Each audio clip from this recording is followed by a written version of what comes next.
Okay. Well, that ain't start yet. No, we're good. We're good. We're good. What's up with y'all, man? Big Ack in the building. All right, I think. Let me just go live everywhere. I think we're straight. Should be straight. There we go.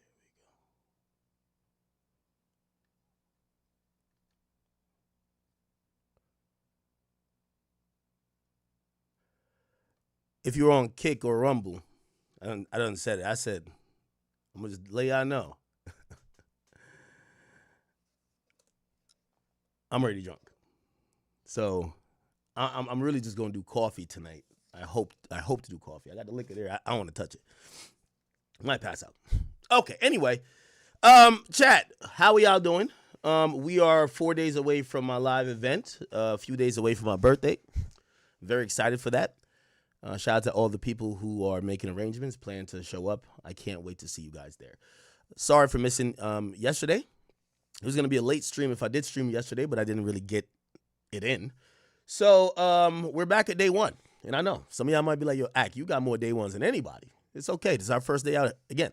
We'll eventually get to 30. I don't care if it takes the whole year. I always also say for the people who do watch and your goal has been to try to get me to stream more, the fact that we're trying to pursue 30 days in a row and I'm still not giving up on that pursuit means that you're going to get more streams than ever. I think last month in April, we streamed like 22 days, which means I only missed like 8 days. So, again, the good side of it for the people who like your act, just give up on the streak. Me trying to pursue the streak is giving you guys more streams. So if you want more content, you should encourage it, even if we fuck up from time to time. All right. What are we going to be talking about today? There's I don't even think there's many topics to really get to. In the last like about 48 hours, I'm like, I felt like I was like Drake. I felt like these little media motherfuckers try to jump me. I'm like, yo, hold on. Yo, there's so many times that I feel like I'm the culprit and I'm like the bad guy because I love playing the villain role. There's no problem with it. But there is a lot of times that I'm like, wait, hold on. What the fuck does this guy do with me? So we're going to get into a whole bunch of things, as Nikki would say, tings today. But primarily, and this was the most shocking part, it feels like all the DEI hires, all the third string quarterbacks, all the people who are C, D, E, F, and Z mics on their respective shows, this is their time to try to clout chase. And I understand why, because I also sat back and thought, I'm like, how come they don't attack nobody else like this? Nobody will give them the time of day. But today I got time, cuh. I'm never one to not give someone the clout they're desperately seeking. So this is why I really respond to people that's not in my league or caliber. Okay? And it's all good. If at any point anybody I'm responding to, if y'all ever feel the need to tap in your big homie, tap your big homie in. I never said it got to be. Listen, I already show up in the media space. I came in this game knowing it's going to be 1v30. Drake got 1v20. I don't care who it is. It could be me versus the whole industry. I don't give a fuck. So we're going to start off, and some of these things you might have to tell me because I might miss some of these people, but we're addressing everything. So first and foremost, let me be very, very, very, very clear. Okay, I understand there's a lot of public sentiment, right? And that's why I'm trying to keep it light with the tone, even though I'm a little late. The public sentiment about me, there's so many people that they've been waiting. Yo, when are we going to get them out of here? They thought they had me. They tried to cancel me like 7 times. Didn't work. The last time, they really thought they had me. Big Act still somehow, and the chat, we prevailed. So I understand they can't wait for that moment. So anytime when something happens with me, I always see a bunch of people jump out the woodworks, and I'm always hitting y'all, as I said, with a Conor McGregor. Who the fuck is this guy? Like, where'd this person come from? Because normally, these people don't ever want to, I always told y'all, who was it about recently? And I said, I don't do pylons. If I got a problem with a nigga, I'll address that person, and I don't need everybody to have a problem with the nigga. We don't do 20v1s. If I got a problem with you, I'm going to just say it.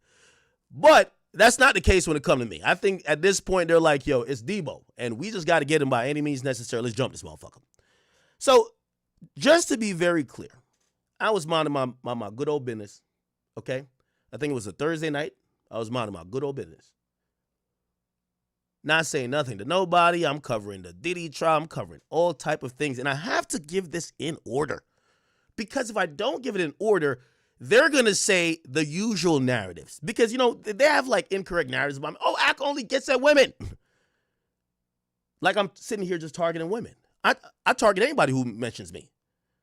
If you have a dog that could tweet, I'll target your dog. If you got an alien that jumped from space, I'll target the alien. I defend myself, and I've always done that. I came in this game with no handouts. I was not a former rapper. I didn't sign 5 different contracts and have big label backing. I had to do it out the mud. So when people attack me, I take it very personal. I've always taken it very personal. Because nobody ever helped me. So I have to defend what I've built when nobody ever gave me anything. So, minding my business, there was a Kendrick concert that went on. And we're going to touch a lot more into this because we're going to go on a fact-finding basis with this. There was a Kendrick concert that actually I had tickets to.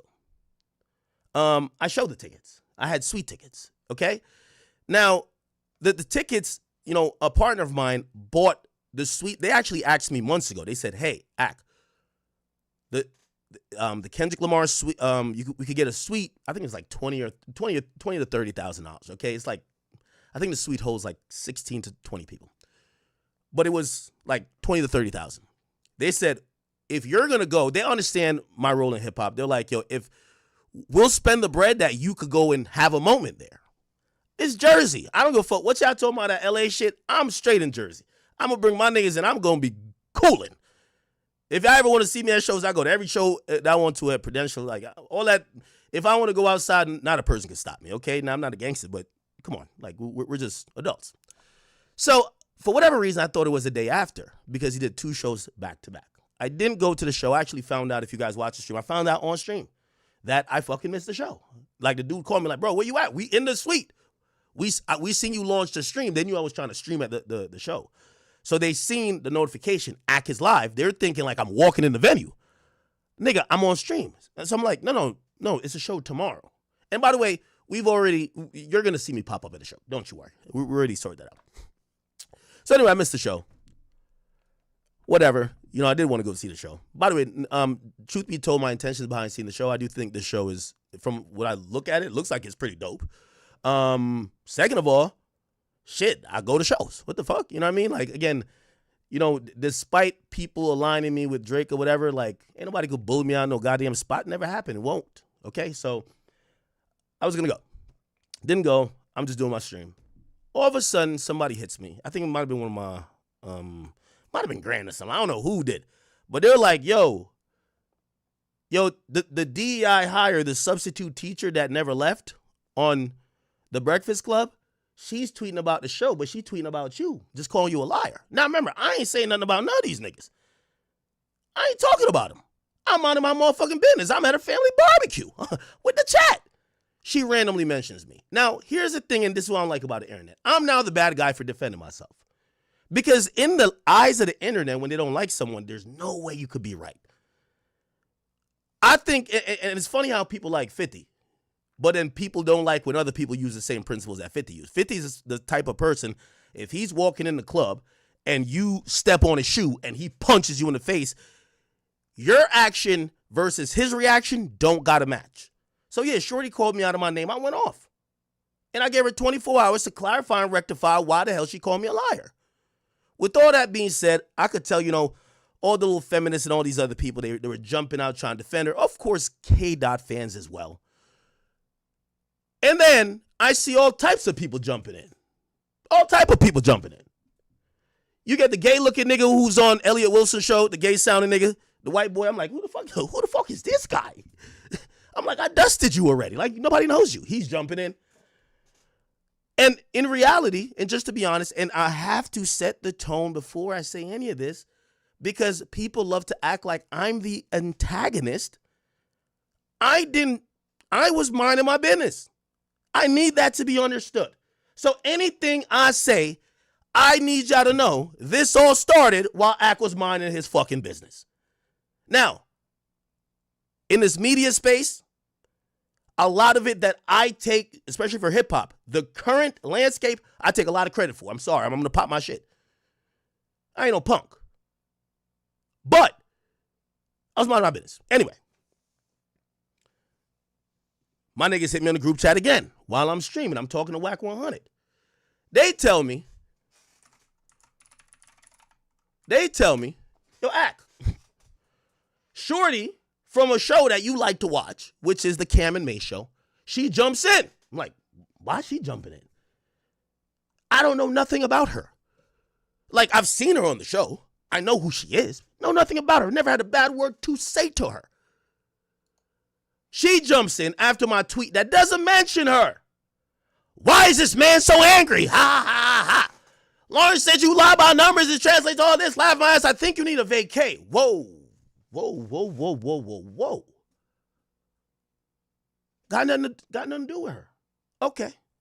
Now, I know y'all like to make me the bad guy, but I only want to present facts in the order that they came out in this situation. So I did respond.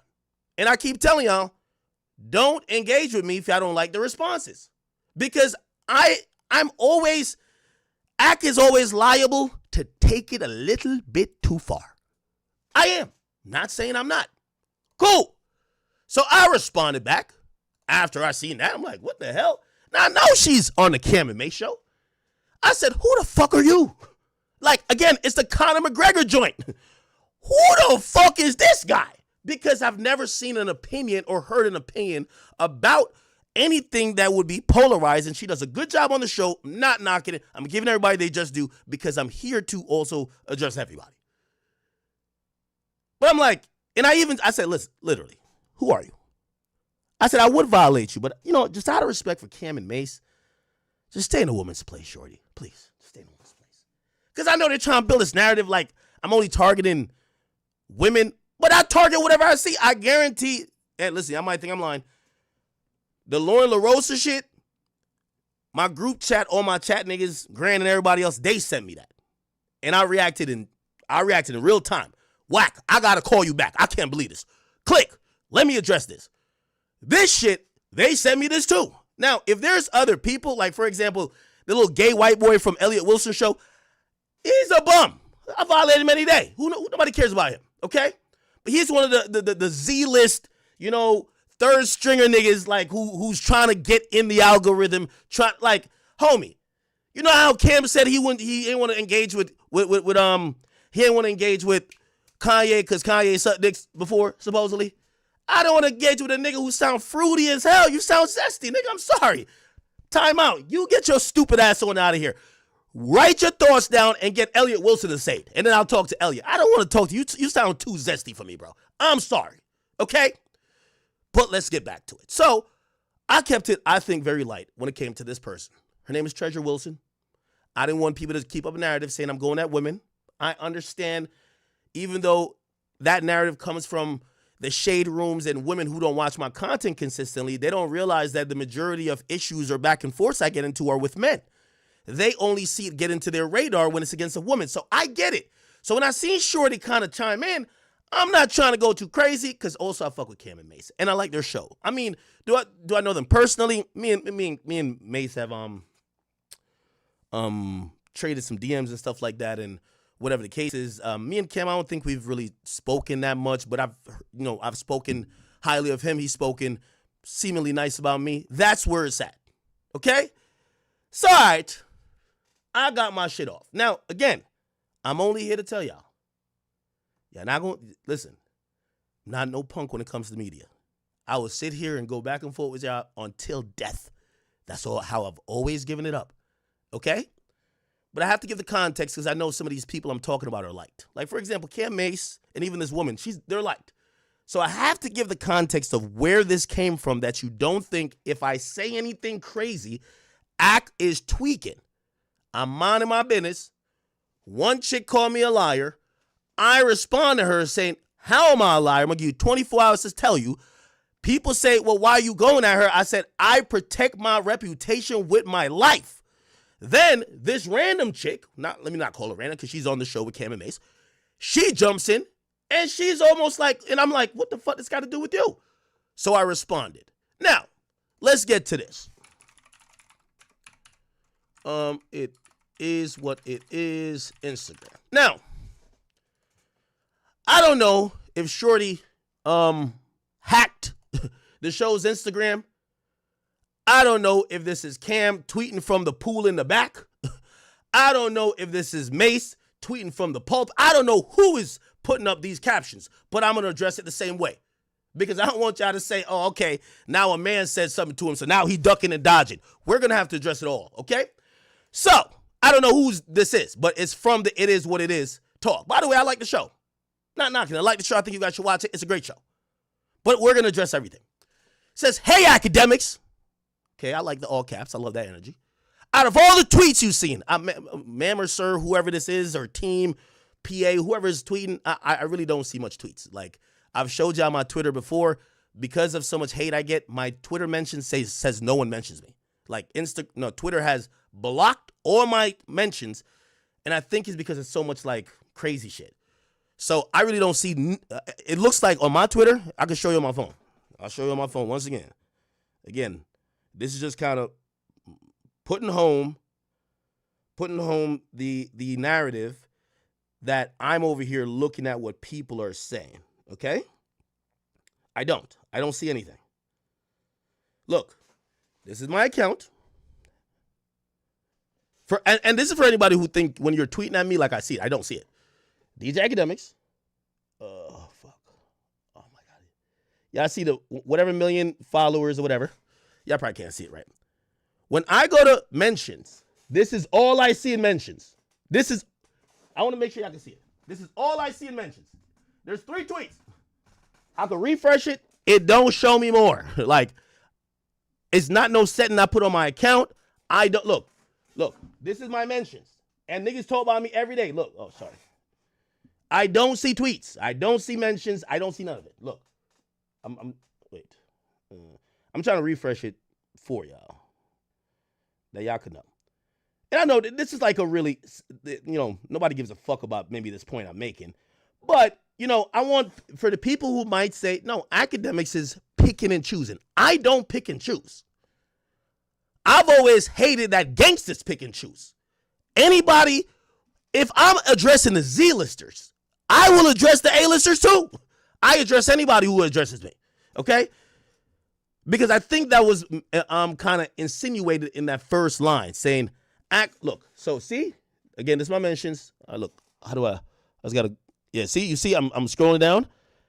Look, it's still 3 tweets. Nigga, I can't even scroll up on my mentions. Now, granted, if I'm on another account and I search at academics, there's mad mentions. I just, for whatever reason, don't show me. I don't know what it is. I think it's because y'all be saying all type of wild shit about me. And they probably chalked up a lot of that shit as hate, whatever AI system X has, and they just don't show me. I don't know why. I don't give a fuck, because when I'm tweeting, I don't really give too much fuck about reading what people are saying back. When I'm tweeting, this is a one-way conversation, okay? Fuck you, whatever I said, I'll catch you on stream. That's it. I ain't really trying to go back and forth. Now, I said that to say I never seen this. I didn't see her tweet or pick and choose her tweet. My chat niggas sent me her tweet. Just like I didn't see Lauren LaRosa's tweet. I think I follow her. But my chat sent me that tweet. Okay, so just to be clear on this, she said, out of all the tweets you've seen, you decided to say something back to Stat. Is Stat this woman right here? Okay. Treasure Wilson. Why? Because we popping. Now, I don't know who's typing this, but if this idea that 2 rappers who have been in this industry 40 years is bragging or trying to say they're popping is ludicrous to me. I'm like, what? Wait, what? And also, I address Ruri and Mealy Mall. Them niggas are bums. I address the gay nigga from Elliot Wilson's show. That nigga's a bum. I just address everybody. You get what I'm saying? The nigga who got Kendrick dick lodged in the back of his throat. I addressed him supposedly at one point. I didn't even know who he was when I did. I'm just answering to whatever I see if I happen to see it, okay? I don't do the pick and choosing. So why could we pop it? But that's cool. We gonna make it clear and simple. Ain't gonna be no type of violating going on, especially with Stat. Fair warning. It is what it is. Nobody's safe. We say what the fuck we want. Now, very clear. And this is my response to the entire program. Because I don't know who typed this. Nobody had a signature. So I'm just going to address the entire program. And again, I've said like about a week ago, I hope me and Cam never got into it because I really love Cam. And by the way, I want to put my biases out there and put, I grew up on Cam. I love Cam. I love Mase too, musically. I don't really want to get in the back and forth to them, but not because I like you, I'm going to let you punk me. So here's my response to them. Now, I get it, maybe, and this is why I went through that, lethargic process of showing you I didn't pick and choose your co-host. Your co-host got into a conversation that had nothing to do with her. Me and Lauren LaRosa is having she called me a liar, I'm responding. Your co-host jumps in the conversation, and then I address your co-host. Again, I understand whatever, if y'all are so popping this and third, but let me try to break it down to the terminology that y'all might understand. Mase, Cam, love you both, so let me say that before, but let me address it. When y'all are going through y'all personal back and forth with someone who's calling you out of your name or calling you a liar or defaming you, people do comment on it. By the way, I'm not mad at somebody commenting about it. My thing is about you jumping in, almost picking sides. You could be a neutral arbiter. You could be a person who's watching. Like, for example, I'll give you an example. Mase, when they came out let me see. It's about 17, 18 years now saying that you was fucking a tranny. You ain't seen niggas jump out there and be like, oh yeah, Mase is No, we just trying to see what's up. We don't pick and choose when two people getting into it, especially when it ain't our business. What I'm saying is my business with Shorty. She called me a liar. Why your co-host jumping in? This ain't no about picking on stat or whatever. Bruv, when niggas was calling you out of your name and you defending yourself, if anybody else jumped in, piling on with the other person, you would feel offended. You ain't see the whole media jump in basically saying, oh, nah, Mase was fucking trannies. No. So just stay out of my business. And I'm saying it respectfully for all of y'all. Stay out of my business. Woman called me a liar. I'm defending myself. Please don't jump in and try to pick a side already. Unless you're trying to say you're trying to get it up with me. Same thing with Cam. Yo, Cam, when niggas were saying you got socked in the eye by whoever the fuck, well, True Life, this and third, and you showing the pool, this and... Bruv, nobody jumped in. I love your music. Nobody jumped in and was just like, yeah, that's what happened. Yeah, Cam probably did get... No, we let y'all brothers go back and forth, even though niggas did comment on it. Niggas commented about y'all going back and forth. Niggas ain't pick a side. So my thing is, brother, I get it. Y'all sensitive because that's y'all co-host and y'all gonna stick up for that person. But why the fuck she in my business?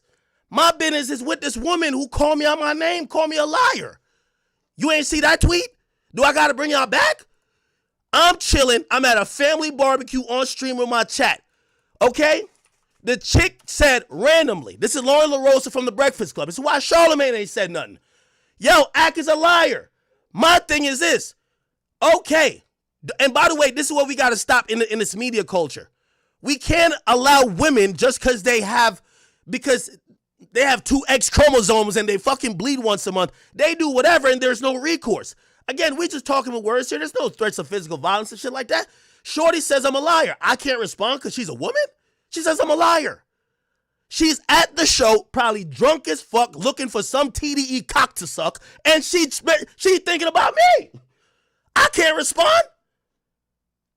I'm saying I'm taking phase as they come, but god damn it. Look, let me go back to my tweet. Remember, I'm minding my motherfucking business. Again, we just talking about minding your business. So when I address your co-host, the violation or whatever is like, yo, mind your business, shorty. Get out of here. I understand if I'm talking about it is what it is and she jumps in, makes all the sense in the world. If she wanted to react to it, which she could. Bruv, when you now react to it and you're clowning or taking the side of the person that I'm going against, nigga, you think I'm not going to respond to you? It's not picking and choosing. That's the problem with everybody else. Everybody else picks and choose. I don't want to pick and choose. If Charlamagne had responded, I would have responded to him. If Joe Budden had responded, I would have responded to him. I don't care. Whoever was going to respond, I was going to respond to them. So let's go back to the initial tweet. The initial tweet. No, let me go. No, it's. The initial tweet, right? I'm minding my motherfucking business. Shorty says, I'm here. Academics lied. What the fuck? Bitch, I don't know if you slobbed up Dave, Free, Punch, Kendrick, or whoever the fuck you did to get them goddamn MetLife tickets, my nigga. Why is you at the show mentioning academics? I've never been to a show and said, let me tweet about Lauren LaRosa. It's never happened. And then y'all get mad because when I look at this, I see two things. She's trying to throw me under the bus, kick me, right? And she's also using my name for attention. Why are you mentioning me? All you got to say is, yo, this concert is lit. Yo, I'm a living testament. I'm here. This shit looking around. This shit is popping. Ain't nobody got nothing to say to you if you say that. Why are you bringing my name into this, shorty? I've never talked about you, about your opinion on some shit. Bitch, you be saying all time. Didn't you get fired or like let go from TMZ? Nobody checking for you. You thought you was hot shit because you bullied, what's that chick name again? The transsexual looking one. What's her name? Jess Hilarious. And you ended up being on the Breakfast Club. But in reality, you launched a podcast. Niggas don't want to listen to you by yourself, Dolly. That's another thing. It's a conflict of interest even for me. Because I sit here 6 hours every day entertaining people. And when I look up on that number and I see 16, 17,000 people who are tuned in via various platforms, I know if I don't give it up, they going to leave. But all of y'all get to sit there, get carried by somebody who's talented, Charlemagne. And then when y'all shit is low, y'all just get online and just start shooting at me. I can't respond. And I know the bigger thing should be like, nah, why you even responding? Man, because you let these motherfuckers keep doing this shit. They start, remember when all the rappers thought it was cool to diss me? Didn't I set that straight? They stopped. They stopped. I told Vlad that too. I said, Vlad, you got to start get at these niggas. Because they're going to use your name as a crutch to go viral. You got to stop it. So Lauren LaRosa, ain't nobody got to give a fuck about who you done slopped up, whatever you done did to get in that goddamn Kendrick show, or you that happy because they serving you whatever type of drinks, the little mimosas. Shorty, why is you thinking about me at a concert? Why? Because I'm not thinking about you. But I get it. You wanted your moment. But now you don't like how the moment go because I'm going to call you out your name. I'm going to call you bitch, hoe. I'm going to say everything. And if I knew anything about your family, I'm saying it too. I really don't have that type of filter. Now, we're going to get to this Lauren LaRosa chick. But let me finish off with Cam and Mase. Because I rock with these brothers. But I understand the idea of defending your co-host, but I ain't gonna understand no type of lame activity in y'all thinking that I shouldn't respond to y'all co-host when she jump in my business. She jump in my business. I ain't jumping her business. If it was about a breakup going on, that it is what it is, and I said, man, y'all should have been fired this chick. She was on Talented, and she checked me online, and she said some shit, nigga, she's within her right. Why am I in her business like this? Especially if we're all in the media space. So what I did when I offered, and I thought I kept it light with her. Just stay in a woman's place, short. Like, chill out, bro. I got respect for Cam and Mase. Chill out. Now, I was going to leave it at that. I wasn't even going to look to see what she said after. But I don't know who's on the It Is What It Is talk page. I don't know if y'all are like, maybe y'all think this is like some WWE shit or whatever. And I look at both of y'all and I have too much respect for y'all to think y'all would be doing shit like that. Where y'all like, but then I seen the huffing and puffing. I'm like, bro, if that's how y'all feel, academics don't need no goddamn warning. Don't give me no warning. I don't need no warning. I don't need no first chance, second chance. I don't need that. Just make sure y'all are aware of what the fuck y'all going up on. Y'all going up on y'all co-host, jumping in a conversation that wasn't about her, that clearly was between me and somebody else. I told her to stay in her goddamn place. And if that's what y'all want to ride out about, okay, that's cool. I'm not knocking it because I get it. But this idea, number one, completely false. Oh, you're only mentioning us because we're popping. Cam and Mase, respectfully, y'all niggas been rappers for like 40 years. Y'all just got into this content game. I done made $20 plus million, never rapped the fucking bar. Actually, I did. Lil Lack was fire. I was the guy. Anyway, the point is this. Y'all can't hit me with no, oh, you're mentioning. I don't mention niggas for clout. You think I mention media niggas for clout? And I look up to y'all niggas, but y'all are media niggas at this point. And I like y'all. I really do like y'all. I like y'all program. I think what y'all doing is great. I don't want to take nothing away from it because I'm going to still watch y'all. But this idea that y'all trying to like that kind of look a little weird to me. Because I get it. When you see those two women start getting at me, the internet are dick riders. They've been trying to see me fall for a long time. So they all start saying, all right, man, I see it. Like, they're on Twitter like, oh, man. Because I ain't gonna lie. And I'll give some credit to Shorty. I didn't know too much about her other than being on your show. But the Treasure Wilson, people love her. I got some DMs that say, yo, man, stop playing with Stat Baby. I think that's her name. Cool. Not knocking it, got nothing against her. All I was trying to tell her, Lauren LaRosa could be your friend, But if you don't want no smoke with me, stay out of that business. It's the same thing. Put it like this. And I know, I get it. Those are women, this and third, but we talking with words. Nobody getting physical. If two niggas got beef, if Mase got beef with another nigga, Cam, and all of a sudden, the nigga tell Mase to suck his dick, and all of a sudden, you respond on some, nigga, fuck out of here, nigga, I'm gonna slap the shit out of you. Nigga, you now in their beef. The nigga should respond to you, because now you over here, you picked a side. That's all I'm trying to say. Shorty should have minded her damn business. Mind your business. Mind your business. Unless you want me to respond to you. But I got to keep addressing it. I ain't never gonna stop.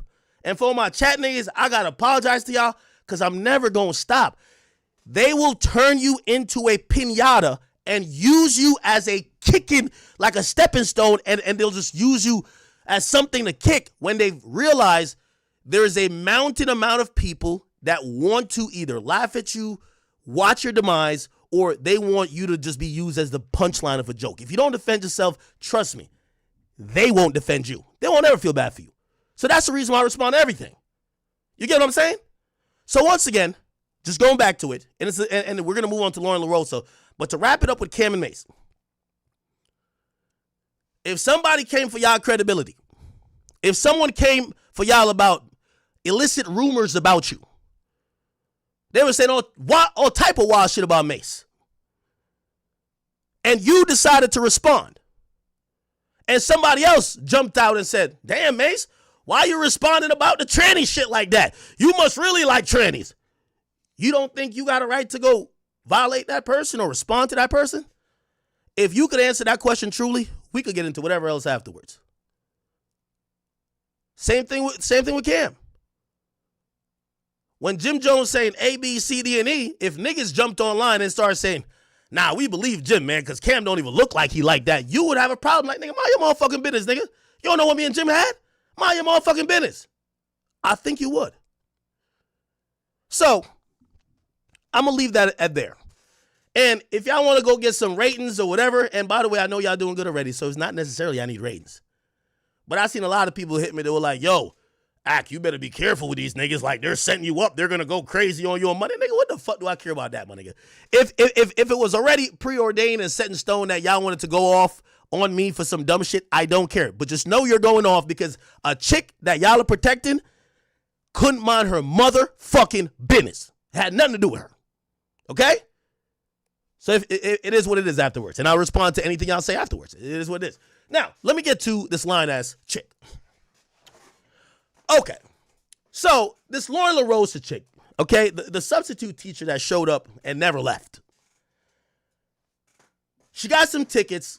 From what I was told, Interscope and Kendrick's team blessed a bunch of people in the media space with tickets. Okay? And this is a common tactic. The best way to get somebody to really start dick riding you, you get them some tickets, you get them some free drinks, you put them in a suite, you give them some extra access, and usually they're going to come back with a testimonial like, yo, this shit is so lit, this and third. That's another thing. I ain't going to lie. Shit, I'm being honest. And again, when I'm speaking, I'm always going to give it up how I'm going to give it up. Dave Free and them gave me tickets to the Mr. Morale and Big Steppers tour. They took really nice care of me. And I thought that tour was good. And I did speak pretty highly of them. This whole thing where I was going to go to the MetLife specifically and go to the tour, nigga, my man's bought them tickets. We ain't get no tickets. Like, their team don't fuck with us, clearly, after they put me on Drake's side, so they don't fuck with us. But, you know what I mean? I don't care. Like, I want to be able to get a real perspective on how this tour is. Like, is it lit all the way through? What parts I like versus what parts I don't like. Watching on the video, I can't really tell. I think I've given, like, mixed reviews on it because some videos I've seen, I'm like, energy is a little bit iffy. Then some other videos, I'm like, oh, this shit's lit. And that's the thing. And this is where my biggest problem is with Lauren LaRosa. And this is exactly why you ain't on TMZ. And it's exactly why you over here having a fight with a transsexual-looking motherfucker named Jess Hilarious for your space on the Breakfast Club. And this is why nobody listens to you when you're by yourself, because you're not intellectually honest. You came out, and while you were there, probably drunk off whatever the fuck you were drinking there, you couldn't help but make that moment about me and what you claim I said. Except you were lying about me, claiming I was lying. I've given many different conversations or spoken about. Again, nobody works harder than me. I don't care who you're talking about. I sit here, stream 6 hours a day. Y'all motherfuckers, even if y'all at the Breakfast Club, y'all talk time because y'all do talk breaks. Y'all play music the majority of the time. Y'all talk time is like an hour. I sit here for 6 hours a day, every day. So there's a lot of clips of me saying a lot of things. And everybody knows. If you watch my stream, by the way, you guys should go to kick.com/academics. That's our newest platform we're streaming on. It's a new version of syndication. Stream everywhere. One thing you could say about me is that I've never always said I'm right, like fully. I'm always humble enough that if I get new information that changes my opinion, I will change it. But for the majority of the time, I'm always coming correct. And there's never a time where I'm looking at evidence that says A and I just lie and say B. That's why I was triggered. Because that's the reason why I be having, like right now I'm looking at the chat. We got 15,000 people in here. You think 15,000 people is just in here just because we're just lying about everything? They know Ack is going to do a good job of breaking certain shit down. Now, am I biased about certain things? Of course. So yeah, when you're coming at my entire reputation. You're coming at exactly what I've built. Bitch, I never got given no fucking spot on radio like you. I never got given none of that. You see when that whole shit happened when they were looking for Breakfast Club hosts? You think they asked me once? No, nobody don't fuck with me. Nigga, I made what I made, nigga. I made this. I made it where Spotify had to come holler at me. I made it where Complex had to come holler at me. I made it where even Black Effect had to come holler at me. I had to build this with these motherfuckers in the chat. All 15,000 of them. So I do take it very offensive. And I get it. And this is why I can't believe. You see that chick, Treasure Wilson? Hate to bring her back up in this. You wouldn't know because we didn't know about you until you're on the show with Cam and Mase. So you wouldn't care if somebody is impugning your reputation, your integrity, and everything else because that's not why you got to here. You're a 22-year-old, good-looking, attractive girl who's supposed to be eye candy. I know about this because I did Everyday Struggle. And when we came to picking a host, one option was some white dude. And then we're like, listen, well, number one, Deska's very smart and intelligent, but also she's a woman and she's eye candy. What the fuck? Let's keep it 100.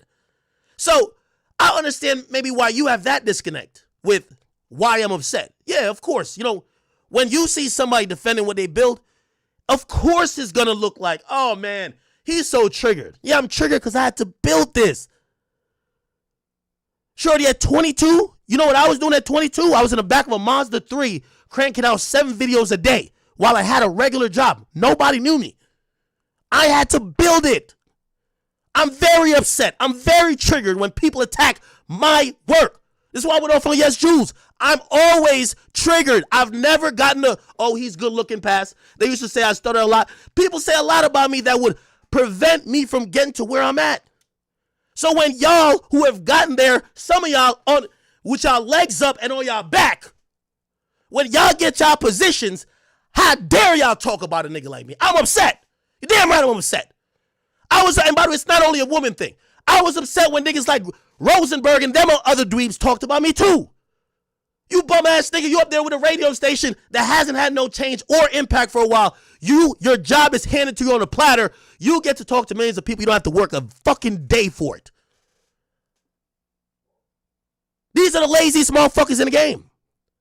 I'm always upset when it comes to what I've built.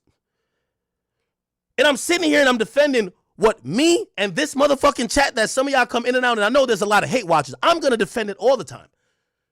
Y'all go build a company. Y'all go get off of that show with Cam and Mase and you go build something that you have hundreds of thousands of views with. And let somebody say you're over there reporting fake shit, or why is she so pressed? People joking on her. Let me see you do that. Lauren LaRosa, you were the substitute teacher on the Breakfast Club. The girl came back from the pregnancy, wants you to leave. You don't want to leave. You fucking handcuff yourself to the fucking chair.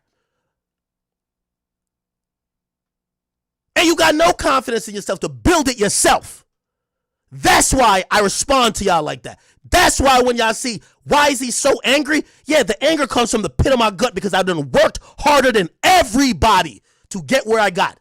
And I don't care if you like me. I don't care whatever you think about me, but it does bother me. And when it does bother me, I'm sorry. Yes, I'm going to call y'all your name. Yes, I'm going to take your disrespect and I'm going to times it via 100. Y'all could just leave me out of y'all conversations. You know how many people who This happened with rappers. I know a few rappers who I love their music, but they don't fuck with me. But you know what they say? Man, fuck that bitch ass nigga academic. We just not gonna talk about him. We ain't gonna get on the gram and go engage with him because we know he about to go use his platform that he built diligently for over 15 years. He's gonna use it for the next 6 months to 12 months and really break down everything we got in terms of momentum. They're smart. So I never really miss an opportunity to give lessons like this on days like today. But without further ado, and that was the intro of me speaking about this person, why I'm so upset, right? You know these bitches that they've never built nothing in their lives. They don't work hard. Man, I sit here 6 hours a day. Y'all hoes don't do that. If I seen y'all worked as hard as me to get to where y'all got, I'll give y'all all the credit. But I've seen nothing of the sort. Some of y'all got pretty privilege. Some of y'all got whole privilege. Some of y'all, they just need a bitch. And some of y'all niggas, y'all just lucky because you're white. I'm sorry, I can't give you the same respect. You put me in a room with a bunch of OnlyFans hoes, I can't really look at them with the same respect, with knowing that all they had to do was play with their pussy to get the bread. I'm sorry. That's just really what it is. So, let me now attack your points, because now I had to get at you and even the insinuation about being my career or what I've built or what I'm saying, and you using that moment to celebrate the fact that you got some free tickets to make it about me. So let's actually bring it up, because you did respond. I gave you 24 hours, you responded, and I actually appreciate it about you. You responded in the 23rd hour. I like it. So, let's go to what she said. And this is my biggest problem with this person. This is why she's not at TMZ or wherever the fuck she came from before. She's intellectually dishonest. Again, she's a person like the majority of people who don't like me, who have the narrative that says that academics only talks about women. They don't watch the full content. They watch bite-sized clips. If you ask anybody who says, oh, Ack just don't like women, he goes up on all women, they won't ever mention that me and Young Bands, we got into it. Me and Lil Baby, me and Lil Baby was DMing setting up where to fight. Me and Meek Mill say he gonna come to my house. He say call the governor on me. These are things that it could go left at any time. Like, I don't talk violence with women. I just defend myself.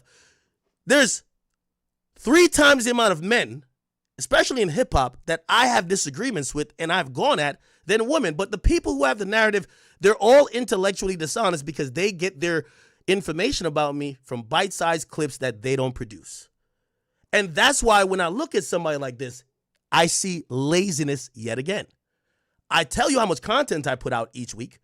If you're only going to watch a few clips and claim, oh, this is what he said, without understanding the nuance and also understanding at different times, I might be like, hey, I come back around and I'm like, oh, nah, this isn't the new thing. Shit, I love the Cardi album. Didn't I tell y'all the Cardi album is falling off the charts? Shit, GNX ain't my favorite thing, right? Even though I did say it's a cool album. Shit, didn't I tell you he got the most joints on the Billboard? Nigga, I'm going to be like I'm a person. I don't like when people use me as this type of villain that they could get their clout and their extra retweets off. So, let's look at what Shorty is actually, so her response to me. So, she responded, okay, oh wow, she posted a bunch, great. So, we're going to go down. She says, 12:57 Saturday. What did Ack lie about? A threat. Okay? Now, this is quoting what I was saying. She says, despite what academics said in a previous review about Kendrick Lamar, fans not spending money. Now, Lauren LaRosa, and if you claim you're the journalist that you are, I need you to understand. Kendrick Lamar, let me, first of all, I'm not backing down also from nothing I said. If I was wrong, I would say I'm wrong, but I ain't backing down. I do think Kendrick Lamar fans are a bunch of bum-ass niggas who are cheap as fuck. What do I have to prove that? Well, let me go look at this. Top 5 highest grossing hip-hop tours. We went over this methodically. We went over this. We did the numbers, okay? These are the ones of all time. This is, again, we're not gonna have the new GNX tour in it. But if you're wondering why I say Kendrick Lamar fans are a bunch of cheap niggas, it's because Drake has the record. He has 320, right? 320 million, and Kendrick Lamar was at number 3 with 110 million. And that's Mr. The Big Stepper store. I went to that tour, the Big Stepper store. Let's look at some dates. Now, when looking at the dates. Right? When looking at the dates for this, and this is why I came up with that idea, right? Everything is a little bit based in fact. Even if there's some joke, and yes, there's a lot of colorful jokes, because I do like clowning the K-bots. Don't get it wrong.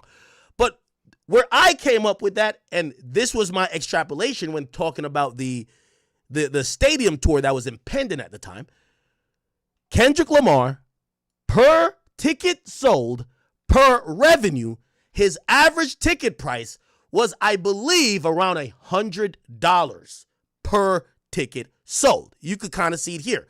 Like 120 actually. So 12,000, 1.8 million, right?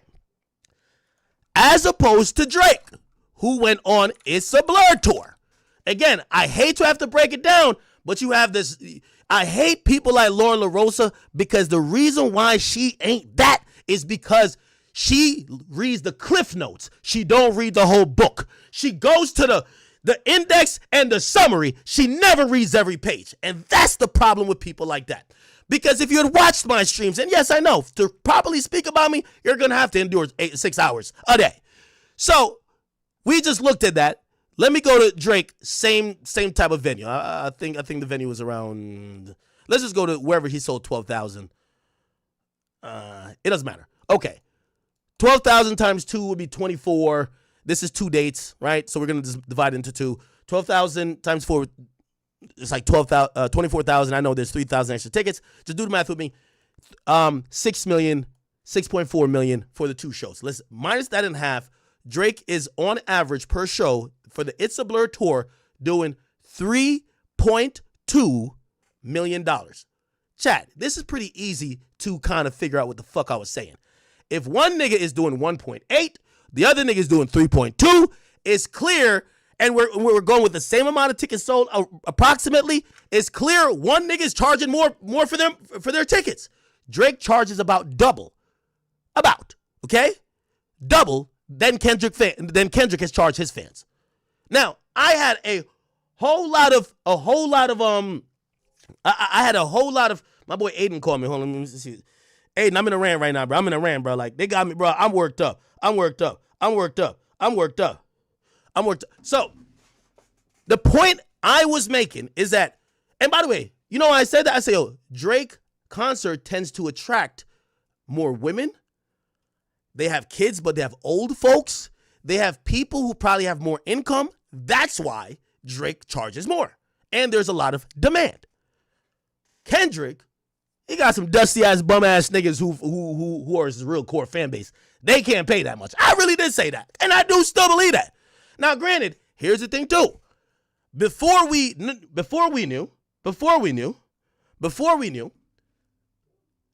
that the tour that currently the GNX, the Grand National Tour, it's a joint tour. What does that mean? SZA is also a headliner. So SZA, remember, when I was saying Kendrick fans are some bum-ass, broke-ass, bitch-ass niggas, I don't think that. You put SZA on there, and you bring in some women, a lot more women fan base, okay, it works out. That's why I think they're also able to do these stadiums, right? By the way, I'm not knocking Kendrick being able to sell 9 million or make 9 million in a night. He's doing a stadium tour, more tickets, so they're selling 50,000, right? But let's extrapolate, right? He sold 47,000 tickets and did 9 million, right? Let's just go, so that would be 4x this, right? 4x, right? We're just going off numbers. So if on his solo tour, 12,000 tickets got him 1.8 million. A stadium would be 4 times that, which is about like, for this math, it's going to be 48,000. He sold 47,000, but who cares? 48,000 tickets, same price range, would have netted him, right, around $7 million. Okay? I think that SZA is one of the reasons why it's up to like 9, 10. Nothing wrong with it. I'm not even shitting on it. I'm just saying, if you only rely on Kendrick fans, even if he does do stadium, the price point is still going to be a little bit lower. That's all I was trying to say. Obviously, the price point's a little bit higher. You not only get Kendrick, you get SZA. Great. Cool. So again, I'm just addressing everything at this. She says, I was told exclusively, and this is one of my biggest problems here with Lauren LaRosa. This is the ultimate dick rider. I know how media works. I know how media works, chat. Somebody over there on Kendrick team gossiping about me because you would not want to, again, I was told exclusively who's familiar with these numbers, right? You could tell they were using her as a conduit to put out the information to try to debunk whatever I was trying to say, right? And she's giving it up right here. I was told exclusively. Merch sales from Kendrick and SZA in New Jersey are record-breaking, with SZA selling more for these 2 sold-out weekends. By the way, SZA's from New Jersey. She's from Maplewood, I believe. But my sources made it clear that the way both Kendrick and SZA fans have purchased just merch alone, the last 2 nights were record-breaking. So let me see. What clip does she use of me? Because she's now going to try to do the industry trick of take one clip, don't tell you when I said this, but try to be like, we got him. Let's hear the clip. Again, I don't want to dismiss this dude. I just think his fans is broke. I still think that. I think they some bum-ass, broke-ass niggas. His fans is a bunch of niggas that don't have a lineup. I still think that. They got no haircut. I still think that. Nappy head. I still think that. Or just straight up white boys who are degenerates, who used to say the N-word. No lineup, no job, no deodorant. One of these niggas. Yo, the chick that got free tickets from Dave Free and TDE can't be. Yo, Shorty, you didn't even buy the tickets. You didn't even buy the tickets. Y'all were slopping up Kendrick there, and even Charlamagne said, listen, we're in the suite. They clearly didn't buy it. Like, they gave you the shit. That's all I'm trying to say. You didn't even buy the tickets. Is with hot breath. Facts! Think that when they... Yo, they're recording this, and even she got to laugh. You know I'm telling the truth. You was up in there like, damn, we need to get a barber up in here. Yo, somebody pass out some juicy fruit. These niggas' breath is hot as shit. You got Kendrick fan in there. They think they're rapping with him. They think, what is he going to do? Control. Damn, nigga, close your mouth. Shit smell like a sewer. Hey, Top Dog, who the fuck they think they play? Oh my God. Oh my sweet Jesus. Jesus Christ. With hot breath. Think that when they're just going to rap a bunch of these niggas. Gibberish. Still thinking about control. Like, yes. Of course these niggas. I know I was cooking, man. These niggas. Somebody said it right. And this is the problem with people like Laura LaRosa. This is why she has no audience. Because she don't know what I'm kicking. And the reason why people watch me, you going to get a whole lot of facts with a little bit of comedy. You going to get a whole lot of facts with a little bit of comedy. Go get a little tongue-in-cheek comedy in there, but it's going to be a whole lot of facts. It's going to be a whole lot of facts. By the way, here's the thing also, and this is what I'm saying. Lauren LaRosa is dick riding. I don't know how she got those tickets, whether she got it on her knees or she got it from the radio station. I don't know. But chat, haven't I also said about NBA YoungBoy fans? I said NBA YoungBoy fans, that's the PS4 crowd. You know them niggas, they probably can't afford they can't afford no more than $50. Them boys is going to be on the PS4 bumping that shit, looking mad as hell, holding the control like they about to break it with bow legs. I've said it about people's fan base. Where do I get I love YoungBoy. That's my nigga. Where do I get this type of opinion? I get this type of opinion because I see the numbers, bro. Nigga, you went on an arena tour, and if I compare your arena tour to Travis Scott tickets were higher than Kendrick per ticket sold. So for the average ticket, when he went on Big Steppers, Travis Scott also went on an arena tour. His tickets cost more. Travis Scott's tickets cost more. 50 Cent tickets cost more. Drake tickets cost more. So on the top 5 list, let's get back to it real quick. Top five highest. And by the way, this is before Grand National. By the way, the clip that she's dishonestly playing is before Grand National. He was not touring at the time. But I was reacting to the tour prices. And I said, ooh, they might have made this a little bit too expensive. Nicki Minaj Nicki Minaj tour prices were more expensive. Kendrick had one of the lowest, and I'm not saying nothing wrong with it, but he had one of the lowest average ticket sales or ticket prices. Pink Print was more. Final Light by 50 was more, which, by the way, I get it with 50, because also you got to remember, 50 is going for grown adults. They could spend way more money, right? So 50 audience got more money. And I'm talking about really the audience. If you tell me right now, Young Boy's going on tour, he got a lot of people that want to come, but they can't pay $300 a ticket. No, it wouldn't make sense. But that's part of the ticket. That's part of the game. And this is where I'm telling you, somebody must have put this chick up to it, because if you're at this tour having a good time, how did you make it about me? How? But I know how you made it about me, because you're constantly on your hands and your knees begging for somebody to give you some clout points, or you're begging to be grinned on somebody's back. How does shit turn about me? So anyway, let me keep playing. They're not taking care of their kids. Why the fuck you think they're going to be able to pay $400 to go to a concert? Fuck no. So, as I said, if Kendrick Lamar was giving away these tickets for if y'all niggas on food stamps. Facts. If y'all niggas are unemployed. Facts. If you get a 20% discount. Have y'all clicked on a K-Bots PFP on Twitter? These niggas look down bad. I'm being honest. The dustiest niggas I've seen, the brokest, other than like of that level. J. Cole fans, I don't think y'all wear deodorant either. Let me not get on his fan base. But I went to listen, Dave Free gave me tickets. He walked me in. I went up in there and I smelled, it felt like I walked up in India. What the fuck? Is deodorant, like, is there a tariff on Dia? Where's Old Spice? Where is, oh my God. Woo! Shit look crazy. Being honest. I went up in Drake concert and it was women from left to right. The baddest chicks, they look good. Lululemon must have been on sale, or these chicks, everybody had their, you know, every chick got that one little Louis V purse. Everybody was out there shining. I'm like, oh shit. Okay, I can get jiggy with this now. Sorry. Y'all want me to lie? If you wanted to debunk this, you should have gave us a smell test. What it smell like up in there? If you ain't get a haircut since 2020, 2012, this shit will be packed. It will be sold out in a minute. Told you. Okay, shout out to whoever recorded that, you know? Let's keep it going. She said, now granted, and this is where she tried to walk it back. Oh, man. The dishonesty. We don't like it. This is why you're never gonna win. You might fool a few people on Twitter, but you know what? You see, the people who hate me, they ain't gonna listen to this whole thing. They just want to hear the clips. They want to hear the bad shit. Oh, why is he so mad? Why is he so... The true ones, they're gonna listen to everything. I heard her side, let me hear his side. And after they hear my side, in full, this is why you're losing.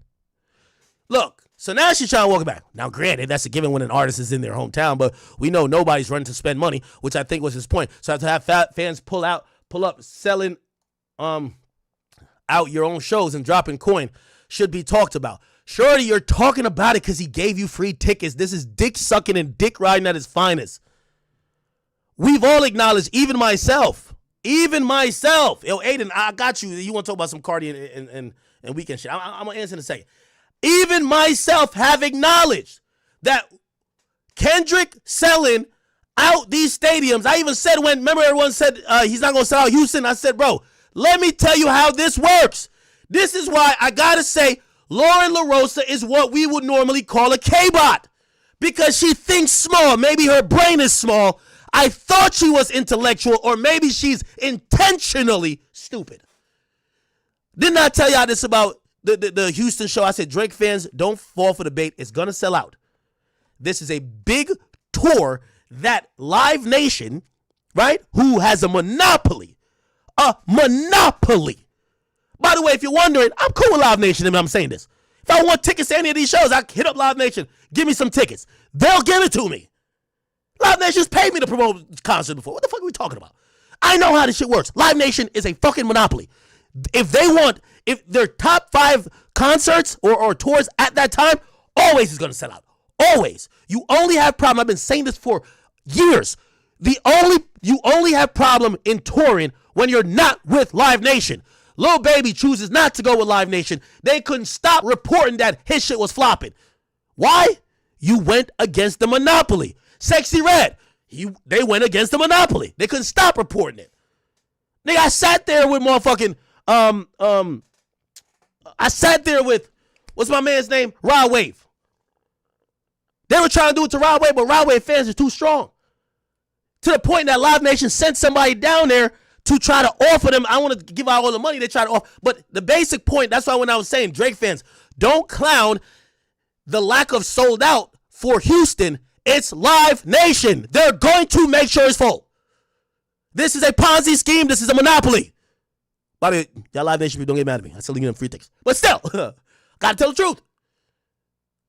Kendrick's tour is of high priority. By the way, Bad Bunny just announced a tour. Guess who is he gonna do it with? You think that shit gonna look empty? No. When Taylor announces a tour, you know how it's gonna go.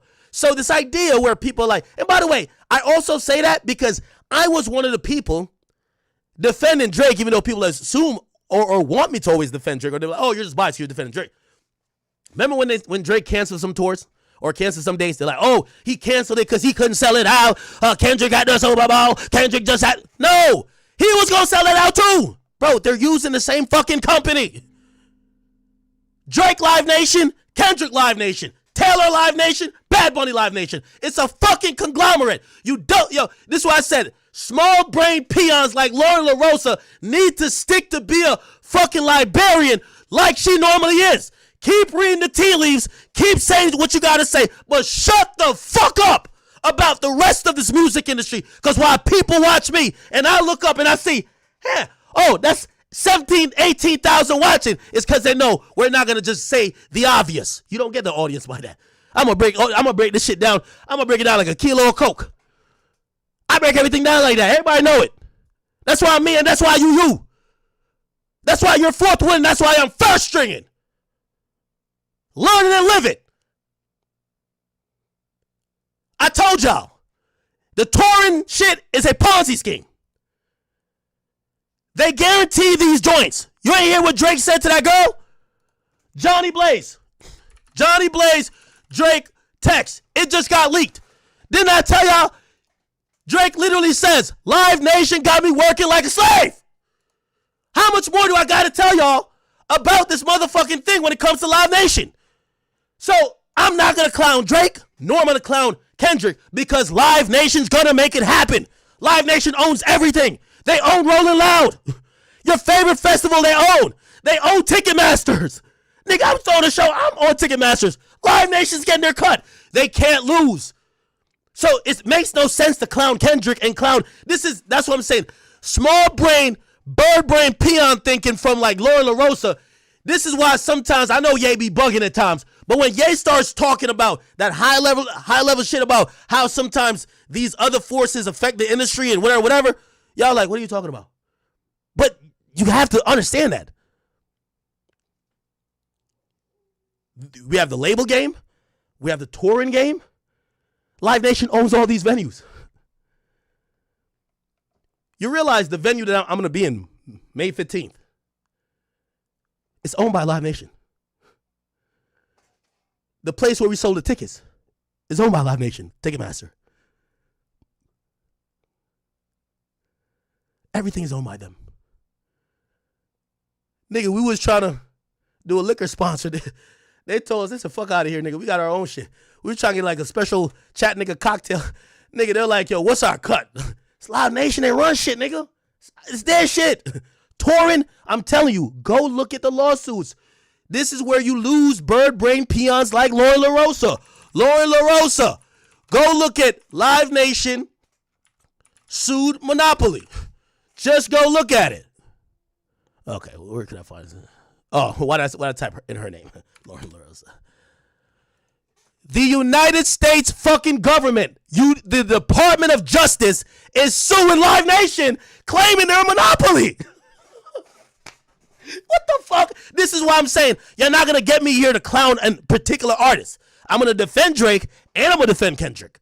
But I bet this bird brain peon ain't going to peep what I'm saying and then try to provide facts for now that she's heard my actual point. Yes, do I still think Kendrick fans are broke, dusty, no hairline, hot breath?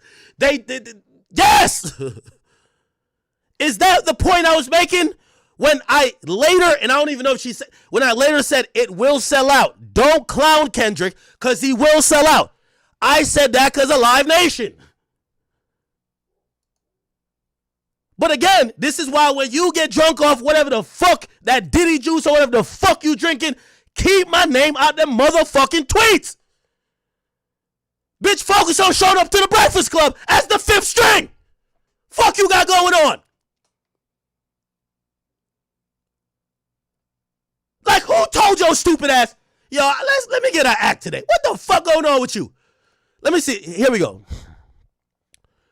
This is Drake text to Johnny Blaze. I respect this a lot, and I hear you loud and clear. I want to hang. Right now, my life is a slave to Live Nation. Kendrick is a slave to Live Nation. They're all a slave to the Live Nation. Bitch, let's talk about that. That's why I say, why am I going to attack the artist for not selling when Live Nation picks a bunch of these monkeys and says, y'all are all going on tour and y'all all going to do these amount of dates for this amount of bread. We own all the dates. We own the ticketing thing. We own all the food that's going to get sold, liquor being sold. We're just going to get rich while you keep fucking performing. Why the hell would I sit there and be like, oh, let me clown Kendrick instead of acknowledging what it is?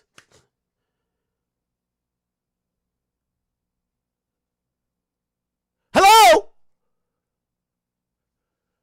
So let me get back to it. Fucking idiot, man. And I know, see? This is what I hate about them, man. They're too lazy, they don't read enough, and they can't think large enough. And I know he mentioned tickets would eventually sell out. She comes back around on the back end at the end of the tweet after she called me a liar. After she called me a liar, she's now trying to tell y'all, oh, I know he didn't mention it would sell out. I know he did. I know he did say that, but fuck that, because we want to attack academics right now. Bitch, pick another one. Pick another one. You can't even fully squabble up with Jess Hilarious. And she fighting a gender war. We don't know if she man, woman, or some type of fucking he, her, they. We don't know what the fuck she is. Pick another one. Why the fuck you think that if Jess giving you the work over there, why the fuck you think, okay, beefing with Jess, let me go to academics. Bitch, are you out of your fucking mind?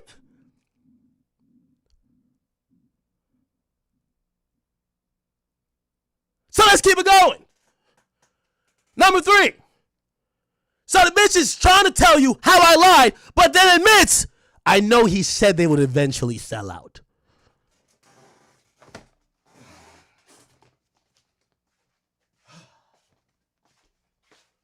Oh boy, how many more examples I gotta give out?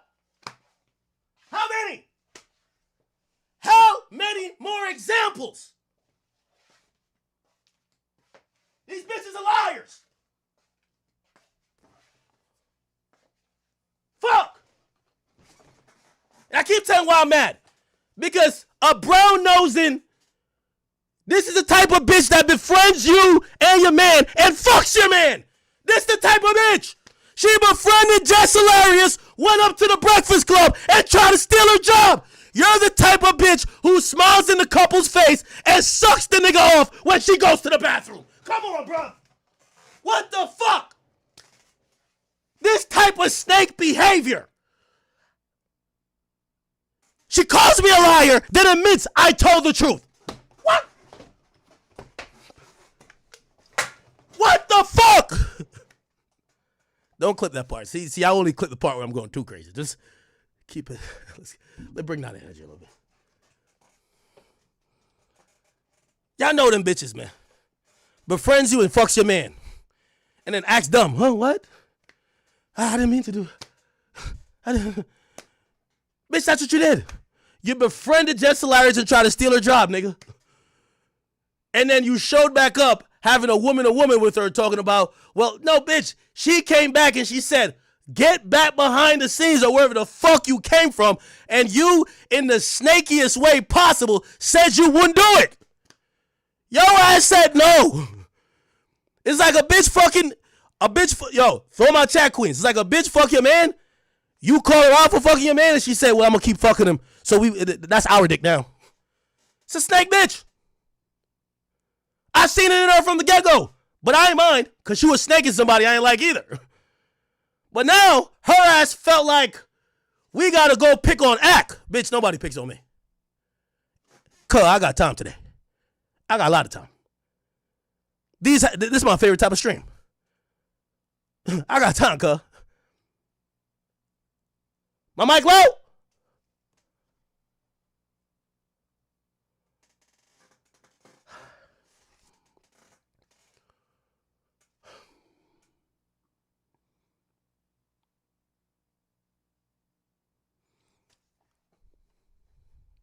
So let's keep it going. The Kendrick SZA GNX show was given karaoke. Okay? This would actually make me mention him in the tweet. He's becoming Kendrick Tour Yelp recently. I'm glad she said this. So the dick rider and snake in her couldn't resist but just giving me the props and actually telling her true intention. Because Big Ack, numero uno, got the biggest voice, she's saying, I'm Kendrick Tour Yelp. I'm the only nigga who talked about the tour? But she knows I got the biggest voice. This is why her dick riding ass is mentioning me, to get more engagement. Because she could have just said, I like the show. Kept it moving, but nobody would have cared. Who the fuck gives a fuck about what Lauren LaRosa thinks? Not I. So, let's keep it going. I remember seeing a video, and this is another problem too. What I tell you about this chick? She one of them chicks. She one of them chicks that cheated her way through college. Ain't nothing wrong with y'all niggas who cheated their way through college. But one of them bitches that never read, okay? I keep telling you, read the summary of the book, the index, and felt like you learned the subject. She said, I remember seeing a video of his. Did she watch the stream? Did she see the context? Did she see fully and qualitatively what I was talking about? Where I was going with a point, even if it was a joke or I was trying to evoke laughter or whatever? No. She is one of the other fucktards that sees a clip, too lazy to figure out why would he say A, B, and C. Let me just respond, because that's what he said. I remember seeing his video about fans not singing along and low energy. The convo people were trying to have about, what? What the fuck? I remember seeing his video about fans not singing along and low energy. The convo people were trying to have about Kendrick following the Super Bowl had me looking forward to see what the crowd energy was like. This is what I hate. Chat. Did I not react? Somebody, I didn't get clips for this because I was going to freestyle and drop 45 tonight. Somebody go get me my clip of me reacting to Not Like Us. And I even told y'all, I said, this shit do look lit. In the very first video, the very first show, because we stream every night, for the most part, 1 or 30 still. So she went to go find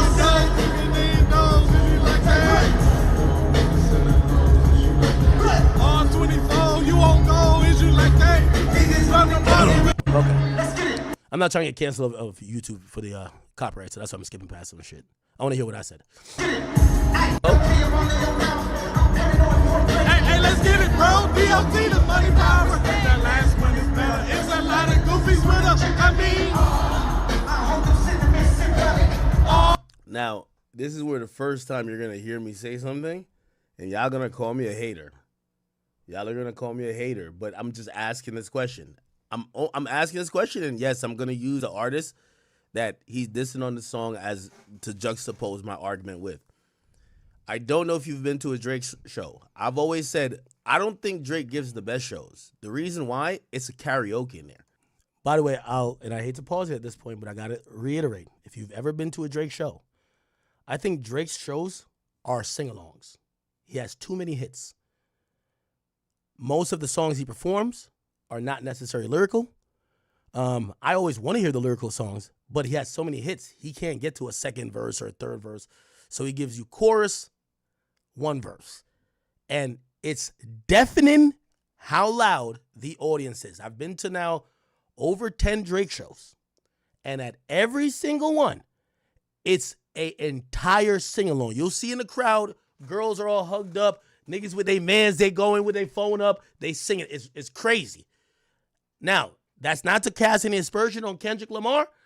I have been to my fair share of shows. I've never seen some shit like that. I do think that bails Drake out too, because Drake does this one thing which I don't like, because I do like when people do what Kendrick does and raps the entire song. Drake will start to sing. The crowd is so loud, he'll put the mic there. And I hate that. I really hate it. But they're so fucking loud. Drake don't sing half the time. Every time I go to a Drake show, I lose my voice. You sing every song. You know every song. Like the whole crowd. Like you're hugging strangers singing these songs. You grew up on these songs. These songs are your childhood. These songs are like, it's just embedded in you. You know what I'm saying? So like you literally, and pause on that. And you literally just sing every fucking song. The whole arena is singing the entire time. There's no like, let's listen to Drake rap. It's like, nah, nigga. I agree. By the way, that's why I wish I'd went to the B-side show for Drake, because I love shows where it's about what the rappers are saying. Because I love rap, right? And I do love the hits too, but Drake is like, he has R&B, he has hits that are usually melodic, and he has like really rapping songs, right? Like I would love for him to perform like, they underestimated me greatly. I would love to hear him rap like songs like that. Do Not Disturb. Like I would love to hear that, but he's not gonna do that at a fucking concert with 20,000 people because it's a sing along. He got too many hits. Like why the fuck are you gonna perform? You know what I mean? 6 a.m. or 6 p.m. in Toronto, or not Toronto, but in New York, or any of his lyrical songs. He's gonna perform hits. It's out. Now, one thing I'll say about Kendrick, nigga, Kendrick is there. By the way, great breath control. I give him all the credit too. Kendrick is like rapping the whole fucking song, like the entire song. Like Kendrick's show is not a sing along. That is still true. And I haven't been to this GNX tour, but I went to Mr. Morale and the Big Steppers, that tour, and it was not a sing along. It was a great performance by Kendrick. Don't have anything bad to say, but it's not where the crowd is singing every fucking line. With Drake, as soon as the beat comes on, you hear the entire crowd sing it. Our time to rap. It's one of the reasons I was saying somebody who loves him, like, nigga, I want to perform it. Fuck that. Like, Drake is just kind of there just holding the mic out and people are singing his shit. Is that crazy? I'm watching this shit, and by the way, again, I'm trying to be fair, but I am trying to be critical too. Objective critical, not hating critical. The building is packed, but so the bitch basically was acting like I said Kendrick wasn't gonna sell out. Then she later comes back and says, "Oh no, Act did say eventually he was gonna sell out." Then she uses a clip where I'm reacting to the performance, and I actually even say on the clip, he sold it out. The building is packed. But I'm wondering how many of these motherfuckers are like diehard Kendrick fans, because I ain't gonna lie, Like That was a huge moment. I would think the whole crowd would be rapping his verse. I'm only hearing one nigga with a camera rap the verse. But again, I don't want to. I'm not trying to hate. I'm just wondering. I'm like, wait, how is this shit so packed and not these niggas is not singing every fucking nigga. Now I think I'm about to, and I know shit. I be streaming drunk all the time, but I know my valid points that I usually make sequentially. That was a point to connect to this other point. His concerts, I said, probably has a bunch of SZA fans. So Grand National probably has a bunch of SZA fans. And I don't think SZA fans are going to know all of the rappy songs by Kendrick bar for bar. They know the hits, swimming pools, etc. But would they know every line of Like That? Maybe not. So I said, maybe that's what's going on. Because SZA fans are in the building. They want to hear a bunch of singing. They don't really want to hear you going crazy on bar for bar. I guarantee, let me see. What verse? And by the way, this also applies for Drake. If Drake performed Do Not Disturb, I think the crowd wouldn't sing line for line. No way. If he performed Tuscan Leather, I don't think the crowd is singing like every line. I don't think everybody knows them songs, even though they're wildly popular. But Drake performed just hits. You get what I'm saying? Let me not use Drake. There's not many other artists that has that effect. But I would imagine if you like Kendrick to go pay, and I don't know what prices they were charging for this. You go see Kendrick Lamar, like that's one of the biggest records he's dropped. Y'all should be singing y'all should be rapping every line. I'm hating? It's okay. If I'm hating, it's okay. Yo, a Travis Scott concert, they're singing every fucking word. Yeah, I went to Travis concert too. But again, Travis concerts are kind of like a hit fest. Like he performs Fiend 30 times in a row. He's performing like all these hits. He's not really performing like songs that maybe only a few people know, or like his deep cuts that are maybe just like core fans, you know? And by the way, I'm not saying like that's a deep cut, but again, it's more of a verse, not necessarily the full song. Now, and this is up to you if you want to call this hate. I know Kendrick could do arenas. Yes. I know this. I'm not saying that's another thing with this bitch, bro. She even puts up points where I'm giving this nigga credit, but she's trying to use me like I'm the biggest hater. I'm giving the nigga credit. Kendrick's a small artist and nothing like that. But I'm wondering how much of this stadium tour is the direct byproduct of this moment of the battle and then Not Like Us, and maybe it attracts certain people that maybe only are there for Not Like Us. Again, I'm not saying that's most likely what's happening, but I'm wondering because I'm like, and by the way, to be fair, I would fall back off that point honestly.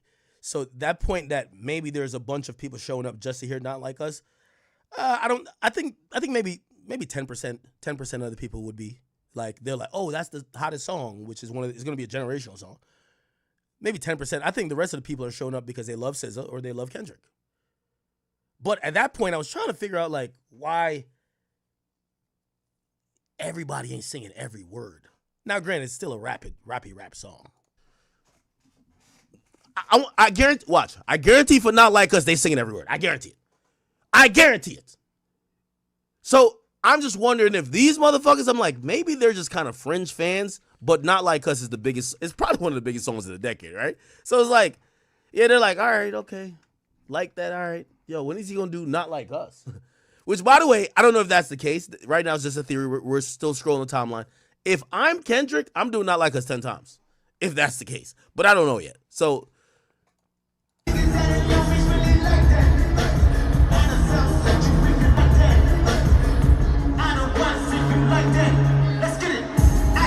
By the way, you know, shout out to my squad.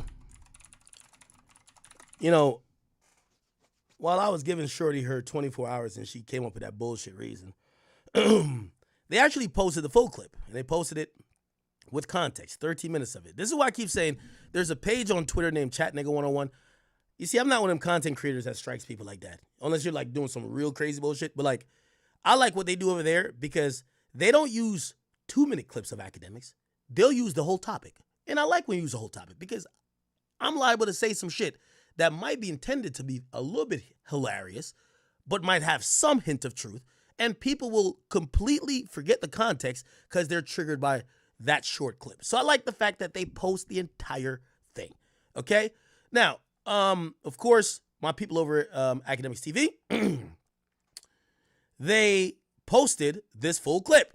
And remember, she said, remember the clip she used? Don't want to dismiss this dude.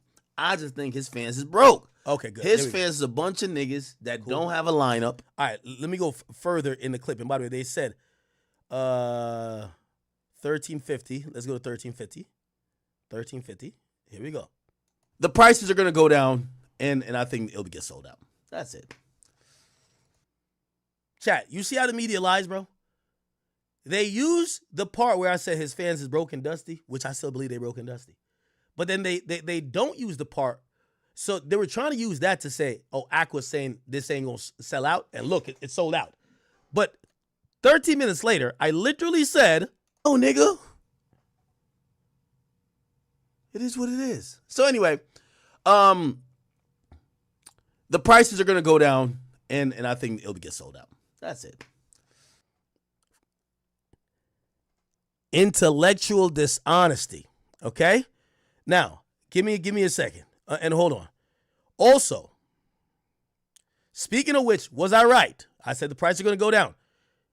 I'm not saying that they put tickets on sale. Once, they get, that's what happens normally. This ain't a Kendrick thing. Bro, I keep telling you, it's Live Nation. They're going to make sure this bitch gets sold out. Okay, when it gets closer to the venue, here they said, look, we're giving away some tickets. Okay, it's a giveaway. Then they said, look, game time. You could get tickets 60% off. Bro, like, I'm not lying. But these people, they're intellectually dishonest. They spend more time trying to get attention than actually putting in research. They want to react for rage bait, but they don't want to watch the entire thing in context. They're intellectually dishonest people. This is why people don't like them. And obviously, I get it. The K-bots were boosting her up because she's defending Kendrick and she's going at me, and they're going to see that as a W. But you can't see why this unsuccessful fucking fool is as unsuccessful as she is. She's the actual liar. This woman took a clip, used only the part that served her point. She then used that point after she got free tickets herself. It's not like she bought it. She then tried to say me shaming Kendrick fans, which I did and I stand by it. But she didn't buy her own tickets. And then she leaves out the part where I said they're still going to sell out because that doesn't fit her narrative. She puts it in the tweet kind of like at the end of the tweet trying to be like, oh, yeah, he did say that, but fuck that. Then tries to act like I was making shit up. It's clearly here. There was tickets on sale. I'm telling you, chat. I'm telling you. These people, Lauren LaRosa, complete fraud. Tells half the story dependent on if she likes you or not. Very bad. This is why Donald Trump said fake news. Nasty work. Nasty. This is nasty work, chat. And if I didn't have the platform I have, if I had the chat niggas who ride behind me 10 toes down, this person would have got away with this lie. Tell a selective story, act the bad guy, get these retweets, and run off into the sunset while TDE hits her up and says, there you go, girl. You're doing our bidding. We're going to give you some more tickets. This is bot work. That's bot work. This person's a liar. And Charlamagne should be ashamed of himself for sitting next to this goddamn liar while she lies and tries to tear down the reputation of people who work so hard and diligently to build their shit up. This person is a fucking liar. She tells half of the story with a bullshit narrative and never gives you the entire full truth. Why? Because her ass got sweetened with 2 fucking tickets in the mezzanine for motherfucking Kendrick Lamar. You see how cheap these motherfuckers are? How much snake shit are you gonna do, Lauren LaRosa? You done try to snake Shorty out of her job. Now you're trying to lie on me. What else you got up your sleeve? When will you actually put the work in? When will you actually be entertaining? You know what you can't take away from me? Bitch, I'm gonna sit up here and put 45. I don't care what we talking about. We gonna do it. We gonna get it lit. Shout out to all my truck drivers. They watch me for hours. Shout out to all my people who at their 9 to 5s, wherever the fuck they got going on. Listen, I don't care if it's a playoff game going on. Shit, I would even stream during the Super Bowl. Not saying a lot of people watch, but still, people know. Axe on Live, he gonna give us a reason to watch. He gonna either entertain us or try to educate us. But at least he gonna give us something to value. And I fuck with that. Unlike you, these yellow belly journalist tactics don't work.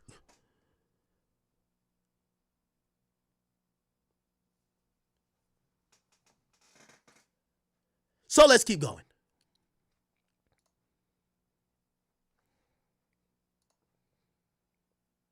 All right.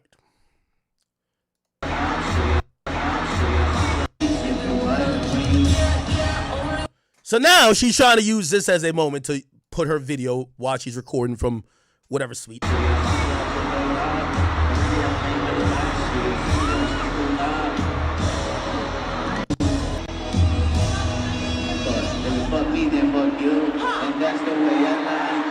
the way, I think I could go on this page and find it.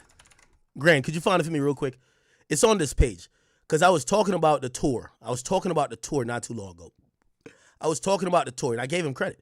And this is what I'm saying. I really dislike people like Lauren LaRosa. She only tells a story that fits her narrative. There's a video of me talking about, I think it was the second tour date, or I talked about him, Kendrick, breaking the record for 9 million sold. Let's see. There's a video of me talking about it. They posted it because when I wake up in the morning, I look at videos of me, what I did the night before. And I usually go to this page and I look on my YouTube as well. Okay, here we go. This is that. Now, I talked about it, and they even said, yo, Ack was honest. Ack was honest. Here we go. That's some future shit. I really like this page. Whoever is behind this, man, fuck with you. Okay. Let me keep going.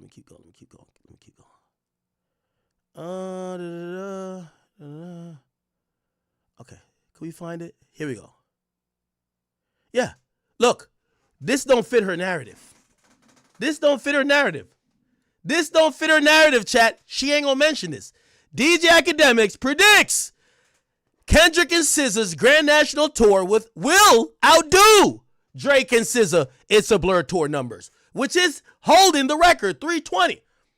He's unsure if it'll be a hip-hop tour since SZA, the co-headliner, leans R&B. By the way, for anybody not be like, oh, no, you're hating, because I've seen some people say that. Ack, you're hating. Why would you say because SZA's on the tour, it's not a hip-hop tour?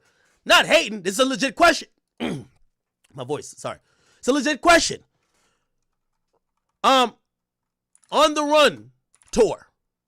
I think it's called that. On the Run tour, Jay-Z and Beyonce. Okay? That got 109 million. Actually, 140. Oh, no. Oh, shit, never mind. What's the name of the tour? It was a co-headline. This wasn't considered hip-hop because Jay is hip-hop, Beyonce is pop/R&B. It wasn't considered a hip-hop tour. Okay? This is why on the list of top highest grossing hip-hop tours, they actually grossed more than, did they? Or just right there. 100, what the fuck? What was the numbers? Let me get the actual numbers. The fucking full numbers. I think they grossed more than the 50 tour because they were charging mad money. But here's the thing. It didn't rank. Yeah, 109 million. 109 million. So that would have been ranked over the 50 tour, which was 105. Why isn't it on the list? It's not on the list because Beyonce is a pop/R&B act. Jay-Z is a rapper. So I made a great point. I thought I made a great point. Chad, I'm up here. I'm really knocking down great points. Kendrick and SZA, one is not hip-hop. SZA is not hip-hop. Kendrick, Drake and Savage, they're both hip-hop artists. Right? G-Unit, hip-hop. Who else? Everybody else is hip-hop. So I asked the question, and this is why it's captioned that way, because I did ask that question. I said, I don't know if it's going to be ranked as a hip-hop tour because of the co-headliner. Okay? But I gave him all the credit. I say he's going to break the record if it counts. $10 million. Category or another. Is this a R&B concert or a hip-hop concert? So I gave credit there. Let's keep it going.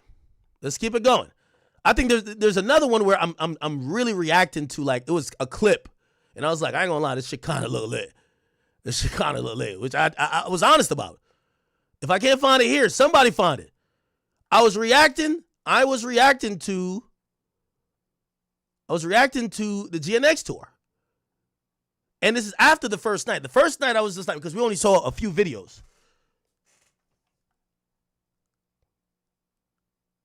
Wait, where is it? Jesus Christ. By the way, I said the same thing about Beyonce tour when they came out with that bullshit thing, talking about it's not selling out. I said it's impossible for an artist like Beyonce, who's backed by Live Nation, to not sell out. The tactics used by Live Nation, they're going to sell out. By the way, did y'all see the first night of Beyonce's tour? It looked all sold out. That's why I don't clown artists who are signed with Live Nation in these big, gigantic deals, because it's a fucking Ponzi scheme. They can't lose. Okay? Where is it? If I can't find them, I'll just go to YouTube or something like that. Here we go. Oh! Let me just let it play.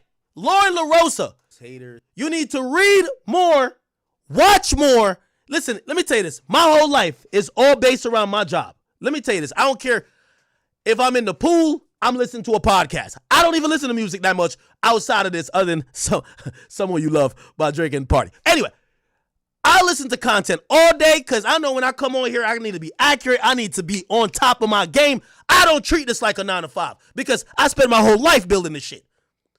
So, at the end of the day, this lazy bum, Lauren LaRosa, takes some shit she's seen on TikTok and then acts like that's my full opinion. Oh, he's the tour Yelp. If I'm the tour Yelp for Kendrick Lamar, you dumb bitch, what about acknowledging when I say this? Shit. Y'all watch this while I go take a piss, man. I think this is W. I'm going to tell you why. My boy rapping with no backing track. Right? If again, some of y'all don't know concerts.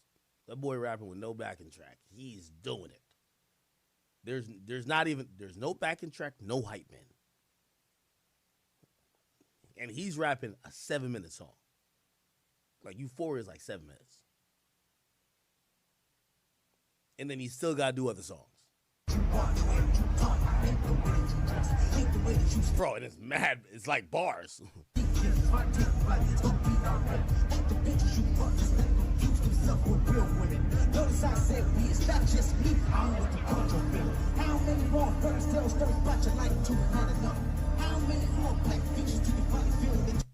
This give me Jay-Z vibes.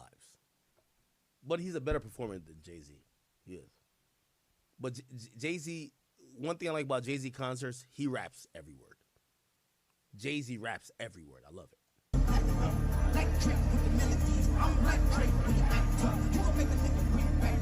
Oh, I'm actually surprised he says Drake. I would think that like he's so draked out.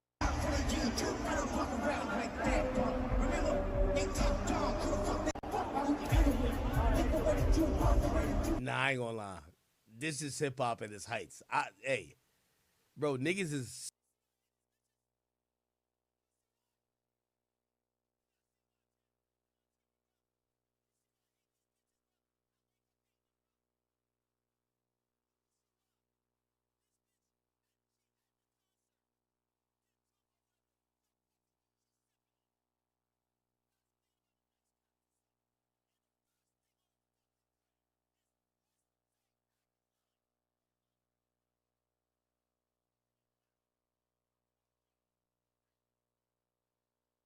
My bad.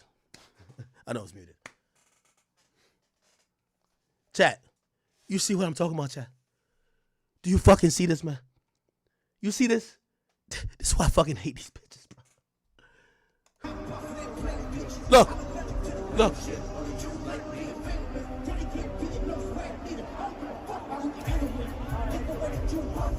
Nah, I ain't gonna lie.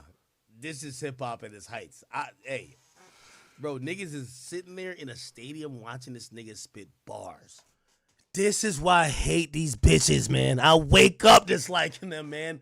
They tell half the story and they contort it. These are type of hoes. These are type of the hoes that got you on the blog just saying some random shit about you. And then when you respond, they call you misogynistic, man. Because when they lie about you, it's supposed to ride. Believe all women. But when you respond, they're like, why the fuck you defending yourself? Nigga, why you don't just let her lie on you like that? You gotta stop it. Everybody has to be held accountable. Lauren LaRosa, you're a fucking liar. You're dishonest.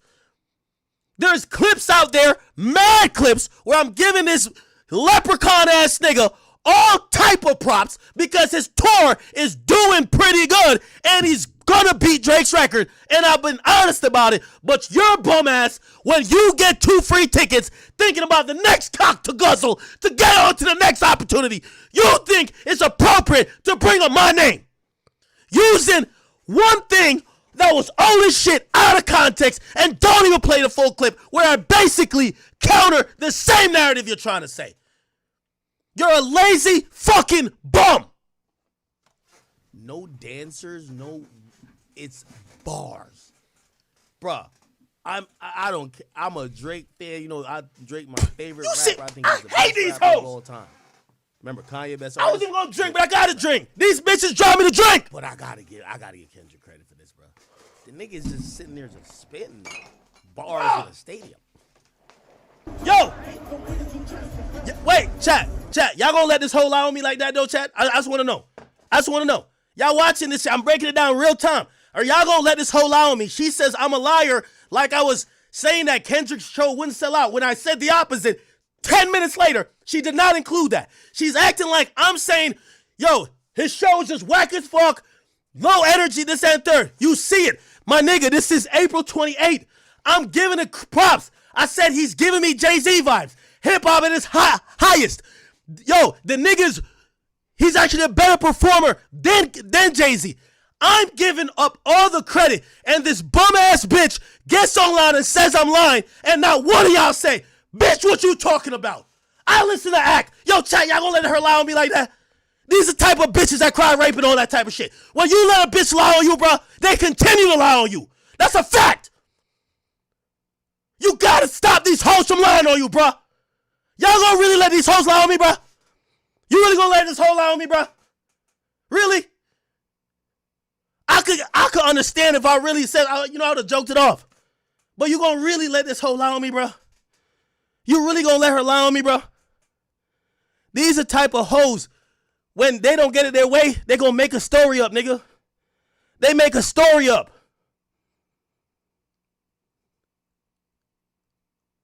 Bro, she came out of the blue with this shit, bro. And y'all gonna let this hoe just lie on me. That's how bad y'all wanna see me down? This is why I told the girl on Cam show, just chill out, shorty.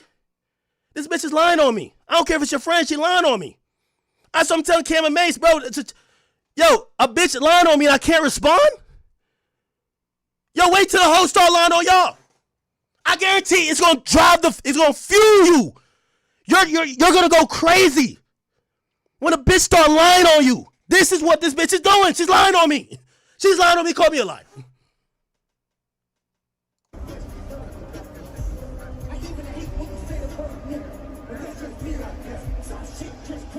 This shit drive me to drink, chat.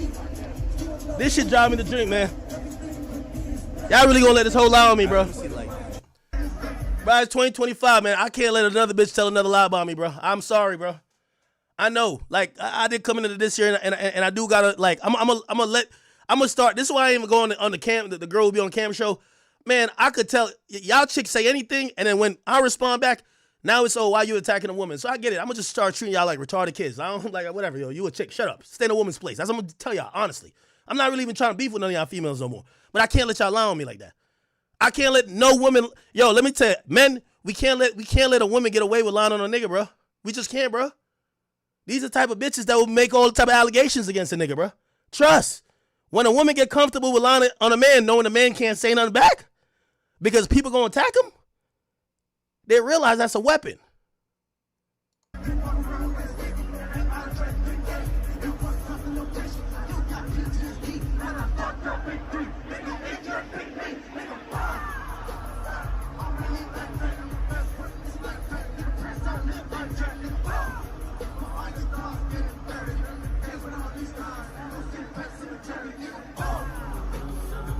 By the way, the same stream, I even went to, there's a thing where a fan is rapping with Kendrick, and I was like, oh shit, this is the first time in history I seen a nigga that's at Kendrick show with a lineup. I even made that joke. I remember the joke. Do I got it here? It probably is not in this. This is Beyonce's show or something like that. No, it's SZA. Where is it at? Nah, I don't know if they posted it.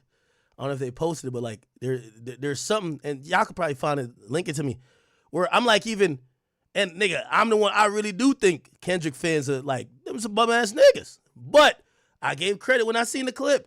Grant sent it to me. You know what I'm talking about.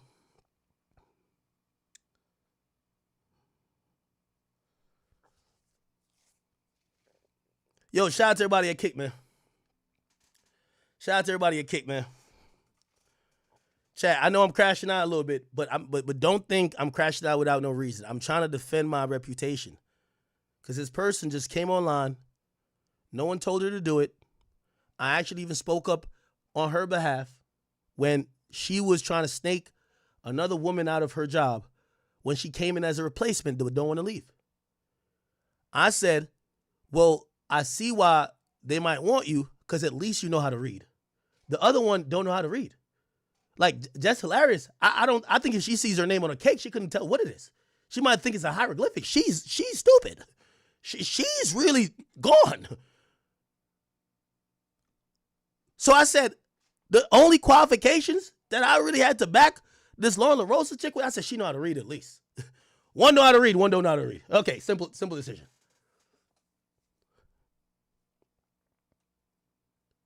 But then I didn't know that she had this in her tool belt. She's a liar, a fraud. She intentionally distorts the truth to fit a narrative that she could get in cool with certain audiences or certain people. They gave you some free tickets and you decided to come online and slander me?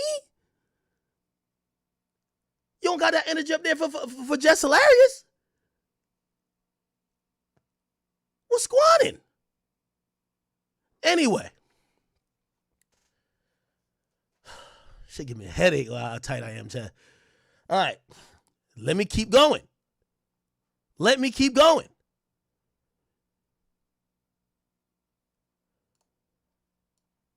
Had me looking forward to see what the crowd energy was like. It was on fire, and not like us. Again, not paying attention to a bunch of stuff. Academics reviews are literally that. Reviews. And he has been fair-ish. See, this is what I don't like. You called me a liar already. This is the worst type of person. You done called me a liar. You didn't say, hey, maybe I misspoke. I shouldn't have called him a liar. But I saw a clip, and it wasn't what he said. Oh, I also heard that later he switched or adjusted his opinion. No. She's now saying it when nobody's going to see this other than me bringing it up here. Academics reviews are literally that. Reviews. And he's been fair-ish lately, but parts of what he said versus what it was given IRL didn't add up. I mean, he said Kendrick destroyed hip-hop. I told you, well, first of all, you see, I hate when people say this. Same issue I'm having with this chick, bro. I told you, I could name the rappers. I just don't think they want their name to be in the headline. The rappers himself who told me, like, bro, right now we ain't trying to drop. Rappers told me that the nigga ruined hip hop just because of the atmosphere Dot created. That now it makes it tougher for other people to even start churning up their machine to be able to drop. Because everybody is so tuned into this, like, back and forth, and now everything got to have a deeper meaning, and it's kind of like almost sucked the air out of just what regular, sometimes fun-loving hip-hop is. That's a fact. So I do think the nigga destroyed hip-hop. But also that Kendrick was a great performer who didn't need a headline. What? Anyway, moral of the story, I had an expectation based off the reviews. It changed. Everything is subject to change, as you see below. I'm out. Catch me. Okay. That's why I said Kendrick ruined hip-hop. Because ever since he came with that little battle energy, that's cool. Drake and Pusha T got into it. Niggas said, that's why I said Drake. All right, man. Yeah, I just said that already. Bro, this shit just gave me a headache, bro. Is this more?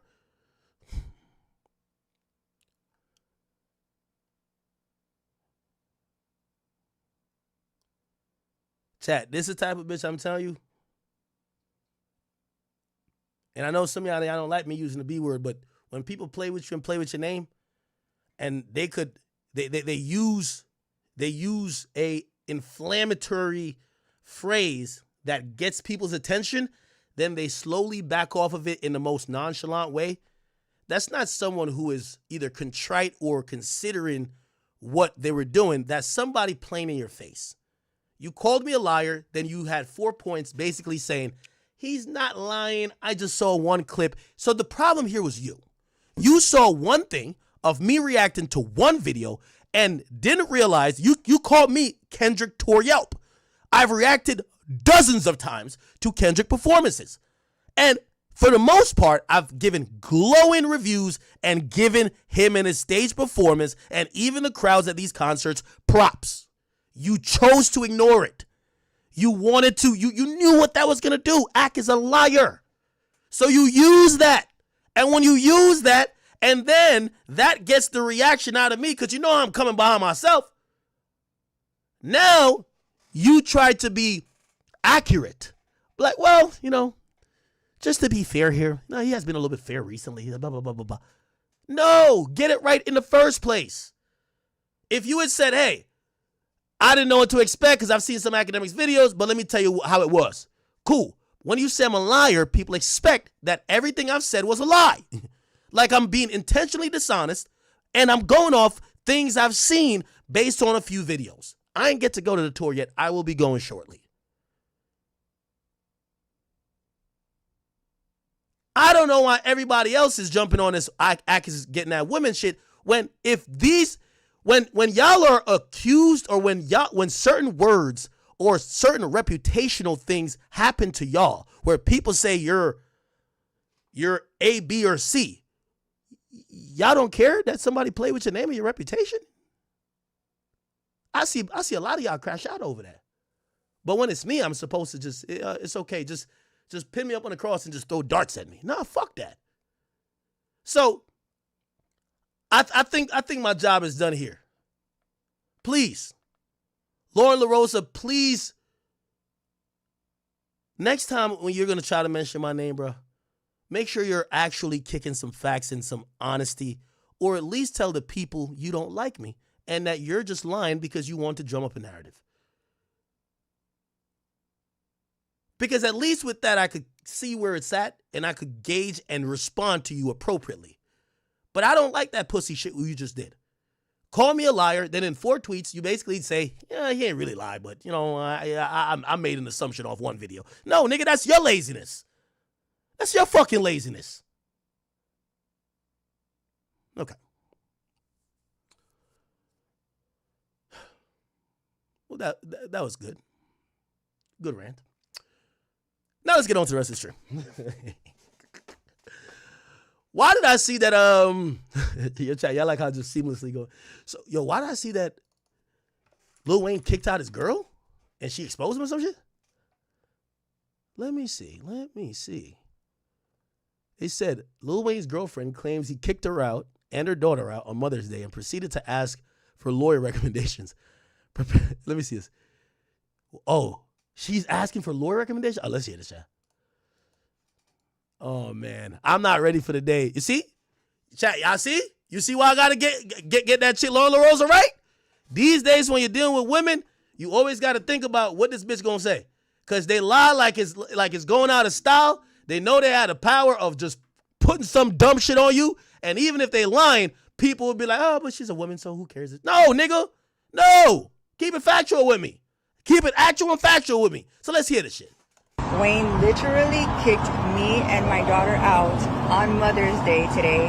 What the fuck? Her daughter grown as fuck. I thought I was going to see like a 3-year-old. Like, no. It's a fucking grown-ass person. He kicked me and my daughter out on Mother's Day today. And I am just recovering from surgery. I am 5 weeks out from a full mommy makeover. I can't even lift boxes, but this man has his assistants and people coming to help kick us out today. And broke up with me on Mother's Day through text. And her birthday's next weekend. And I leave to New York this week for all the Sports Illustrated press. When I tell you... She said what? And broke up with me on Mother's Day through text. And her birthday's next weekend. And I leave to New York. What the hell does her birthday got to do with Wayne wanting to be with you? That ain't Wayne kid. Is that Wayne kid? I know Wayne got a whole bunch of kids, but that ain't Wayne kid. Talking about her birthday's next weekend. What the fuck that got to do with Wayne want to be with you? How dare you break up with me when my daughter's birthday is next week? What the fuck? That nigga look like Russell Wilson. He ain't stepdaddy. He ain't got nothing to do with your motherfucking kid. Yo, put it like this. If you got kicked out, you clearly didn't live there. Also, it's Wayne's house. He don't want you there no more. You might think it's like being cold because he broke up with you via text and shit like that. These days, it's too costly to even get in an argument with a woman in the same room. She gonna say you put your hands on her. She gonna say you intimidated her. She gonna make up some bullshit. I like how Jeezy handled the shit with Jeannie Mae. Dip and let your assistant handle that shit. You can't handle it. Yo, these chicks will come up with lies like it's nothing. So you got to get yourself out the situation, make sure it's documented, and just be good with it. Wayne, y'all might say Wayne off them drugs or whatever the fuck, or he look fried these days, but Wayne's smart as fuck for this. Sure, y'all want you off my property. I want you to leave, but instead of confronting you, now you start throwing shit at me. I gotta grab you that you don't fucking rip my face off. Now you saying I put my hands on you, some dumb shit, or you made some wild allegation. Like, no, I'm gonna leave. I'm gonna tell my assistants to come to the crib and get your bitch ass the fuck out of here. I like that, Wayne. And I don't need to know why they didn't break up. And by the way, here's the thing too. This is another thing I don't like about this shit. I'm telling you, you can't let these bitches lie on you, bro. We never knew you was with Wayne. Why the fuck we hearing you not with him no more? I've seen some fake ass chat niggas do this too. Let me always make this clear. If you never gave an announcement when you showed up, don't give an announcement when you leaving. Just leave. Peace. We didn't even know the nigga dating you. Why the fuck you letting us know he done dating you? If you didn't give an announcement when you showed up, don't give one when you leaving.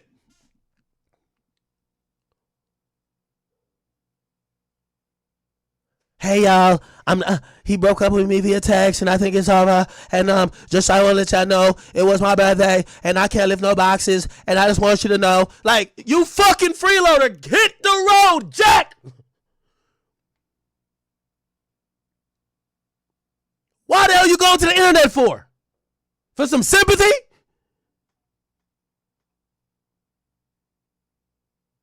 Boxes, but this man has his assistants and people coming to help kick us out today, like, and broke up with me on Mother's Day through text, and like, my birthday's next well, weekend. and her birthday's next weekend, and I leave to New York this week for all the Sports Illustrated press, like, when She said she leaves to New York for what? Illustrated press, like, Wait, what? Who is she, by the way? and I leave to New York this week for all the Sports Illustrated press, like, Oh, Sports Illustrated? She models them? when I tell you that I am absolutely unsure on how. Wait. Or maybe he went for Sports Illustrated because Wayne be doing sports shit now. I tell you that I am leave to New York, And like, my birthday's next well, and weekend. her birthday's next weekend, and I leave to New York Oh, no. She said her. this week for all the Sports Illustrated press. Like, when I tell you that I am absolutely unsure on how to even process my emotions, like, if y'all got lawyer recommendations, please send them because. Oh, my God, bro. Oh, my God, bro. Yo, you deal with these chicks like these bitches think this is like an opportunity. Like, they can't even take a L. Like, yo, he don't want to be with you no more. He's probably fucking somebody else. It's over. Just go away. Lawyers? What do you need a lawyer for? Yo, this is sad. Like, if y'all got lawyer recommendations. Wait, were they married or something? Hold on, maybe they were married. I don't know. Maybe I'm tripping. Lil Wayne lawyer. No, Lil Wayne wife. Maybe he married this chick.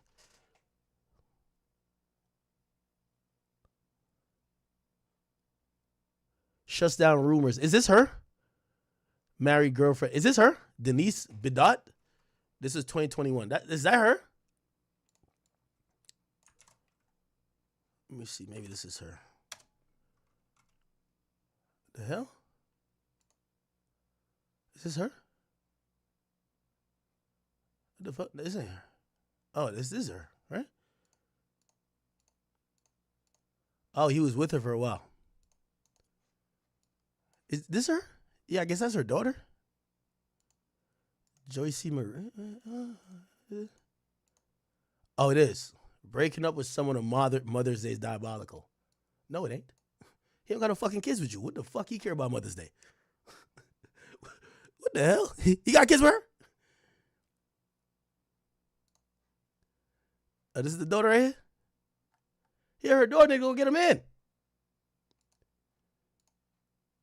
Flexing that you're in Nobu while crying that you got kicked out of a multimillionaire's house that's diabolical. You got to tag Nobu. Flexing that you're at Nobu. Like, what the fuck is this on the plate? This is why I don't like expensive restaurant. What the fuck is this? This don't even look edible to me. What the fuck? Flexing you're at Nobu, but crying about getting kicked out of the crib is crazy. Let's hear this. Everyone DMing me about my story I posted. Yeah, this is actually a fact. So by the way, Wayne literally. So by the way, it looks like Wayne was with this woman for like 4 years, because this thing that I looked up about her, Lil Wayne, looked like they were together. They said on and off getting girlfriend. So he's been with her since 2021. Oh my God. Now she starts saying abuse. Oh my God, bro. Oh my God. They won't stop, chat. They won't stop. They won't stop. She was with this man this whole time. As soon as he said it's over, now he beat her ass. No, they won't stop, bro. They won't stop, bro. They try to take down all our heroes, bro. Like she went from being mad that he said it's over to now saying what? It won't stop. No, it won't stop, bro. It won't stop. Jesus Christ. Oh my God, it won't stop. Now she's coming out saying he beat her ass. Bruh, why can't they just move on?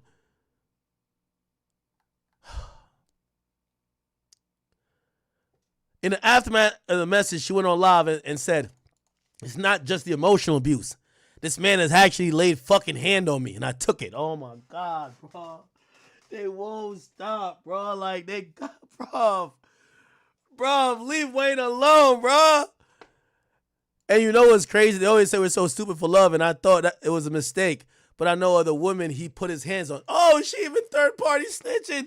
Oh, I know other women, he beat their ass. They won't stop, chat. They just won't stop. They won't stop, chat. They won't stop. Literally kicked me and my daughter out on Mother's Day today. They went to Nobu after this, and then they start looking for lawyers. Chat, think about this. Oh my God, how could you kick us out on Mother's Day? Somebody get me a lawyer. Hey, daughter, come on, we're going to Nobu. Oh my God. And I am just recovering from surgery. I am 5 weeks out from a full mommy makeover. I can't even lift boxes, but this man has his assistants and people coming. She's 5 weeks out from a fucking plastic surgery, a mommy makeover. These chicks are only obsessed with aesthetics, getting their tummy putting in their ass, like doing dumb shit. And when none of that works to keep a man, they just file a lawsuit claiming they got their ass beat. Yo, what's up, bro? What's up? To help kick us out today. Like, how come we ain't heard nothing about these allegations before you got kicked out, bro? Hey, Big Plate. I'm gonna read that in a second. You said his primary account been shadow banned from the chat. All right, we're gonna get you right, bro. We're gonna get you right. You said Wayne has horrible taste. Yeah, Wayne used to get some baddies. I guess he loved them BBWs. Looked like she was a BBW back in the day. Well, that's the daughter. Where's the moms? How old is the daughter, by the way, chat?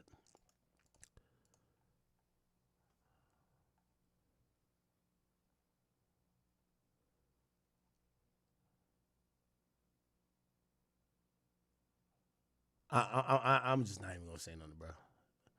If Wayne like it, I love it. Fuck it. broke up with me on Mother's Day through text. And like, my birthday's next and weekend. her birthday's next weekend. And I leave to New York. Chad, I agree with you, man. Wayne too drugged out. Wayne look feeble and weak, man. Wayne don't even got the strength to beat your ass, man. You look like you weigh more than Wayne. You know what I'm saying? Like, yo, you sure Wayne beat your ass? I ain't saying it ain't happening. I'm just saying you sure. New York this week for all the Sports Illustrated press. Like, when I tell you that I am absolutely unsure on how to even process my emotions, like, if y'all got lawyer recommendations, please send them, because, you know, so yeah, I know he has 2 girls being flown in today, and who knows how many plethora of girls. Real nigga. Wayne's hey, if you think one monkey stops the show, he got you out and he's getting the 2 new girls in. One monkey don't stop the show. He has. I've been nothing but supportive to this man, loved him till the end of the fucking world, but she was probably a raging trust. Intolerable. Like you're not seeing what he probably has to deal with. You're seeing the let me go tell the public that they could give me sympathy and shame you, and let me get a lawyer to sue you. What he probably was going through with this chick was probably hell on fucking earth, nigga. Trust. Like, you literally flew me, uprooted me from New York City where I was living and brought me here for this bullshit. Like, that's crazy, you guys. Like, these men really be taking advantage. And it's not just the emotional abuse. Like, this man has actually laid a fucking hand on me. Like, nah. And I took it, you know what's crazy is they always say, like, we're so stupid for love, and I thought it was, like, a mistake. But, like, I know other women he's put his hands on. Oh, my God. What's up? Yo, bro. What's up, man? Yo, chat. We got to start being like, yo, my nigga, if you only ready to blow the whistle when the gravy train stop, bro, you were living good this whole time, driving his Rolls Royces, living in the mansion. Everything was straight. You never wanted to speak up. You never wanted to get on live saying shit. But he got you out the crib. They packed your shit and escorted you to the door. And all of a sudden, you got a story to tell. Come on, bruv. Today, it's okay. Yo, it's like these chicks don't watch what happened with Shannon Sharp. And they know Dr. Umar. Yo, Dr. Umar! Where's Dr. Umar when you need him? Let me go to Dr. Umar's feed, bro. Dr. Umar did tell us we had to cancel all white women for like 6 months. Dr. Umar. We had to cancel all white women for 6 months, bro. Dr. Umar, bro, we need you, bro. We need you, bro. Damn, why this nigga page look like this? The fuck? Dr. Umar page be mad black. Oh, man. Has he ever talked about Lil Wayne? And Lil Wayne's bunny hopping? Let me see. Dr. Umar, Lil Wayne. Let me see. Has he spoken about it?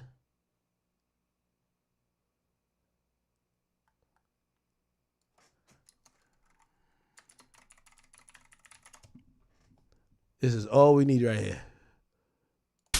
Richard Jefferson, I sentence you to 500 lashes for conduct unbecoming a black man.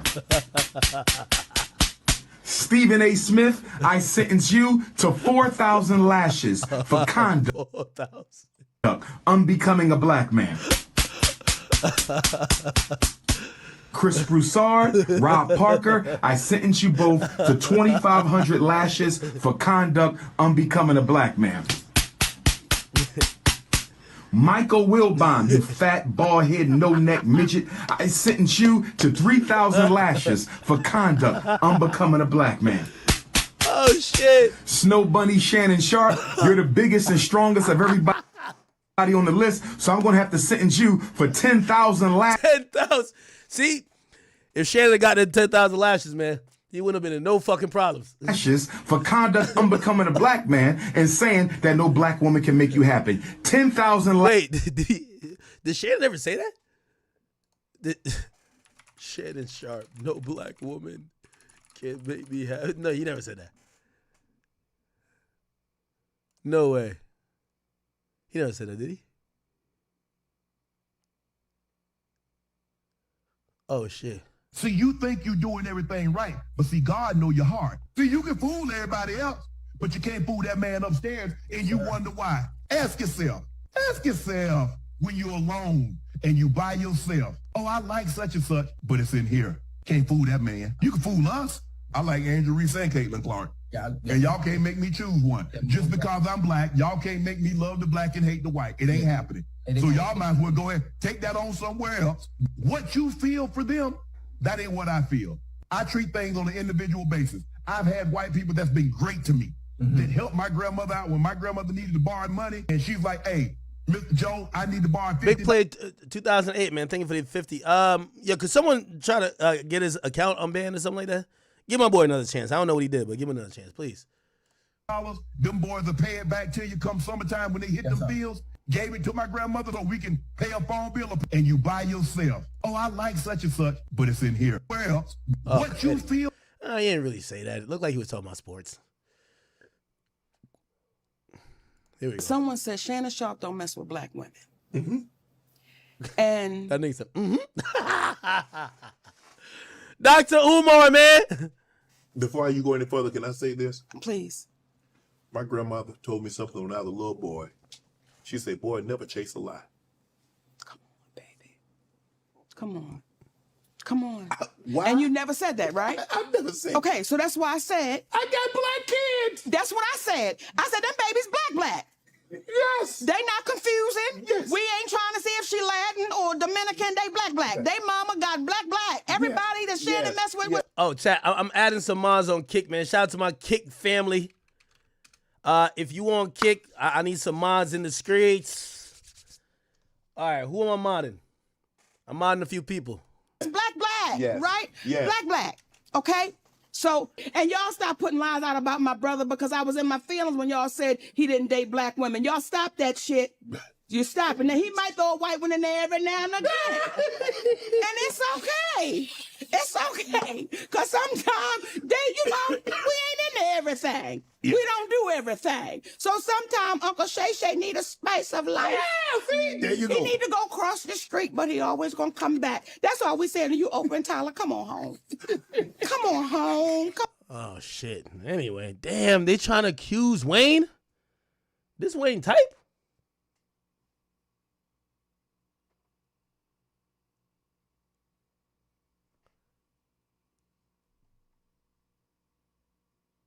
I mean, I understand. Like, shout out to my man Wale Enter. I know he the milk, man. I know some niggas do love them some milk, but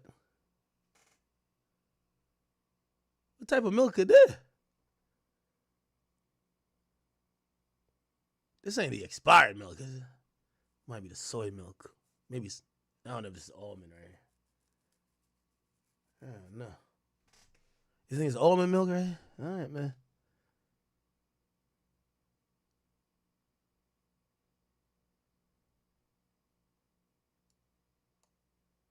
Oh, shit. Let's see if we can find the IG Live. We need the IG Live. Shout out to Live Bites. They always have the IG Lives on deck. Let's see. No, that's just IG stories. Was she on IG Live? Or maybe it was just the IG stories?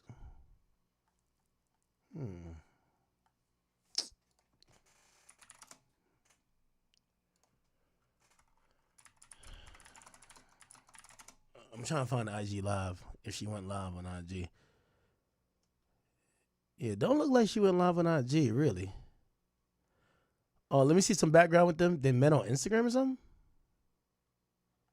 Oh, they split recently? After 3 years of dating, Lil Wayne and Denise Bidot split. In 2020, Dwayne Michael Carter Jr. started dating Denise Bidot. The couple announced their romance in June after Wayne cancelled his engagement to Australian beauty Letitia Thomas. After meeting in 2019, they reconnected during the COVID-19 epidemic, which helped their relationship grow. They posted countless tender moments on social media, showing their love. Bidot admired Wayne throughout their relationship. She wrote a touching Instagram post on his 39th birthday in September 2021, calling him the greatest love of my life. All right, let's see if we can find that. Because these chicks switch up on you in a second. You feel me? 1 minute you're the rock of their world. You break up with them. Now you're an abuser. You're the worst nigga on earth. She 38? Okay. Let's see.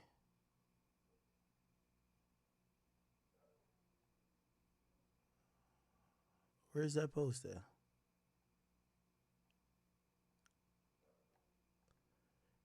Shit, I might have to go get my dog. One of my dogs outside. I could hear him.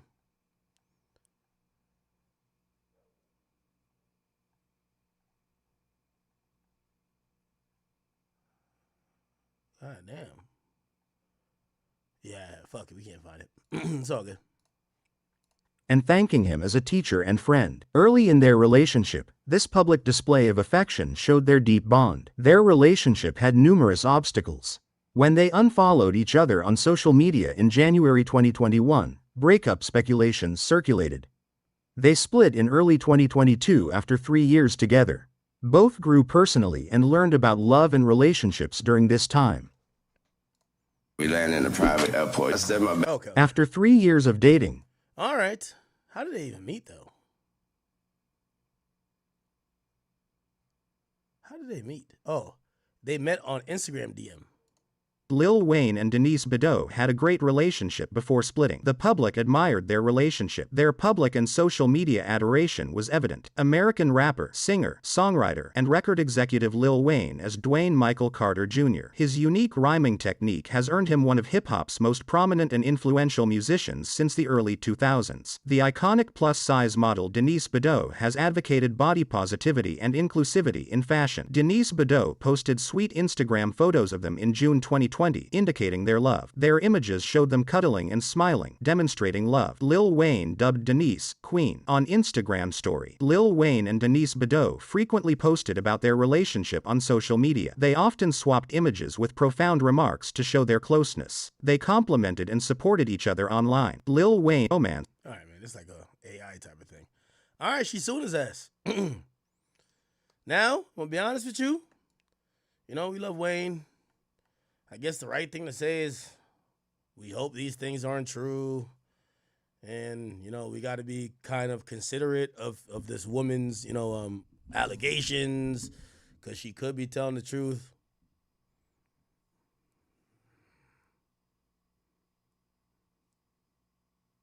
But come on, Chad. Y'all starting to see what's cracking, right? Anyway. Let me see what else is going on. Hey, yo, not for nothing. Yo, I'm going to take credit for this, yo. Yo, DDG baby moms, Hallie. Yo, you got to give me some credit. You living your truth out here now. No more sneaking around. It's finally time you popped out. I done told you. You should have been popped out. DDG done have 4,000 women on the stream. It's time you popped out with that nigga Brent Fires. Chat, I told y'all. She finally did. They on vacation right now. Brent Fires, I don't even know how to spell his name. And Halle Bailey, I done told y'all. It said, apparently, you know, that's Brent Fires at the some resort. This is him laying down. I guess DDG comments and saying, who cares? Well, not really comment on the picture, but he's just like, who cares? Halle Bailey posted herself on the same vacation. Feel me? I work all. Yeah, you know? Doing her thing. And said DDG can't see son because Halle took the son to St. Lucia to be with Brent Fires. That's Brent Fires right there. That's Halle right there. Okay, whatever. Somebody says, oh, they said not true? Why are you lying? Brent Fires has a girlfriend. And Halle, what? Listen, man.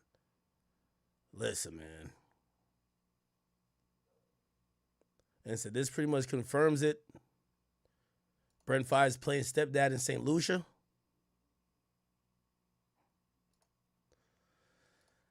Listen, man, I really don't give a fuck. Like, listen, I'm actually like Halle Bailey. You know, I think she should enjoy her life and her doing whatever she got to do.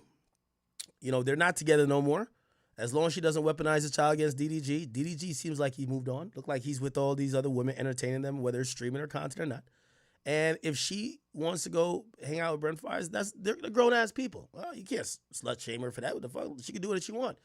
Now, some people were saying this nigga Brent Fires was around before we knew they were done. I think that's where the little drama is. So before we knew Halle and DDG were done, I heard that nigga Brent Fires just been around. You know what I mean? There's a couple club videos and photos they were looking, but people looked at Halle like, oh, no, she's like an angel. So that's like innocuous. It's innocent. Then now later we're like, oh, it all makes sense now. You remember DDG writing up that long-ass message? Dear Internet, me and Halle have chosen to go our separate ways. And niggas like, why the fuck you write a whole goddamn thesis paper about you being single? Nigga, we don't give a fuck that much. Come to find out, he probably knew Shorty's kicking it with Brent Fires. You know, the Internet, they always look at the man as the dog. So when the woman takes a picture with a nigga, they're like, probably for work. Anyway, if it is true, I am very happy for Halle Bailey and Brent Fires, and I'm pretty sure DDG is happy as well.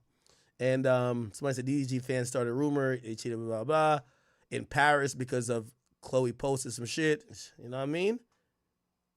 Okay. Hey.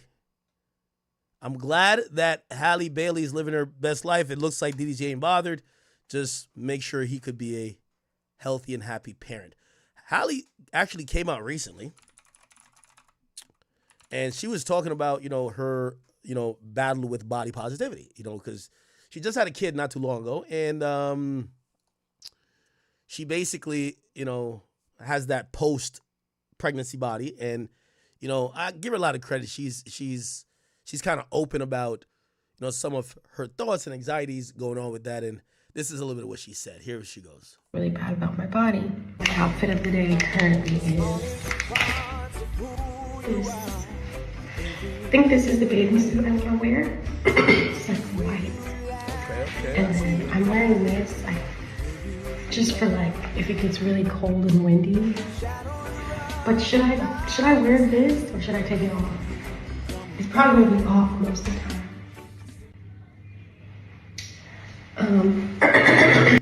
By the way, I really like this. All things considered, I like the fact that she's not trying to hide, which many celebrities do, or get under the knife and come back with this like perfect for Instagram body. And she's kind of showing that, hey, listen, I had a child. This is how life is. This is how I currently look, and it's cool. You get what I'm saying? I think that's very dope. Right now, currently, I am a little bit thicker than I usually am. And I don't really know. I feel really insecure about it a little bit because all my life I've been like 120 pounds, really skinny. And then I had my baby. And then when I was breastfeeding, I lost a bunch of weight. I feel really bad about my body. My outfit of the day.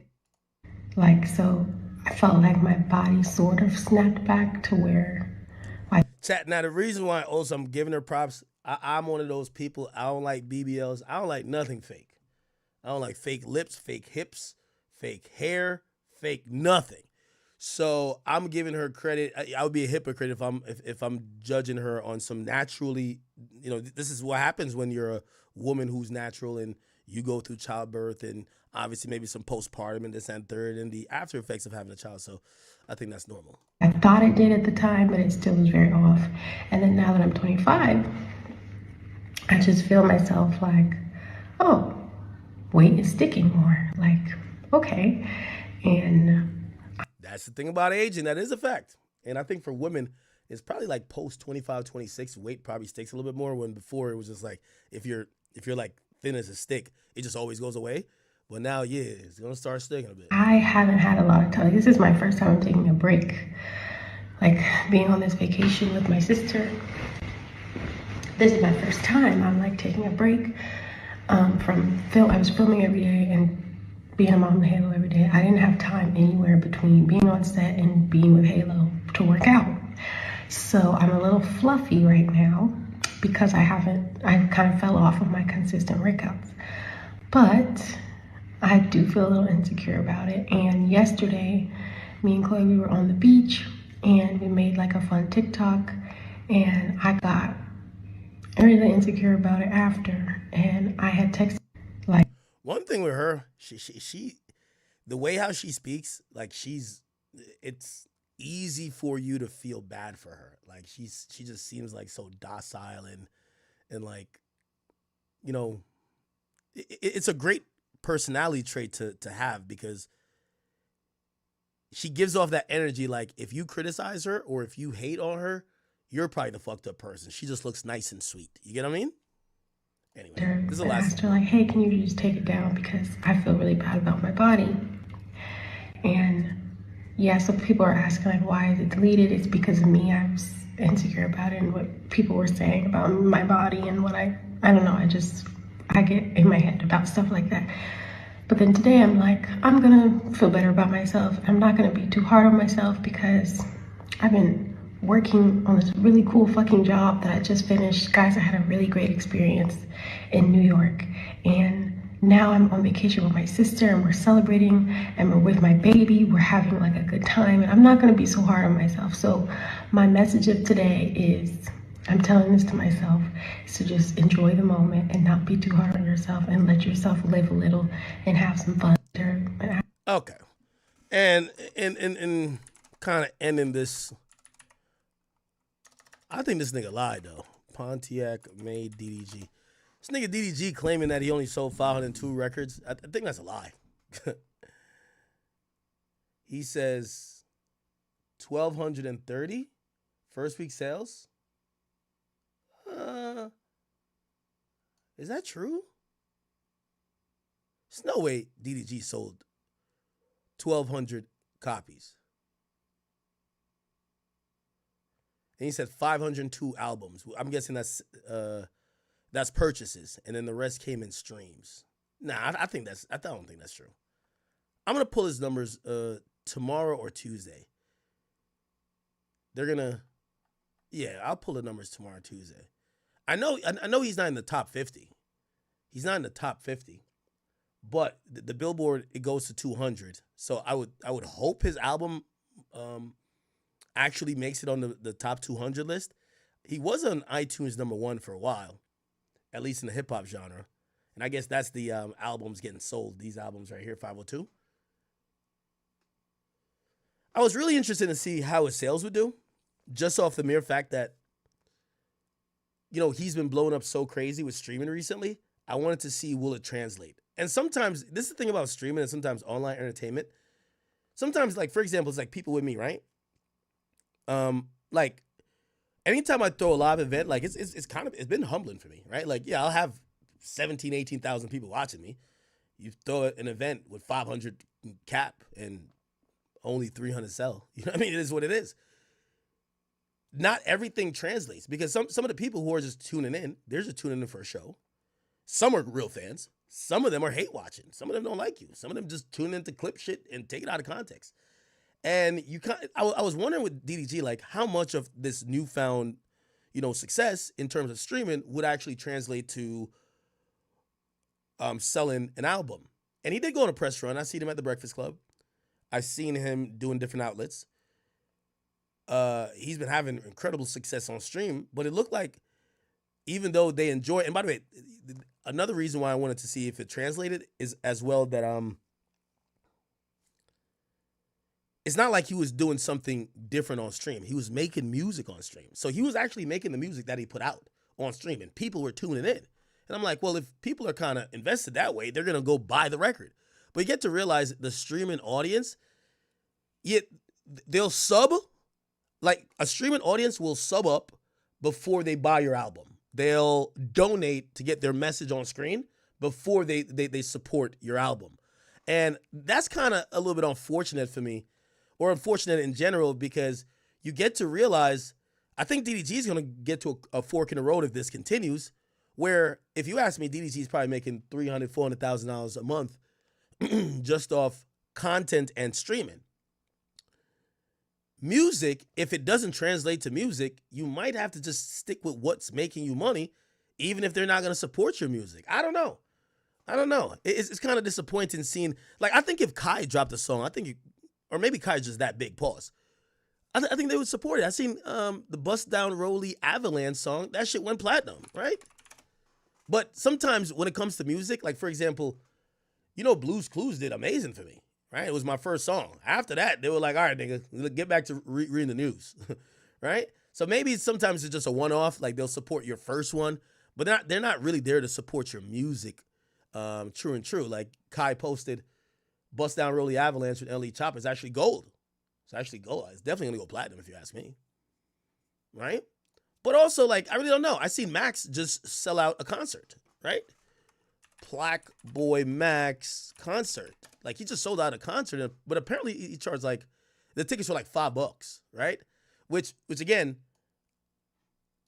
that's not a feasible thing to really have that type of career if you want to perform. Like, he probably didn't make no money on this. He probably lost money on this. $5 a ticket, the venue's going to charge more than that. You get what I'm saying? But for him, it was probably, not saying it wasn't an L for him, it was a big W, but he probably just wanted people to show up. But I'm wondering how much, we haven't really seen it yet where someone has taken that stream clout and completely turned it into, I'm going on tour and they're going to just support me as an artist. On 5/5, I will be doing a live show, a concert with artists that have came on stream and done in the booths. Tickets go live tomorrow. Tickets go live tomorrow. Now, I repeat, on 5/5, I will be doing a live concert with some artists that came on stream and did in the booths, not all, some, and doing a live show. Tickets go live tomorrow. Okay, so yeah, he sold for $5. And I ain't gonna lie to you, it looked lit as shit. Let's see if we could. I want to show you the show. That show looked lit as hell. Yeah, this was the show. Oh, and I guess he brought out mad people. So 41 came out. Okay. Yeah, this shit look lit as fuck. I think he did it at the Roxy. And the Roxy holds, how many people does the Roxy hold? I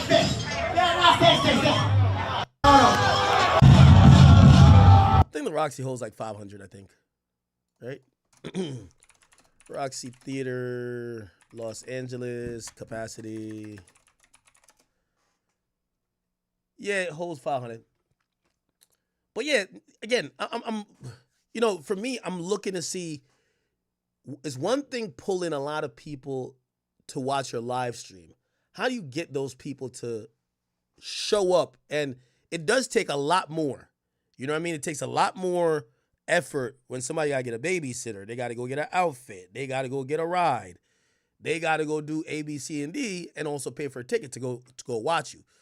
Now, if those people are musicians, it probably makes a little bit more sense, right? Like, for example, I think it's tough for me to even, I think anytime a podcaster, well, I'm more of a streamer than a podcaster, if you ask me. I think people might be like, well, why would we go watch Ack if he's going to do what he's going to do on stream? You know what I mean? If it's music, it's easier of a sell. Also, it depends on, and that's what I was saying about the NBA YoungBoy like fan base. It depends on the age group. Like, I think, for example, let's say Joe Budden's podcast. Like, they got grown-ass people in their 40s that's watching them and shit, right? And I think they probably sell tickets easier. They might get less numbers than some people, but they probably would sell tickets easier. When it comes to, like, younger fan base, bro, you can't charge them $80, $90. You get what I'm saying? They're not going to show up. They don't got $80, $90, even though they love Max, right? And I'm not dissing, like, his audience. So I think this was a big W, but I'm kind of bringing it back to the DDG shit to say, I really thought DDG was going to be pushing 10K at least. Like, I think he called me and I told him 20 to 30. Because, bro, like, he's been lit. So, like, if his audience didn't really show up and cop his album, like, I don't know.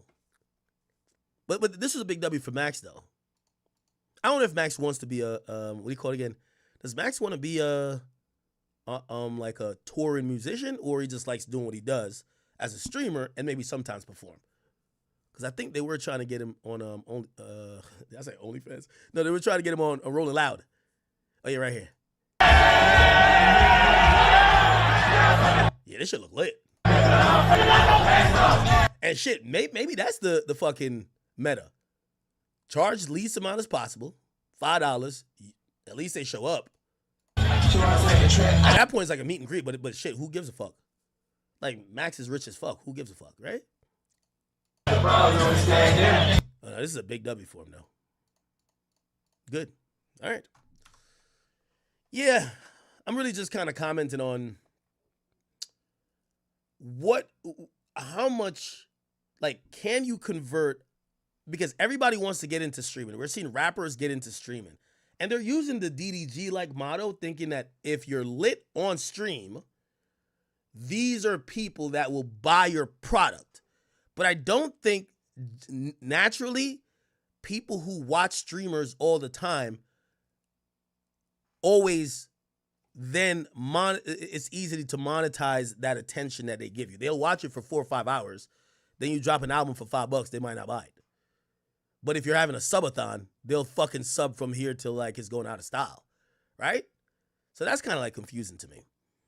I guess we'll find out if anyone ever does it, do it correctly. Has anyone done it correctly?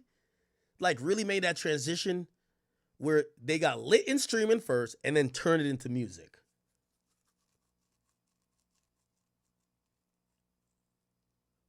Somebody said DDG's trolling. Yeah, maybe he's trolling, but like, I mean, he's still not in the top 50. So like, the top 50 he's so below 20,000 for sure. I'd be surprised if he didn't sell 10,000. If he didn't sell 10,000, I'm kind of wondering like, what the fuck? Anyway. Yeah, this is a good look. Okay, all right. What else is going on, chat? What else is going on?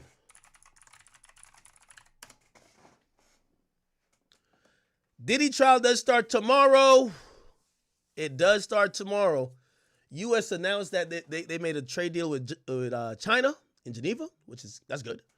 Stock market going crazy tomorrow. You get what I'm saying? What's this? Who's this? I don't know who this is. Miley Cyrus addresses mom. What? Okay, I don't care about that. Jacob Lattimore. Is this Boosie? They gave Boosie. All right, this is some ghetto shit. They gave Boosie a degree. Your pain has not been wasted. Your platform has a purpose. Your legacy is just beginning. We know your name as Lil Boosie. Heaven will not know you as Dr. Hat. Hereby conferred upon Turnhouse Jr. this degree in Doctor of Philosophy, PhD. This gotta be a black college. It's gotta be a black college, bro. I know this is bad, but it's gotta be a black college, bro. Yeah, I wonder. Yeah, at what point they were like, yo, let's give Boosie a degree. Like, yeah.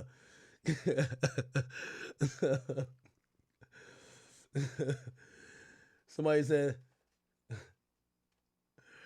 In music composition. 2 honorary degrees to Dr. Hatch. Still, congratulations to him. Dr. Hatch. Okay, whatever. Somebody said something about Jadakiss. What's going on with Jadakiss? I'll Google it. What's going on with Jadakiss? Put me on game. Put me on game. Is this Ciara? Ciara been aging okay, right? Jadakiss. What Jadakiss got going on?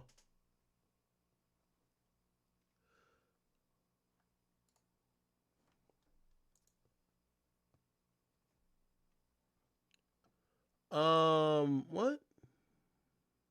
Jadakiss has a podcast.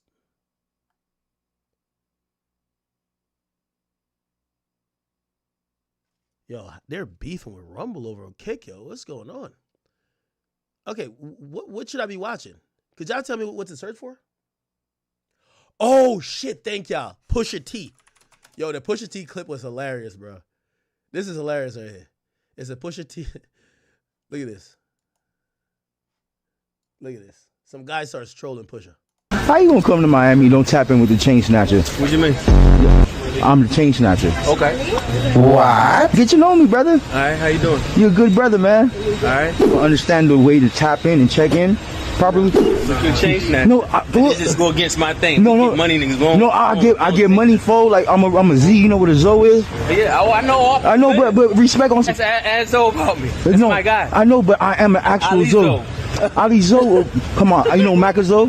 Yeah. You okay? I'm on that. So you don't do me like a regular nigga, brother. No, I'm not. But you said something to me that no, me crazy. I'm a content creator and I get money like that, so you can't disrespect me as if it don't count. Yeah, but you told me something. I don't know you. You're not perfect. I'm not perfect. Every gangster respect gangsters. Real recognize real. You feel me? How you gonna come to Miami? Don't tap in. I seen another version of this on Keepsake Solid. I don't know if they doctored it or whatever. I don't think they doctored it though. Right here. Don't tap in with the chain snatcher. What you mean? Yo, somebody tell you, yo, how you gonna come to Miami and tap in with a chain snatcher? By the way, I think W Pusha. I think Pusha, you do what I would do. I don't know if he was walking to court or something. I'm walking in the direction of the police. Chat, I'm sorry. I'm walking in the direction of the police. Yo, listen, man, I came here to Miami. I'm fly, nigga. I'm not trying to scrap with a bum. I'm not trying to scrap with a random. Get out of here. I'm not trying to scrap with a random, bro. Wait. How you gonna come to Miami? Don't tap in with the chain snatcher. What you mean? Yeah, I'm the chain snatcher. Tapping in with the chain snatcher is diabolical. Okay.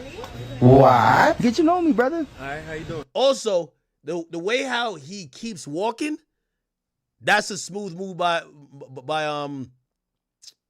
Pusha. I don't think that shows nervousness. I think it shows like, yo, bro, like, nigga, I'm trying to get to where I'm getting to, bro. You're a good brother, man.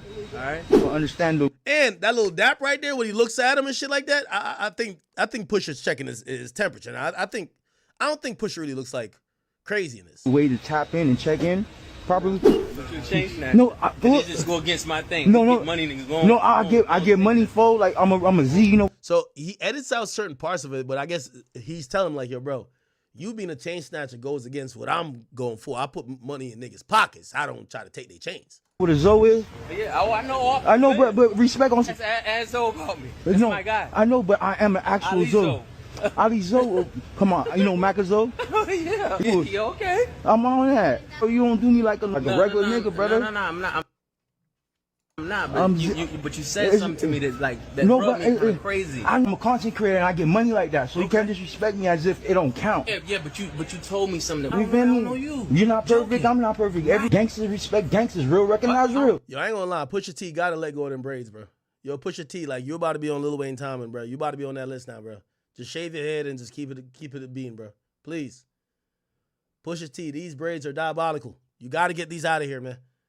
Yo, y'all old niggas got to realize y'all hairline done got pushed all the way back, man. Y'all on George Jefferson, Stephen A. Smith timing now, man. Y'all got to give it up or start wearing a hat with it, bro. Please start wearing a hat. This looks crazy. This looks crazy. You got to give it up now.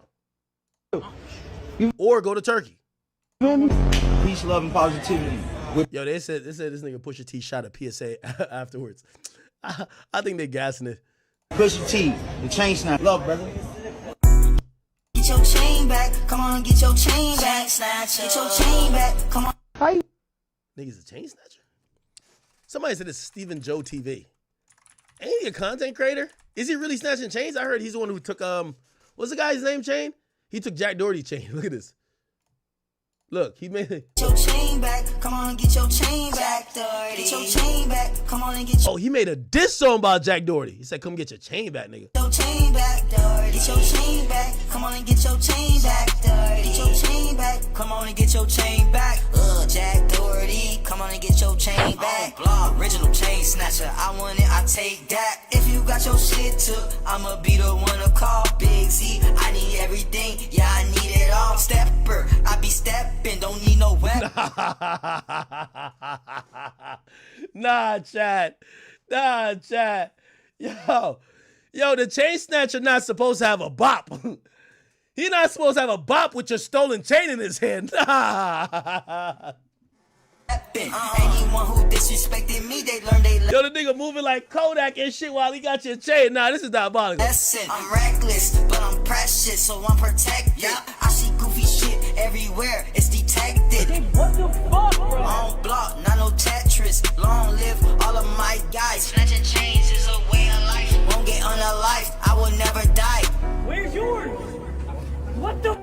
Jack Doherty got his jewelry took. You thought shit was sweet cause you wasn't in the hood. It can go down anywhere, understood. Just pay that fee, then you'll be all good.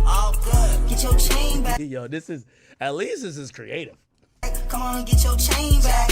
Get your chain back. It's a good anthem. Get your chain back, nigga. Come on and get your chain back. Get your chain back. Come on and get your chain back. Get your chain back. Come on and get your chain back. Now, I'm pretty sure this nigga's trolling. I think he's trolling. Because if he's not trolling, man. If he's not trolling, somebody gonna shoot his ass. Not everybody playing around like that. get your chain back. Come on and get your chain back. Get your chain back. Ruger Red, thank you for the gift of sub, my boy. Come on and get your chain back. All right, okay. Damn. Wait, he got a whole series pressing niggas. Oh, he pressed Javante too? What? Oh, shit. Hey, Javante Davis, right? What's good, brother? Yo, why everybody look at him like he about to steal something? Every time a niggas look at him, it look like he about to steal some shit. Like Javante kind of like, yo, who the fuck is this nigga? Hey, man, I was just trying to catch a friendly fade with you. I know you do all that boxing shit. Nigga, what? You feel me? For some money. I got money. You ain't the only one with money. Like, your little fade. Yo, why Javante? Yo, where's Javante from? He from B-More, right? You could tell Javante is like, yo, niggas think I'm gonna catch a fade with him in the street. Nigga, I'm gonna shoot you. You could tell Javante's on bad timing. He ain't about to catch no fade with you outside of that ring where he's getting paid tens of millions. He's looking like, nigga, you think I'm about to box you? Nigga, I'm about to shoot you. Something that's not orchestrated on live TV, but just on some hood shit. You know you record, right? Yeah, I know. I record my fades. I monetize and I put belt to ass. Well, God bless, man. It looked like you turning down the fade. God bless. Jesus is good or whatever. Whatever you worship, Buddha, all that. Wait, is he like for real or is he these like voiceovers?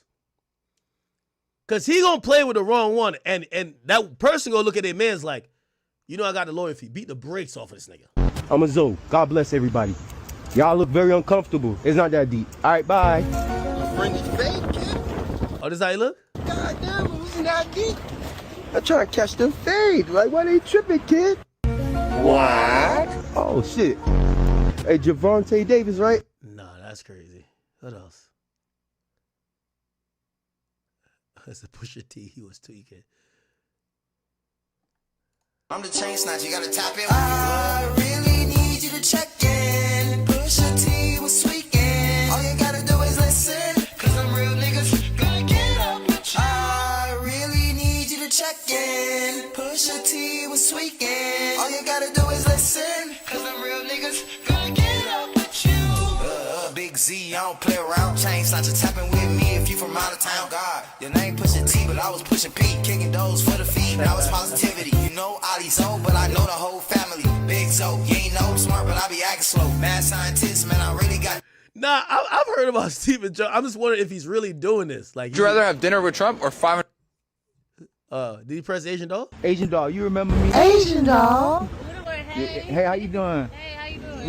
We chilling. Hey, you know what I'm saying? I know I'm not being a good baby father. Okay. All right, this guy, Asian Doll knew him. Let me see this. Hey. You work here? Yeah. I'm camera crew. Hey, baby girl. Which other rapper he pressed? Oh, he fighting niggas. Oh shit, chain snatcher. Down. Nah. What's up? And I'm chilling, man. I'm boxing. I'm training and stuff. Yes, sir. I was trying to see if I could catch a friendly fade with one of y'all. I'm the original fade catcher. Hey, Javante, are you watching this? Yes. Javante, he needs that fade, bro. Hey, man, I was just trying to catch a friendly fade with you. I know you do all that boxing shit. Nigga, what? I put belt to ass. On that, just a friendly fade. It's all love and peace and positivity. I am shining just like a diamond. Oh, okay, he trolling a bit. He trolling. Jesus Christ. What? Good, phone him. I can't greet y'all. It's a little Harold, ain't it? I'm being a regular person. I just want to introduce myself. My name is the Chain Snatcher, you know? Yeah. I should be part of y'all crew. I see your shit. Oh yeah, I see your shit. I see all of y'all shit. I'm part of the Illuminati, so I see everything. Nah, he knew this wasn't a nigga to play with. He knew. He knew this wasn't a nigga to play with, bro. Love, man. I'll see you at the Freemasonic meeting later at the lodge. He knew he knew this wasn't a nigga to play with. He wasn't gonna ask for no friendly fade with these niggas. Love y'all. For sure. For shit show. You can't sit in this circle. Bunch of chain snatchers. They go to my Masonic lodge. Yeah, I ain't gonna lie. I see any nigga with all goals in their mouth like this, I'm usually thinking they're a criminal. That's a fact. Who's that? You got Big Z, nigga. What you give a fuck about that, nigga? Look. Yo, bro. My name is Chain Snatcher. Hey, you ain't snatch some shit over here. You ain't tapped in, so I'm from the crib, you know that, right? What that mean? You'll get your ass sent to the upper room, nigga. Oh shit! There we go. That's what I'm talking about. Yo, blood. I'm just playing, bro. Nigga don't play crack. No, bro. Chill. Hey, yo, I'm Big Z, nigga. What Man, you I don't give a give fuck about that, nigga. Look. Yo, bro. Damn, you threw away his skateboard? Man, I don't give a fuck. Nigga don't play no crackhead games over here, Yo, bro. blood. Yo. It's all we joking. It's a joke. Just chill. I ain't know you was coming like that. Hey, we good in the hood though, man. Oh yeah, you can tell this nigga. This is the worst nigga. Who is this nigga? White Beezy? Yeah, he the type of nigga that look like he'll die by his chain. Yeah, you gotta leave niggas like this alone. Nigga like this look like he gonna die by his chain. Yeah, you ain't snatching his shit. Who else? Man, check that. Let me see what happened with Baby. My bad. I don't know why I'm like addicted to these videos now. Little baby. Baby now. Hey, my bad about that last little. See, homie. No, bro, I'm not even stepping on you, folks. I'm a real Z. You feel me? I was just chopping in with you. I'm Zoe. I'm Z. It's all love, brother. Yeah, for sure, for sure. Big Z, little baby. Yeah. We here with it, you feel me? Love, positivity, get money, take care of your family. We out here. Yeah. Chain snatcher. Little baby now. Folks. Yo, tell the man you part of the chain snatch is crazy. Oh, let me see what he said to Floyd. Floyd Mayweather. Hey, Floyd. I just wanted to give you your chain back, brother. Nigga, what? This is from the past. You feel me? We went to high school together. Damn, Floyd, stay with a baddie. Love, brother. Is the chain snatcher? I was trying to give him back his chain from high school, folks. Yo, Floyd, stay with a baddie. Get your chain back. Come on and get your chain back. Get your chain back. Come on and get your chain. Who else? All right, I think we might be at the end of this. Oh, little TJ. Little TJ's a crash out. Let me see. Phone him. Here we go. You little TJ. Oh, you a thug? I'm a law-abiding citizen. I don't want no smoke. I'm like, little TJ. Jesus Christ. Okay. All right. I like these videos. But he gonna play with the wrong one. I ain't gonna lie to you. I know he ain't try yakking. Kodak Black. Okay, anyway. All right, people. All right. Let's get to it. Y'all told me Jadakiss, but never told me what the fuck I was supposed to look at for Jadakiss. Boosie got a new son? Oh, yeah, I forgot his girl was pregnant. Let me look on Say Cheese was cracking on there.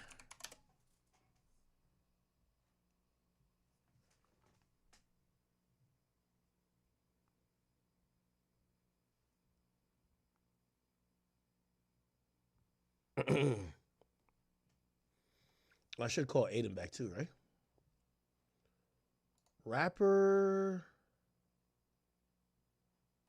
LGP Qua passed away in Philly. Wow.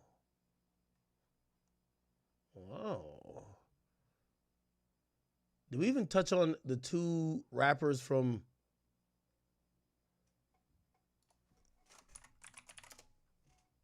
Give me 1 second. So there was two rappers who died last time. We got the news while we were on stream. Let's see if we could figure out what the hell happened. Trench's News supposedly reported it. You want to support me? Go to Nene. Yo! It's your boy Trench's News, and I'm back at y'all with another one. Appreciate all love. Why does this nigga still wear a mask, man? Bro, we can tell it's you. Support. Thanks for everyone who subscribed to the channel. If you ain't subbed to my channel, make sure you do. Make sure you join the membership. Shout out to all my mods. If you ain't following my mods, you can follow their at the end of the video. Remember, happy Mother's Day, man. Happy Mother's Day to everybody, man. And long live all the mothers that's gone, man. Happy Sunday to everybody. Make sure you keep your head on the swivel. Remember, CPD can't save you or your local police department, man. So make sure you're aware of your kids and your surroundings. Hey, if you got kids out there, nieces and nephews, dissing the dead, claiming hats, hijacking people in the middle of the night, make sure you get life insurance on them so you can bury them properly and you won't have to go fund me, man. With that being said, we're coming back with an update on Money Duke Youngin and K Smooth was ambushed outside a club called the Pork Chop, man. They were celebrating Gleesh birthday, or they were celebrating something for Gleesh, man. And it all went bad, man. So we want to know what happened, man. And according to family and people who was there and what the people who was there told the family, I'm going to tell y'all. I'm going to do my best to tell y'all. So the two dudes who died, let me go to one of their Instagram. Money Duke, I think he had an O-Block chain, right? And people are saying that when he got shot, or he got killed. Supposedly, they said it was a setup. These guys were in a car and they got killed. And they're saying that the dudes who killed them supposedly try to take their chain off their neck. So supposedly they took the O-Block chain. So this is one of the guys who died.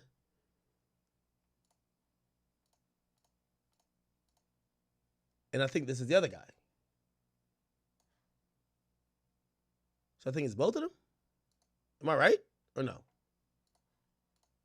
How they told me. So make sure you smash that like button so this video can get them. Resides. She's at Broadway near Rosemont. Oh, here we go. Thanks. Saul is at the scene. As Saul resides, she's at Broadway near Rosemont Avenue, gathering all the details for us as everything unfolds. Saul. Yeah, Suzanne, we just watched police pick up dozens of evidence markers before they cleaned the scene here, and the fire department just showed up. They are washing off the sidewalk as we see them often do after crime scenes are cleared up. We heard on police scanner radio that the shooting happened at this place called Pork Chop right here. Online it says they're a restaurant and jazz lounge. We're told the victims were standing right here on the sidewalk when someone drove by and started shooting. Take a look at this video we have of the scene.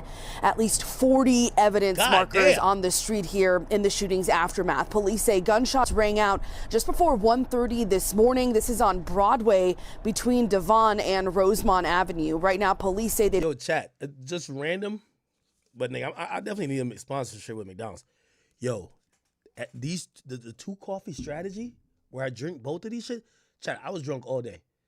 Maybe the rant sobered me up, but nigga, I'm mad sober right now. Like, I actually need to start drinking again. Yo, these coffees just sober me the fuck up all the time. And I'm like locked in right now.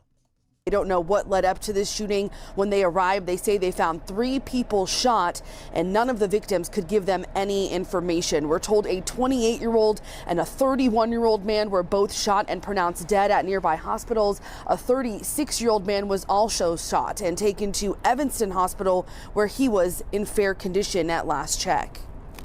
You guys are getting a person shot in the 24th District, Broadway and Rosemont and Broadway. Caller says the male shot in the back. Offenders ran away. Caller says that the shooting was at the club Pork Chop. And Suzanne, we heard on police scanner radio that the shooter was captured on City Pod cameras and was possibly driving a stolen car. Detectives still looking for that suspect this morning. They say so far they've made no so yesterday, Money Duke and Youngin and K Smooth was ambushed outside a bar. Now, while they was at this bar, man, for Gleesh's birthday, man, I still want to hear from Gleesh, man, because that's crazy. So so it's Gleesh's birthday. Gleesh is someone who, from O-Block, actually, what's his name?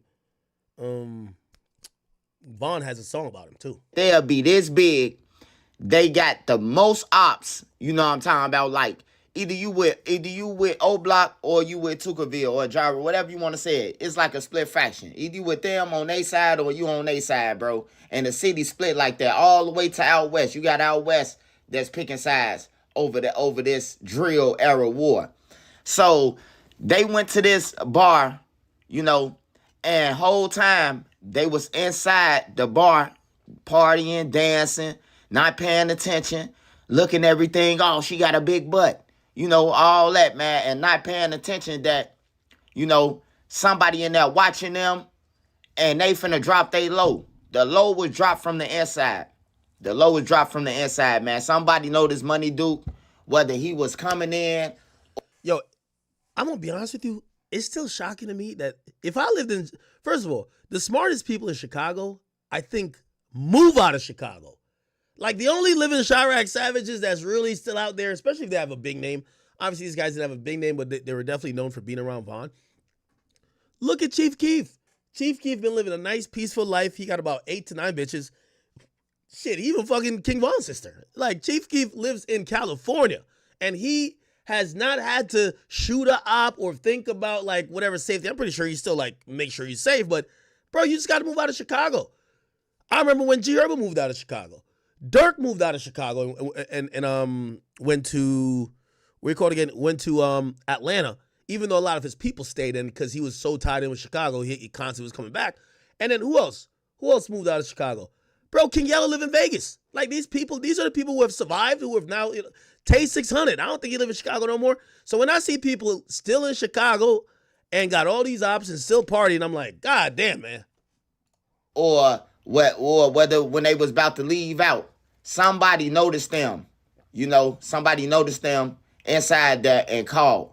Because we know this. How do we know this? How do you know that, Swipe? Because they was waiting outside. It wasn't no drive-by. They never just pulled up and they were standing outside hanging around smoking, and then they just started shooting. No, they came as they walked out.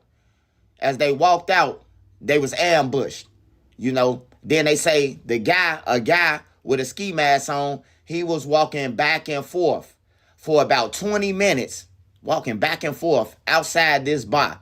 No police around, no security. You would think a police came down the street 1 o'clock with a ski mask on. You would think somebody would be like, hey, bro, somebody outside, y'all be careful with a ski mask on. Notify security to the bar or something, And then, so they get hit up. They get hit up now. They get ambushed. So after they get ambushed, a couple people just record. They was recording, sneaker recording them on the ground. Like they was watching them, fight for their life and everything, bro. Instead of calling the ambulance or something, you got people out here that's cruel that recorded. I don't care what they did in life, man. I ain't finna record nobody on the ground fighting for their life, bro. Like, I'm not finna do it. You could do it for clicks and bait, but I'm not gonna do it, So after the shooter skied off, now Lakeshore Drive is right there. For y'all ain't in Chicago, we got expressways and all that. We got different expressways, and we got Lakeshore out south, but it runs all the way up north. It goes from they done stretched it now. It used to go, Lakeshore used to go to 57 and something now to 67 and Jeffrey, and then it cut off. Like you could jump off on Jeffrey and then it's over with. But now they extended it. But it goes all the way up north. It goes. All right, so I guess we get the gist of it. So it looked like these guys were set up. It's kind of crazy where, like, if you live in Chicago, you kind of got to get away from your ops. That's the only way. And even then, the beef ain't over. But most ops is too broke to really take a cross-country trip to go kill you. You know what I mean? This is why I knew they wanted that nigga Fulio dead bad. Them niggas drove 3 hours. Yeah, they wanted that nigga Fulio dead. Usually, if you move one town over, your ops is not coming. Like, your ops usually got bus passes. They don't got money for a Lyft or Uber. Like, these niggas is, if they can't walk to your house, you're free. So if you go to another state, you're blessed for the most part. Or you go cross state if the state big enough. They drove from Tampa to Jacksonville. No, it wasn't Tampa. It was Jacksonville to Tampa to kill Fulio. That's what I'm like, damn, they really wanted that nigga dead. They drove to that nigga birthday party. Holy. These guys are still in Chicago, partying in Chicago. I think I wouldn't party in Chicago at all. I'd move. But also, I could imagine, like, they probably were moving around Chicago. They probably got mad stain, mad, respect, because they pretty much Vaughn's guys. Right? Oh, they were making music, too. Huh? Let me hear some of this stuff. Straight to it. All the niggas say they better, let's do it. Add a fuel to the fight, no fluid. Touch what Jay wish nigga would. Gotta switch on all my glocks. One false move, 2 face shots. Look, bro, with me, get 1 9. Pushed out, that's all my car. Oh. Man, rest in peace, man. Damn. My man with the old blockchain. Damn. Are these guys part of Get Back Gang? That's what Vaughn always be talking about. Oh, shit, never mind. Yeah, I guess it was. Big King Kong, yeah, I'm back in heck mode. Get Back Gang on the way. Man, a lot of Vaughn's people, like, they drop like flies, right? Muwap is in jail for life, I think, for the murder of FBG Durk. Muwap sentenced to, he was sentenced to life, I think. Muwap, his name is Marcus Smart, I believe. Marcus Smart, another gunman, was found guilty of 5 counts. He was found not guilty of 2 counts, which was shooting Duck's girlfriend. What are they sentenced to? What was he sentenced to? Oh, they get sentenced in August. They're facing life. Damn. So he's locked up. A bunch of other guys are locked up for. Damn. Then he got the pose where he's shooting somebody in the head or something. Walk him down. Damn, and these are all the O block chains right here. Got the OTF and then the O block chains. Damn. That O block pendant done turn into like a curse. Anybody that got one go to jail or died. Respectfully. I'm not trying to. Shit.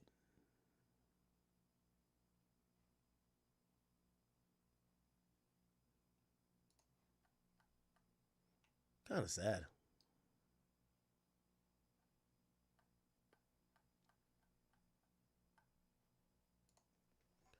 Did these guys usually do interviews?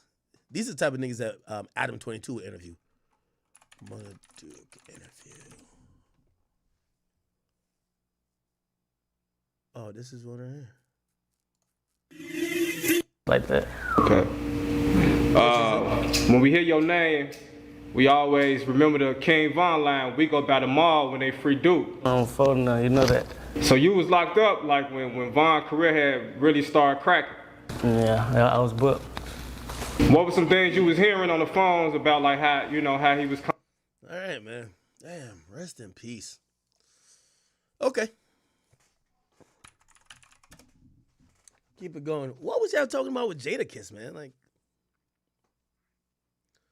Whack 100 talking about Ye. Here we go. Stop Ye right now. And if they do it, they'll make him a martyr. Whenever he does what people consider crazy things, his fans go stream more. Yeah. They go buy more. Yeah. He's in total control. My guy, when me and Ye was running around together daily, he said, hey, bro, tell Ye we got 30 million for him to go do a short run for us, 7 to 10 dates, and we'll cover all his production costs and travel. I'm excited. Ye tells me, all right, Wack, tell your guy how much does it cost for me to buy his company and then I'll tour for me or buy into his company so I can work for me. Either way it goes. That's kind of dope. Yeah, Kanye does have that type of mentality where I could tell that as much as we see him with some outlandish, maybe radical things, the richer he's gotten, he's not someone who likes being in this system that enriches. And I think that's one of the reasons he don't even really work with Live Nation. That's why he's touring overseas and shit like that. Because pretty much Live Nation runs touring in the United States. That's why he's touring in like South Korea, this and third. But he's and I think that's why he also started rooting for Drake. Because he likes when the establishment kind of topples. And I think that kind of came from not only his experience with Louis Vuitton and fashion houses, definitely came from his dealings with Def Jam and how he was so frustrated when trying to get out of the contract and even getting his masters back. So. Ye's not working for nobody but Ye. And I'm looking at him like, yeah, I know you got some money, but I mean, 30 million is 30 million. I mean, damn, yeah, we get it done in 8 days, 10 days. I'm looking at it, but seeing what he went through makes sense. It's only interesting. Okay. Finesse 2 times is back free. Listen to this. Can't pay no lawyer. Your mammy can't pay no lawyer, bitch. Fuck you talking about who can't pay no lawyer. Fuck you talking about. Fuck your greasy mammy can't pay no lawyer, bitch.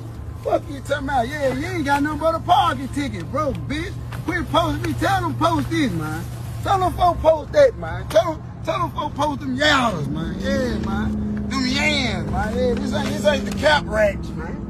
This ain't the cap racks, man. Tell them folks post that, man. I told them folks pull up that shit, man. You hear me? Come on, man. Who can't afford no lawyer?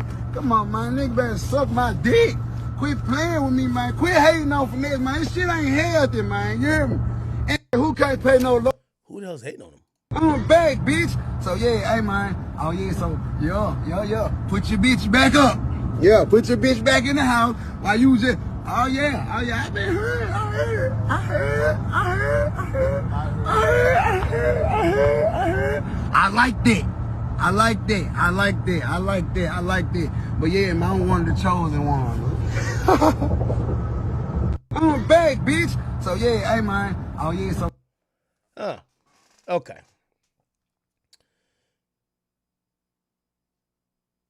Ooh. What the heck is this?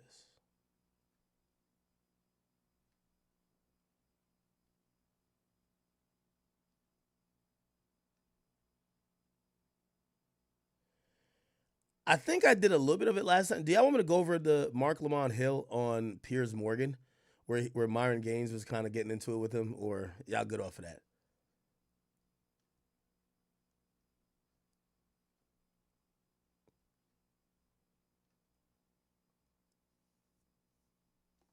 Somebody said confess 3 times. Said he finessed 2 times and confessed 3 times. Man, finesse 2 times he's a hilarious character to me, man. However, I'll be wondering, I'm like, yo, finesse 2 times, like, has he had another hit since It's Cool When They Do It? Does he have another hit? I don't know if he do. Oh, y'all good? Or y'all want me to play it? So no? Okay. He said, no, we got time. Confess 3 times. It's crazy. He said, all right, y'all good. All right, cool. Chat, what the fuck else is there to go over then? I'm going to bring Pluto in. I'm gonna play. Anytime I'm about to go play some, I gotta go upstairs to go do something. I always put on Long Crimes. They give like pretty good updates, especially when we talk about the Diddy shit. Anyway, let me play this real quick, and I'm gonna just bring my first son in. All the evidence. Ooh, I never heard about this. Here we go. Remember when 1,000 rightfully so. What the fuck? What did they call it? This leads us straight back to the freak-offs and the civil cases that preceded the federal search warrants and then eventually the indictment. So Cassie, I know I talk about Cassie all the time, but we wouldn't be here were it not for Cassie. Now, according to the indictment, Diddy's employees facilitated these required to clean up the hotel room after. Now, according to the indictment, in or about March 2024, during searches of Combs' residences in Miami, Florida, and Who is this chick? Anyway, let me go bring Pluto in real quick. Los Angeles, California, law enforcement seized various freak-off supplies, including narcotics and more than 1,000 bottles of baby oil and lubricant. And the indictment talks a lot about this alleged Combs enterprise, which was the associates that went along with Diddy and his employees. And they allegedly, according to the federal indictment, engaged in and attempted to engage in, among other activities, sex trafficking, forced labor, interstate transportation for purposes of prostitution, coercion and enticement to engage in prostitution, narcotics offenses, kidnapping, arson, bribery, and obstruction of justice. And also of note, the feds point out that these people, these Combs Enterprise employees or associates, sometimes allegedly would carry weapons with them to either intimidate or threaten some of the survivors in this case. This is back to the indictment quote. In or about March 2024, during searches of Combs' residences in Miami, Florida, and Los Angeles, California, law enforcement seized firearms and ammunition, including 3 AR-15s with defaced serial numbers, as well as a drum magazine. Now, when I read that, I didn't quite know what a drum magazine was. I'm not a big gun girl. However, thank you to Boss Bobby for explaining this one to me. A drum magazine holds a large number of rounds. So we're talking between 50, 100, sometimes more rounds of ammunition, and it's shaped like a drum. So that's how we get the name. Now, those are the things we know the feds have. However, there's a great possibility that there's more stuff they collected too, and it could come out at trial. That's what I want to talk about right now. All right, let's bring on today's guest. It's Tracy Walder, a friend of Scandal, former FBI agent and CIA officer. Tracy, it's always a pleasure when we get to talk. Thank you again for coming on. And I wanted to talk to you because you're the expert in all of this, talking about federal search warrants that were executed on 2 of Diddy's properties. I'm wondering about all of that. What did that look like way back when that happened, more than a year ago? Well, thank you so much for having me, Sierra. And that was actually the biggest question that I got the most was why was he not immediately arrested right upon execution of those search warrants? That I would say 9 times out of 10, that was the question everyone had. They had enough information that there was obviously an imminent threat or that evidence was going to be destroyed to execute that search warrant. I think the biggest thing that they obtained, and I've always said this, is digital. Yes, we've heard about, all of the bottles of lubricant and all of that, the baby oil, and that's sensational, right? I get that. That sort of has that wow factor to it. But in my opinion, the treasure trove of evidence is going to be in the digital. And I think that's probably what they were attempting to preserve in the execution of the search warrant. That's why you see holes in walls. That's why you see, couches taken apart, right? In the video cam footage that we saw, is because they were looking, listen, you could put digital evidence on so many small, flash drives, external drives, those kinds of things. That's what they were looking for. So do you think it's because there was so much digital evidence that from the time these search warrants were executed, everything was gathered, all of that? It was about 6 months until he was actually indicted. Do you think it's because it took so long to go through all of the evidence they had? So in all honesty, and I said this also when we talked the first time, 6 months isn't actually that long. So yes, I know that sounds strange to a lot of people because it seems like it. I even said in my interviews, I went back because I was curious what I had estimated, and I said, all right, man. Dr. Umar don't want to see this on the screen right now. I ain't gonna cap with you. My bad. Had to bring big boy Pluto in, man. Get that boy some jerk chicken, man. He chilling right now. He chilling. Big Pluto. Anyway. Cool. Yeah, this shit got me wired. Shout out to this McDonald's coffee, man. I should start drinking again. I need a Diet Coke. It's upstairs. All right, bro, Chad, give me a topic, man. This shit's boring as motherfucker right now. Give me a topic. We gotta get into some shit. Oh, I found some bullshit to talk about. Yeah, we ain't even hit 4 hours yet. Yeah, we ain't hit 4 hours yet. We ain't hit 4 hours, so we gotta get to it. Let me see. I'm just looking at other things that are going on online. Somebody said give my dog spicy food is dumb as hell. Yo, Pluto eat what I eat. He love oxtail is his favorite food. It's my favorite food too. I don't know about y'all bitch ass dog. My dog eat what I eat. Okay? When I eat steak, he eats steak. Okay? I'm sorry. Like when I be ordering from like Longhorn, I order a porterhouse of him too. Like we both be, listen. It's my nigga. Let me see. All right.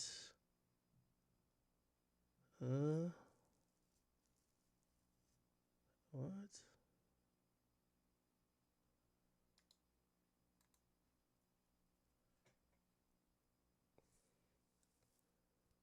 My dog gonna be fat? We could be fat together. Rick Ross's baby moms is on DDG stream acting a fool. Really? You serious? And you know what? Let me see. Rick Ross. No, her name Tia Kemp. Let me see this shit. Oh, this is a whole thing. She was getting her cheeks clapped on the boat? What? Wait, hold on. Let me find it on Twitter. No fucking way. Tia Kemp DDG. Hold on. Ain't no fucking way. Here we go. What? So apparently her mic got left on. And they heard some shit. They said most definitely. Damn, that's crazy, bro. Never know who watching, man. What the hell? Now DDG can't hear it because the mics are going to like the receiver, but they don't have a headphone in to hear what the other mic is saying. So Tia has a mic. Supposedly she's in the bathroom. It's all good, y'all. Damn, I ain't gonna lie, bro. Didn't we pass this already? Yo, this is time for you to drive the boat, gang. This is exactly what Kodak said. Let me drive the boat. Or did the current push us back? Why was she moaning though? I don't know who the fuck done clip farmed me off of DDG Twitch. Got me moaning. Bitch, I was stored up. It ain't even no bathroom on that motherfucking boat. Bitch, we was on a goddamn contender with a center console, hoe. Bitch, you ain't no boat. If you think I was on a boat fucking a young nigga, you out your motherfucking mind, goofball bitches. I don't know who y'all motherfuckers be on TikTok clip farming and shit. Bitch, you heard me throwing up. That's what the fuck I was hanging over the boat. If it sound like I was fucking, bitch, they even told me I was pretty throwing up. So, bitch, I might have sounded like I was fucking, but bitch, I was earling. Do you fucking hear me, horror? Stop fucking playing with me, bitch. I had my fucking son on a motherfucking boat with me and goddamn DDG, the fucking captain, the other motherfucking Fisher help man, and DDG security in this goddamn film. Supposedly they said she was clapping cheeks on there too. Let me see.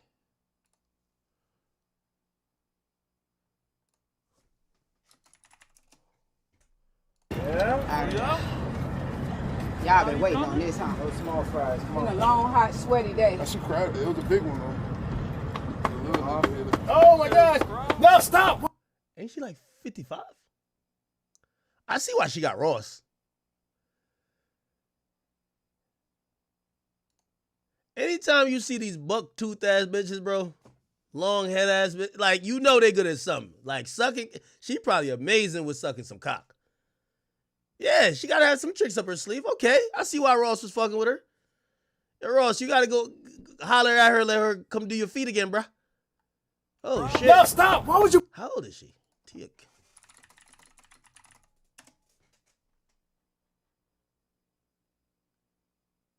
Oh, they say she 47. She turning 48. Fuck it. All right. You put the camera on it. Oh my God, I'm Chat. banned. It's over. W chat. We ain't banned.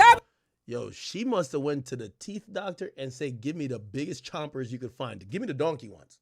Give me the ones that y'all gave Donkey and Shrek. Just give me those ones. Why are her teeth so fucking big?"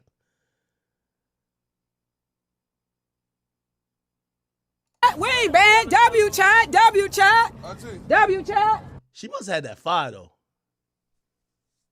That nigga Ross did put a cake. Like, how many kids he put her in a gut? Yellowtail. Oh, nephew called a yellowtail. Yeah, DDG know he want to hit too. Look at his ass. You like yellowtails? You can eat that. Fucking DDG, man. Okay. Oh, this ain't the first time? Yeah, so that's all. Just learning new things, new ways. You want 25 or you want 50? How many claps? Wait. You could do 50? You want to count it? Okay, I count it. If I could do. This is like being at the cookout with like your aunties and your mom, and then you see that one whole ass auntie, she doing some shit that you're like, yo, what are you doing? Like, it makes you a little bit uncomfortable. 250, then what I'm gonna get? You know that 800,000 was fake. I know they told me. We ain't even on that no more. I ain't worried about that. Okay. Now I know. All I know right. how you play. I like how you play though. That's how you supposed to play. Yeah. I like that. Wait, you got a little six pack. You working out? Damn, I think she's trying to throw the pussy at DDG. Yeah, of course. So I'm gonna stay doing that. This Yunty now. Right. My name Yunty for a reason, not DDG. Okay. Her name is Yunty? But you ready to count? Hey, I'm ready. Shit. Hey, we gonna count together. My chat gonna count too. Y'all keep counting. All right, let's go. Wait, we can't hear it. We still can't hear. Yeah, I nigga don't even want to look, bro. Look at DDG. Yeah, DDG, this is why Hallie left your ass, man. Look at the shit you got going on stream, man. This is before DDG kind of blew up, though. Like, because he only had 2,000 subs right here. DDG on his the Shade Frost shit, man. Wait. Stop. Stop, man. Yo, you ever seen when Rick Ross was cussing her ass out? Rick Ross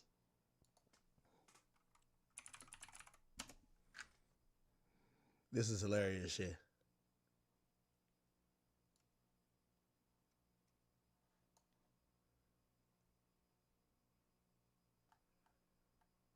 Actually, they both be going back and forth. Or they were. You mate. Other hotel across. Wingstop. She's back at Tia's dealing with it. She not living with Tia. Tia say mom's with the sister that has a job. They don't have the best relationship, but she's helping her mom and Tia's helping her mom. So that's why you won't see me cut her IG page off or none of that, because you gotta let her express herself, you know? Let me get this glass of Luke Belair. She has to express herself, so let's not take any of that personal. Let's wish her mother Sabrina the best, and just hope, you know, she fights the addiction and everything else. But Tia's sister Ebony, she told me about that botched surgery, but you gonna get over it. You gonna heal. I ain't gonna lie, we laugh about it a little while. But look, down at that county, take care of them niggas down there, man. Get them some of that Wingstop. Get them some Wingstop. Come on now. You know? Hey, them hoes be going live in the car. Them hoes ain't going live in the house. Oh, can't speak a rich name if you ain't going live in your house with a paint on the wall. Come on now. Y'all want to get Rose vibing, huh? Yeah. You want to get Rose vibing, ain't it? Come on now. Y'all want to dance? Let's dance. I'm going to the Miami Heat dinner tonight, the Miami Heat Gala. Them things $20,000 a seat. We going to that thing tonight. Me and Christina going, but. Huh? Okay, this nigga ain't saying shit. Anyway. All right. Fuck. Chat, what the hell is going on? What's going on in basketball? Any good games going on? Drake and UMG request protective order. Ooh, that's kind of some drama. Let me go to the Drake docket. Yeah, this whole lawsuit that Drake got against UMG, I want to pocket watch. I want to be in everybody's business. I want to see Drake contract. I want to see Kendrick contract. I want to see it all. I think there's something called Drake docket or something like that, where all the official Drake lawsuit updates are over there. Where is that? Oh, the OVO docket. Okay, here we go. It says the narrative that the protective order suggests wrongdoing, hiding, or guilt on any one part is false. It does not. Protective orders like the one filed on May 9th are common in cases involving high-profile, high-net-worth parties like Drake and UMG. It says, we've seen so much misinformation about yesterday's joint filing of the proposed protective order. We must correct. The proposed protective order is strictly to keep confidential Drake and UMG's business dealing with persons and entities not involved in a lawsuit. For example, Drake would like the specifics of his contract with Company A to remain confidential to avoid Company B, C, D, etc. knowing. Likewise, UMG would like the specifics of their contract with Artist A to remain confidential to avoid Artist B, C, D, etc. knowing. Now, hold on, I'm going to be honest, though. Yeah, I don't give a fuck about this lawsuit then. I want to know Drake contract. I want to be all up in his business. Like, yo, I want to be all up in Drake business. I want to be all up in Kendrick business. I want to be up in the UMG business. I want to know how much money's really going on in here. If we don't get the juicy parts of this contract, it's like, all right, like, yo, it's like jerking off and not nothing. I know it's a wild comparison, but still, like, yo, that's the whole reason I'm interested in this lawsuit. I want to know what the splits are, what percentage, who's in a 360, who gets paid off of what. That's what I want to see. If we can't see it, it's like, fuck is this? If that was disclosed publicly, the persons and entities could leverage that information to gain more favorable terms, thereby harming UMG or Drake in their respective business deals. Now, I get what they're saying too, right? So, essentially, Drake wants the contract, like, they want it to be sealed, right? So, Drake do want to see the contracts, but they don't want it to be publicly available. And they're saying, for either party, for Drake, if people knew exactly how much his deal was, that could hurt him in other negotiations, or people could leverage knowing that to give him less or do whatever in other situations. And also, if people knew contracts that a top-tier A1 artist like Drake gets or a Kendrick gets from Universal, other artists might be like, nah, I want that too, right? And they probably, sometimes they might be like, yo, we don't give out these type of deals. But then for Drake, they make the exception. Now, if everybody knows you gave out that deal, they're going to be like, nah, nigga, I'm not signing or I'm not re-signing unless I get that. Discovery is a process. Okay, great. So let me see if I could read the order. So attorneys, okay, they've filed a proposed protective order with the courts. All right, cool.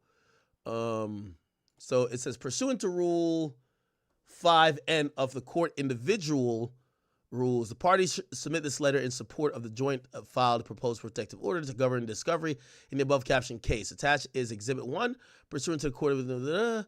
Okay, all right, so this is a protective order. Or this is a letter that's associated with it. Looks like the protective order is here. This is Exhibit. So they're saying... Okay.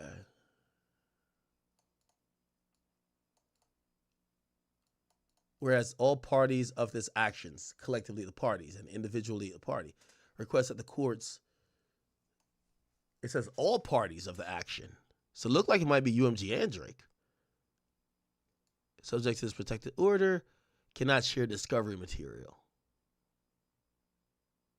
Yeah, this is the federal case too, yeah. So discovery is going to come pretty soon. And I think the judge hasn't ruled out forcing the discovery material in a sense of showing Drake other people's contracts and showing Drake the books, which is going to be crazy, right? UMG lead attorney issued this statement following the filing of the motion to dismiss. It says Drake new allegations are astonishing. As Drake concedes, Lamar's Super Bowl performance did not include the lyric that Drake or his associates are certified PDFs, which is the alleged defamatory material that is at the heart of the case. They focus on Drake's new claims that the largest audience for the Super Bowl halftime show ever did not hear Drake call did not hear Lamar call Drake or his crew PDFs, betrays this case for what it is. Drake attack on commercial and creative success of rap artists who defeated him rather than the content of his lyrics. So, and it says, okay, updated on there. I don't know. This is like some really interesting legal kind of shuffling here. We're going to see what ends up happening. It doesn't look like Drake is backing down. Also, you know, I stand corrected on, I believe that Drake was not going to be able to drop. And Drake did drop, even though it was a joint project, seemingly more pushed by Sony than Universal, but Universal had to give it the go-ahead because Drake is an artist on Universal. So Drake is allowed to drop music. Obviously, Universal is a company, they're not going to cut off their nose to spite their face. So they're going to drop Drake's music, but are they in a fight with Drake? Absolutely. Is Drake in a fight with them? Yes. We're going to see how this kind of turns out.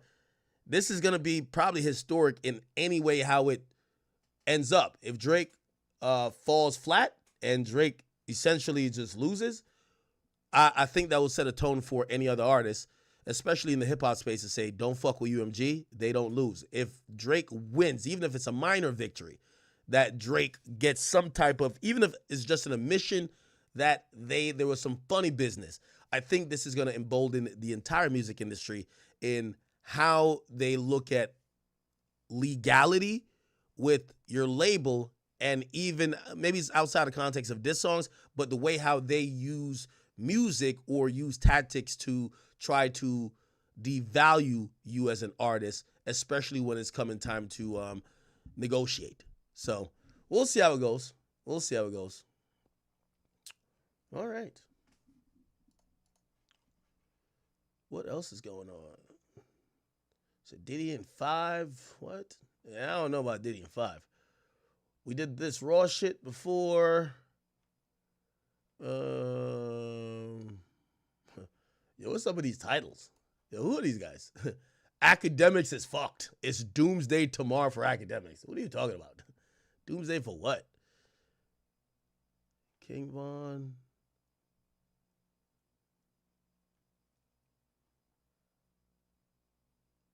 Chat, give me something to talk about, bro.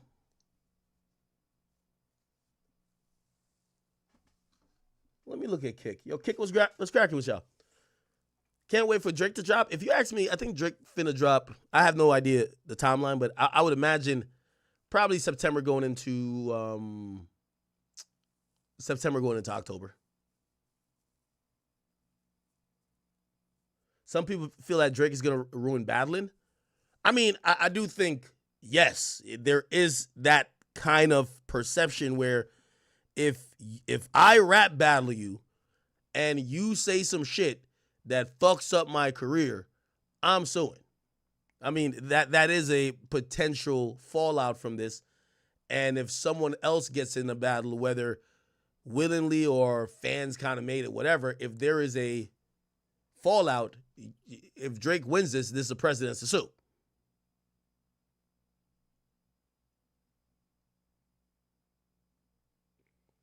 What's the max sentence for Melly? Bro, he's either getting life or he's going free.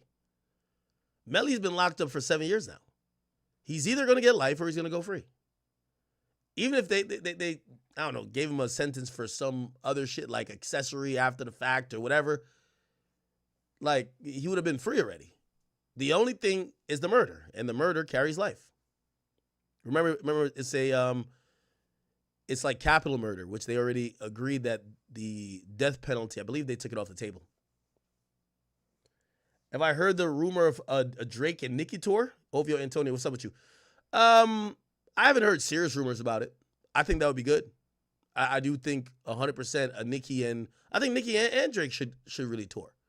I think what we're seeing with SZA and Kendrick, I think Drake could easily do him and Nicki.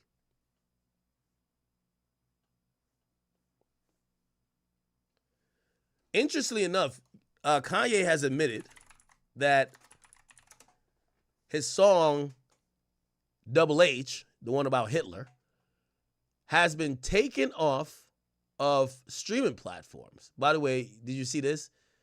He tweeted about his mom today. He says, "Hey, Mama, I love you so much. Thank you for watching over me, my wife, kids, soldiers, and communities."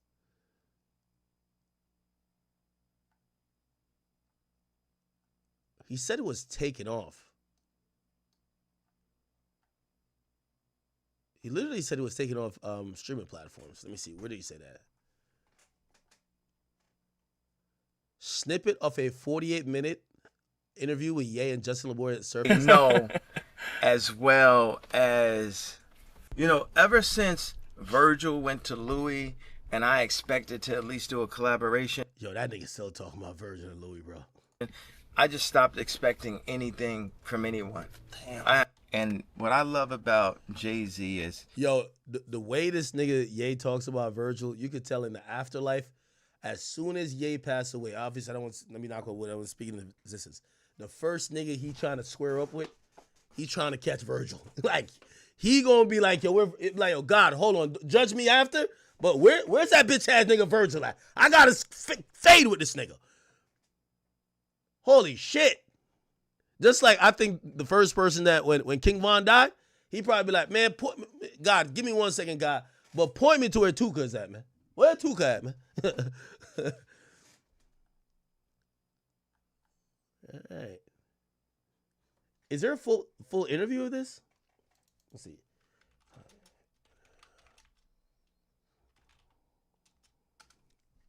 I'm trying to find the full interview.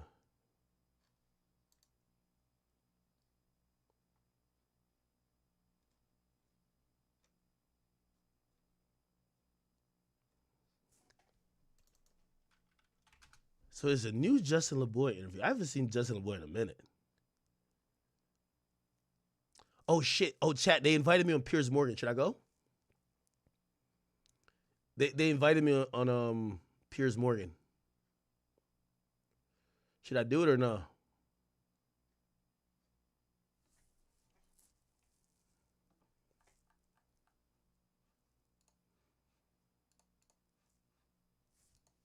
Probably.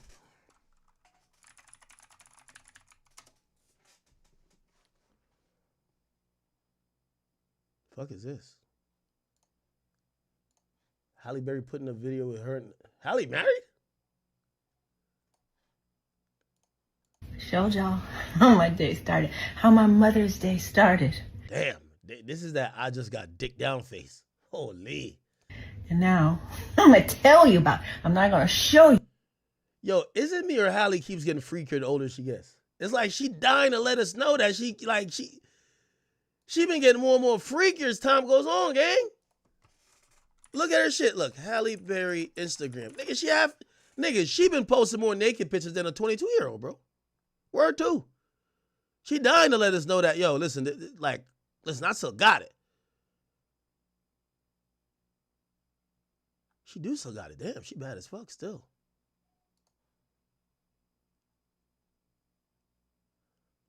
Oh, this is her nigga. I always wondered if Halle's pussy's trash. Because anytime I see a bad bitch that can't keep a man, like, come on, bro. Everybody want to, what the fuck? Everybody want a bad bitch. So when I see a bad bitch that can't keep a man, I'm like, yo, that shit gotta be trash.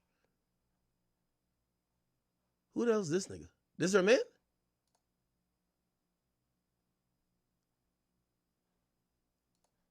I'm going to tell you about how my Mother's Day is going to end.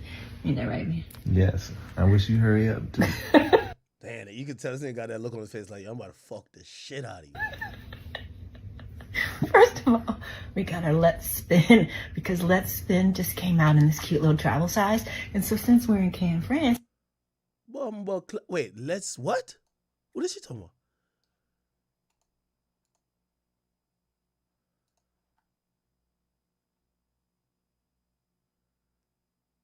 Respin? Get instant continuous menopause care? What the fuck is she talking about?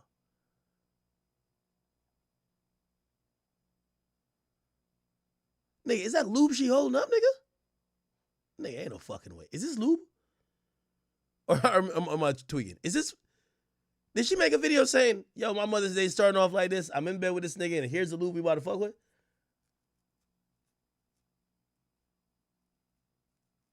That's the KY?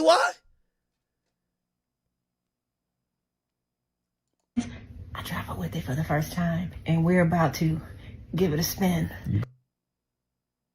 Nah, bro. Yo, nah, bro.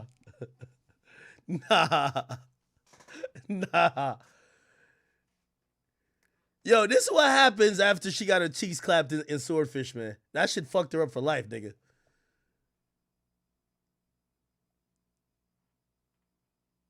Nigga, watching your grandmother get on a video, you know this is how, like, in the future it's gonna look. Your grandma's on a video with your grandpa talking about, yo, we just, come here, baby, give me that prune juice and give me my dentures. We gonna try out this new lube and a new rose. Like, god damn. About the can revamp.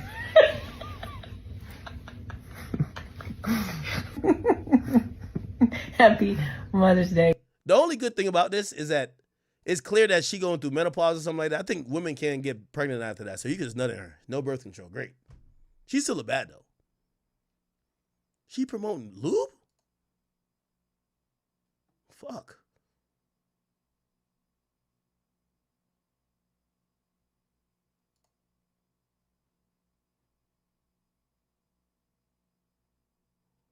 Once again, everybody, I hope all of you are somewhere spinning. Oh my God, I ain't never been so happy to have Mother's Day come to an end. So, yo, Halle might be off that Whitney, bro. She might be off that Whitney. Somebody check it, man. I don't know what's going on. I don't know what's going on. Baddies Africa. Yo, these are the women who I hate. Like, look at this. This type of animalistic type of behavior. Look at this. My rings off. Let's get it, bitch. Go get there with Stunner. Stunner, beat your ass. Yo, big red flag. Any girl who watches this shit, trust me, red flag. Red flag already, chat. Look at this. Go get your chain back, bitch. Diamond, let's go. I'm not Diamond. I'm not about to argue for y'all, bitch. Tell the bitches come run the fade. That's last Any of y'all, season. bitch. Diamond, run it. Run the fade. Run it. Run it.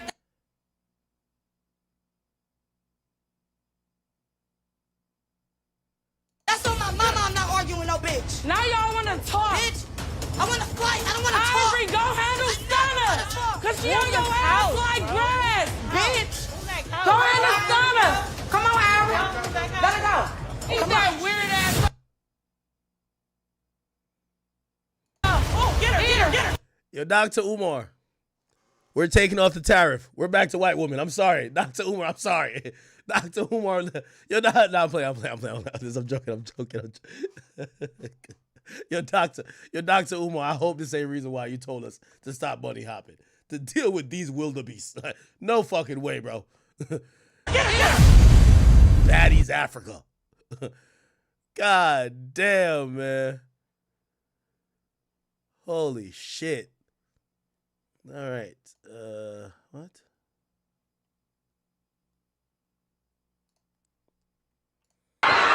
Kendrick and SZA.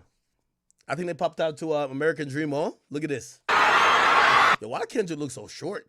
Yo, somebody got to get Kendrick, like, pants game right, man. Like, from wearing the bell bottoms at the Super Bowl to wearing this fucking contraption, this nigga look like he don't even got knees. Like, what the fuck? Come on, Dot. Get it together, bruh.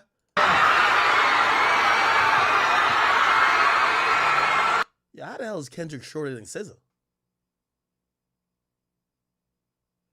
How the hell is this nigga shorter than SZA? Damn, this shit is packed. This is the biggest mall in America, I think.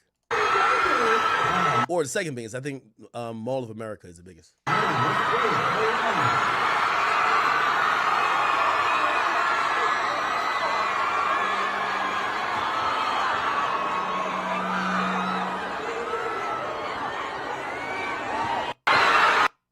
Okay. By the way, SZA is from Jersey. She's from like Maplewood, I believe. Damn, this shit is packed.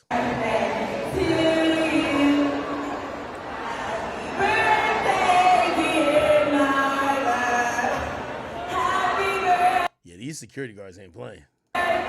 This is like a just a meetup or a meet and greet or whatever.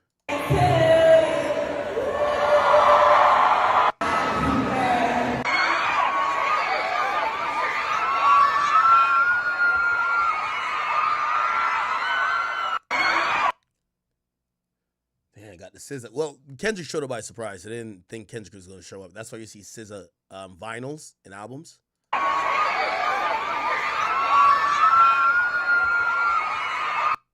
wonder if you could sell. How much would this go for? Like selling a Kendrick Lamar signature, or yeah. Now this is a show. I hate people that feel entitled. Look at me crazy cause I ain't invite you. Or you important, you the more to the story, you endorse it. I don't even like you. I'm gonna keep saying it, man. I really like the fact that this nigga Kendrick don't use no backing track, bro. Like, none. I like it. I'm wondering if SZA does. Because singers I guess it's harder. It's harder for singers, especially you're moving, you're doing this. You don't want to sound out of breath and all that type of shit. So sometimes you need to catch your breath, and good if you have a backing track, right? Let me see.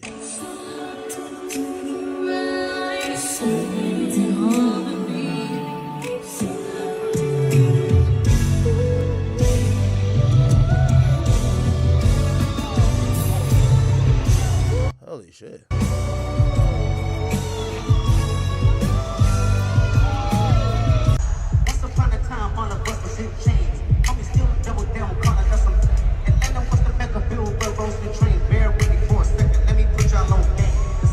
What does X stand for? All right, damn, what the fuck? Let me go back. Oh my God. I peeped that fucking Bahati is fucking wildebeest ass show, man.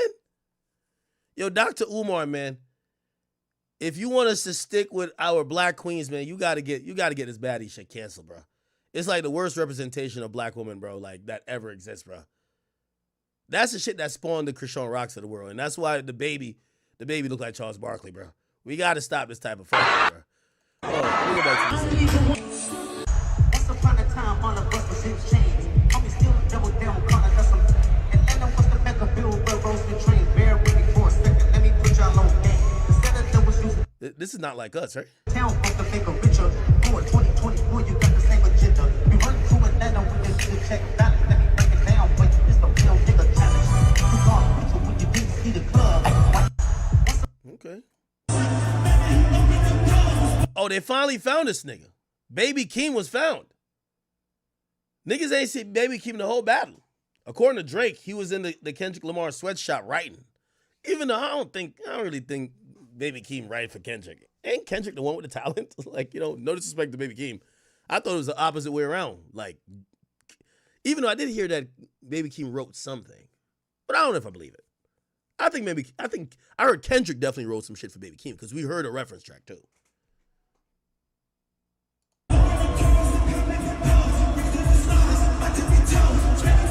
Yo, what the fuck is Kendrick wearing on stage, bro?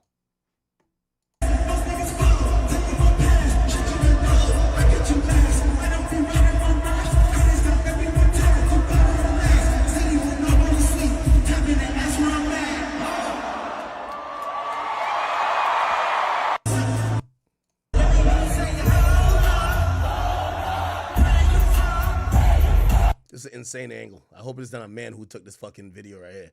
It's an insane angle to be recording a nigga, bro.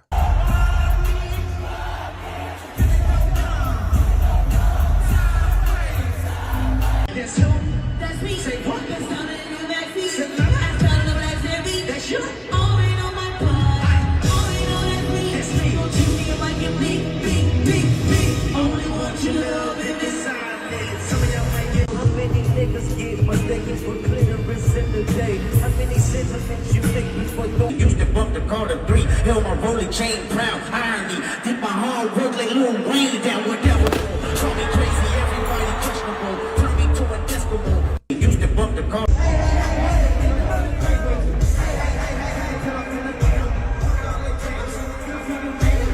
New Jersey, New York City. Oh, they bringing the car on tour now, huh? Night 2. Until next time, y'all be safe. Enjoy life. Oh, that's how you leave stage? We love you. We love you. Oh, the card goes below ground. Okay, that's fire. New Jersey. Okay. All right. See what else is going on. Yo, baddies be dropping a bag on this page, man. You can't stop seeing baddies on this motherfucking page, bro. Jesus Christ. All right. Tokyo Tony with him. I know, this is a female page I'm on, chat. Like, this is neighborhood talk. It's actually ran by a gay man, but whatever. Trying to see what else is going on. Damn, every 5 posts is about baddies. Jesus Christ. Baddies.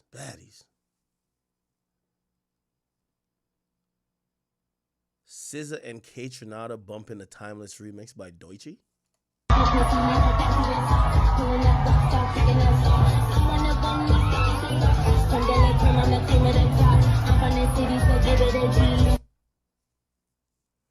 I seen some shit where SZA was twerking.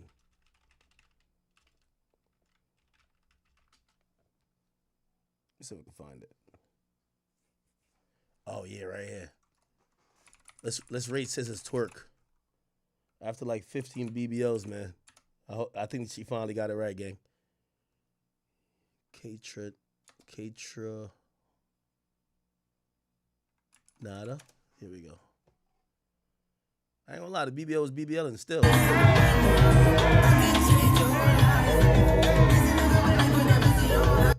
This SZA, right? Backshot's probably heavenly with her, huh? Word 2. This SZA, right? Am I tripping?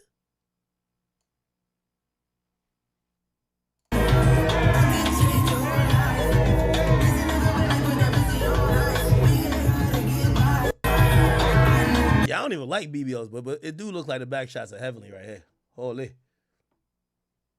Get a twerk win. Probably smell like some, velvet chocolate cake, you know what I mean? I can see it. All right, let's keep it going. Jesus Christ, they post a lot of fuck shit in here. How the hell is Bad Baby back in the strip club? I don't know, whatever. DDG. I don't have time. I don't have time for women to catch feelings, A lot of girls catch feelings for me. So I try to stop that. Do you tell them things to make them catch feelings? Do you tell them what they want to hear? Do you? No, I'm just a nice guy. You eat ass? I have before. You can't just be Yo, what's going on, bro? doing at the randoms and then be I wondering don't. why they I'm catch not eating feelings. no. I'm not eating no random stuff. I don't have. Strongman said, "Do you eat ass?" How the hell that got to do with love?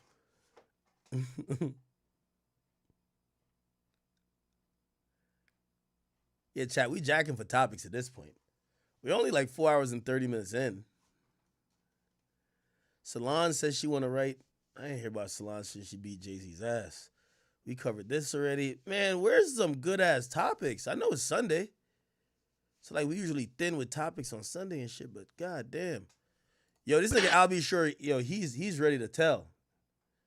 He ready to tell, chat. So you know, he had caught like a stroke. Nobody knew why. And people, you know, have, you know, kind of like theorized that Diddy, because I think Diddy was, I think his son is like the oldest one, not Justin. What's it called? Quincy. I think that's his son. But then after he got out the picture, I think Diddy started messing with his moms, and then Diddy just took him as a son. So Diddy just took that man's child.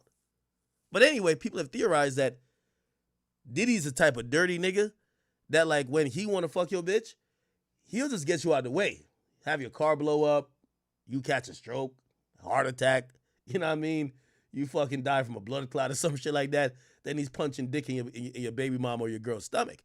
That's how they say it. They say Diddy a dirty nigga like that. Now, I usually say that's just kind of like, you know, bullshit. But look like the man himself is kind of here to kind of say like, you think I just fell sick randomly? Look, damn. So he said nobody knew what happened to him. So they asked him, they didn't figure out whatever happened to you? He's, yo, niggas, I think niggas been getting fucked over by Diddy so much, niggas is just ready to tell it, bro. And I'm, you know, grabbing Sean like, well, and she's in the back going, stop, you know. Oh shit. Diddy. You dapping up Diddy and Kim Porter's like, everybody want to get part of the Diddy downfall. And I get it. Shit. This nigga look like he caught a stroke, some mystery illness, and he feels Diddy did it. And Diddy took his girl and Diddy took his son. Yeah. Yeah. I mean, this is the type of shit I can see why he testifying or want to testify. Nigga, you took my son and my girl, fuck you, nigga. That Diddy had anything to do with his mystery illness. Now he's claiming, he's jacking it, that Diddy somehow, I don't know what Diddy could have done, maybe had somebody poison his food, had something being done to get him the fuck out of here. That's crazy. He still has life. There's no hustle, there's no... Oh, shit. Yeah, I forgot a bunch of people died. Damn. It's hard for me to believe that Diddy's that diabolical, but it's not out the realm of possibility. I only kind of look at it in the way of, damn, how come he never got caught up till now if he did all that? And also, I guess, you know, he keeps saying more will be revealed. I'm wondering if at trial they're going to get into those things. Now, there's no allegations of him killing anyone, but I'm wondering if these guys are even going to be allowed to testify if they feel like Diddy has done A, B, C, or D to him. Now, he also said he tried to notify authorities a long time ago about Diddy and sex trafficking, and they kind of laughed at him. So it looked like he's having some vindication because now Diddy's going to go to trial, and he's offering up to, you know, testify if needed to be able to sink him. So we'll see. We'll see. We got, oh my God. We got this guy right here. And Gina Views supposedly responded back to me. Remember this whole thing started. Gina Views claims that Drake turned down a fade with Kendrick Lamar. Okay? I responded since. Now, for me, you know, I get people are doing content. Some people are struggling more than others. So some people just feel the need to lie. Or some people, let's not say lie, let's say embellish the truth. You know, these guys, especially this little dick sucker right here,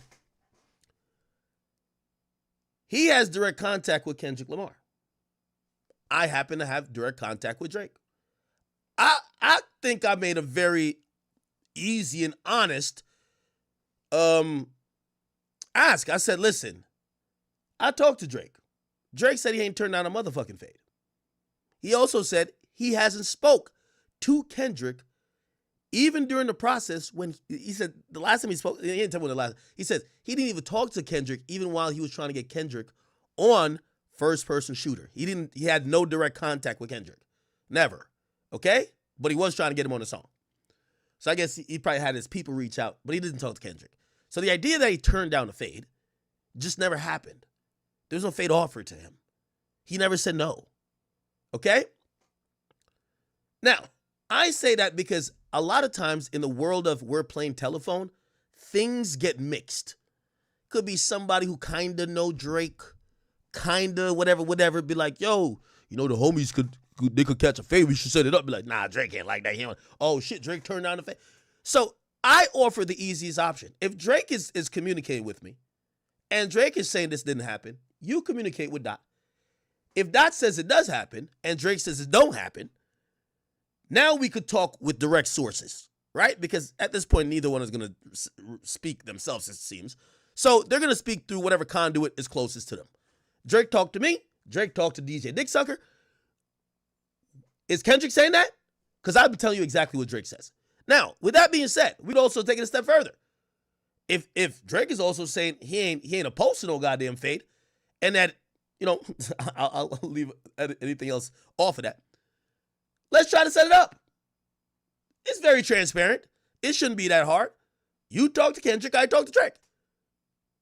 But let's get the stories correct.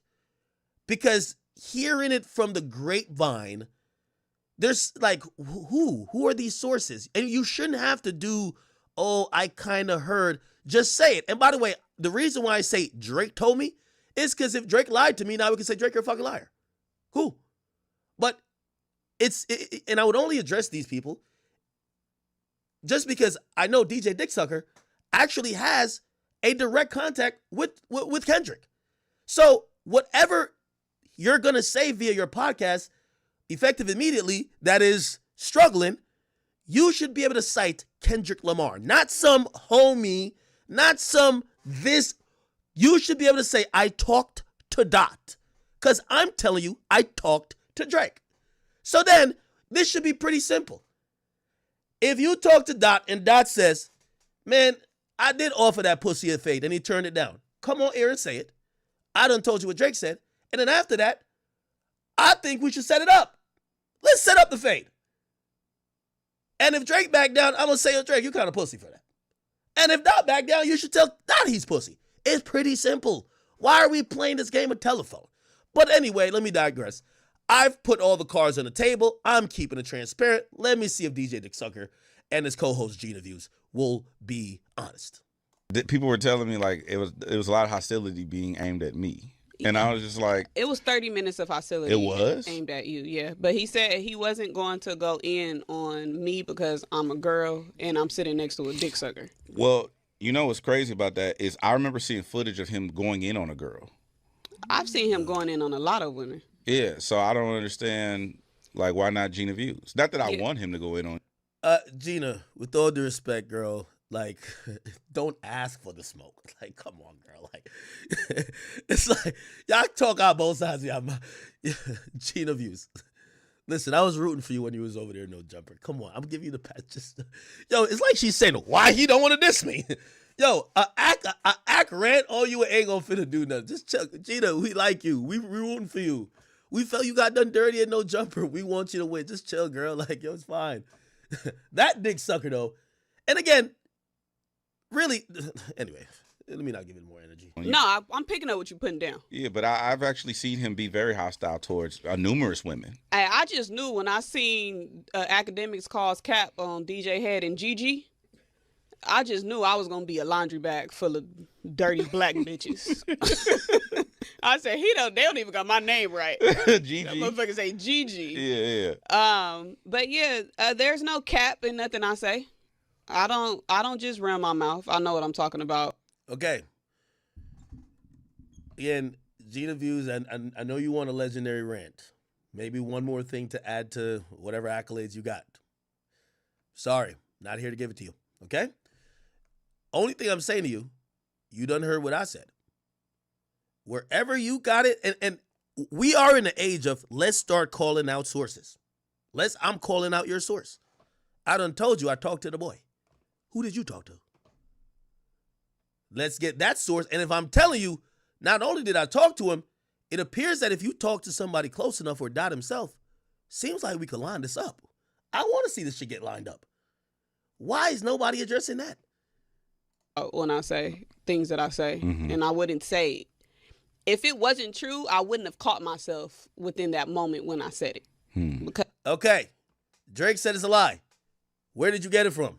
Are you going to tell us that? Or do you expect me to go on some rant that you could be like, no, he just hates women. Come on, that's so old. Get over that. You see, this is the problem with sometimes engaging with women. They get to play victim as soon as you respond. As soon as you say something, oh my God. So I'm trying to be so nice to Gina Views. I'm trying to be so nice. But I am calling cap on your story. So you said your story's valid. Word from one side, he said it's lies. Is your source Kendrick Lamar? Because at this point, we got to remove the middlemen out of this.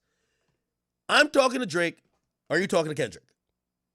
So between you and DJ Dick Tucker, one of y'all's supposed to be talking to Kendrick. And is he saying that?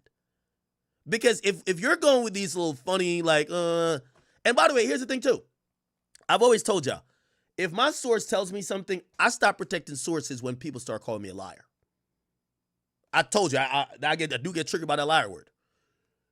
So if my source fed me a lie, I'm going to tell you, I didn't lie. They lied to me. So at this point, Drake is calling you and your source a liar. You should somehow try to figure out how you could publicly let the world know that that wasn't a lie. Because at this point, I'm sorry, the Gina Views reputation or word isn't that strong. I don't think if the conversation about Drake and Kendrick fighting is going to happen, Gina Views is going to be the wall, the fly on the wall. I'm sorry, baby girl. I'm sorry.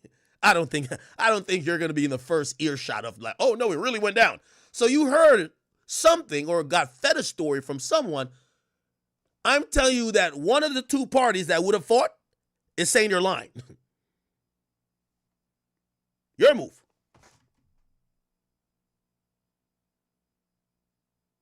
Somebody said, could Drake be lying? Yes. And that's why I want her to tell. For us to figure out if Drake is lying, now we need to know what the other side is saying or what proof does she have beyond her voice. Because again, I'm not going to take her opinion over Drake's. If Kendrick is saying it, all right, one of the parties is saying it. And at that point, you know what I would say? Yo, Drake, that nigga Dot really is saying you turned the fade down. You down to take the fade with him right now? Let's do this publicly. And if Drake say no, I told you I'm gonna call him pussy. Facts. That's facts. But I don't think that happened at all. I don't think there was a conversation. Now, I'm gonna be honest with you. What I really do think happened, I think middlemen between Drake or mutuals between Drake and Kendrick probably had a lot of conversations. And in those conversations, in trying to make sure this battle never got to a place where we've seen battles get to before, i.e. Tupac and Biggie, maybe those things were brought up. However, I don't think either of the main protagonists in this beef were ever involved in those conversations. And if that's what she's talking about, you can't lead with a story saying Drake turned it down when it never got to him. Whoever is the middleman, I really think that's what she's probably alluding to. If he's never talked to none of these niggas, how the hell he turned something down? Now, if some middleman was trying to set some shit up and be like, nah, we ain't gonna do that, it's incorrect reporting if you're saying the man turned the fade down when he was never speaking to the other guy who was supposed to fight. Or no one came to him and said, yo, do you want to fight? And he said, nah, I'm good. because within that moment, I realized, oh shit. Yeah. I know some shit from behind the scenes that the public doesn't know. But then it was brought to my attention that multiple people have talked about this already. Yeah. Gina, the point is this. You have brought the behind the scenes shit to in front of the scenes. And one of the people, yeah, he told me behind the scenes, and I greenlit it with him, Drake. I said, you know, I'm about to go and I'm about to tell the whole world this. Like, what the fuck? This ain't no secret shit. You already said the secret shit. You claimed that he turned down the fade. So now explain how the hell you know that. And when did this happen? Who made the call? When did Drake get the call? Because if he did, I would want to know. And again, I'm not trying to say Drake can't be lying, but when you cloak your, when you say something so definitive and you cloak it in, oh well, you know, this is some stuff behind the scenes, this and third. Okay, so you're playing telephone and you're repeating a rumor that other people have been repeating. Because nobody has detailed this conversation. Because I heard it on Community as well, supposedly. But nobody has detailed, and again, the challenge doesn't only go for you, because I could tell, once you start talking with that black woman stuff, I'm like, I don't want to talk to her, I'm good. Like, it's just like, see, this is why I got to stop engaging with some of y'all, because y'all start making the fact like y'all are women, make me not even want to speak to y'all. Like, because now I can't talk to you about your ideas. All of a sudden, you start the woman thing. So, okay, let me get you out of there. And then let me focus on DJ Dick Sucker and then the rest of the men, since y'all claim I only go at women, right? I guess for anybody who's repeating this rumor, whether on the West Coast or anywhere else, I would like to know what proof y'all got. We should come to a conclusion. So whether any podcaster within the earshot of this clip, please tell me, where did y'all hear the rumor that Drake turned down a fade? Because we could work it out very easily. I spoke to Drake himself. He say he ain't talked to the nigga even before the battle started. He said he never turned down a fade. Now, where did y'all hear the rumor? Or what proof do you have that it actually happened? It's an open challenge. And we could continue having this conversation to find who is the liar. Someone is lying. We just don't know who. And I'm not saying it can't be Drake, but somebody is lying. I think this is a very important thing. We're not going to just let this fucking weird-ass rumor just go into... No, we're going to find out who the liar is.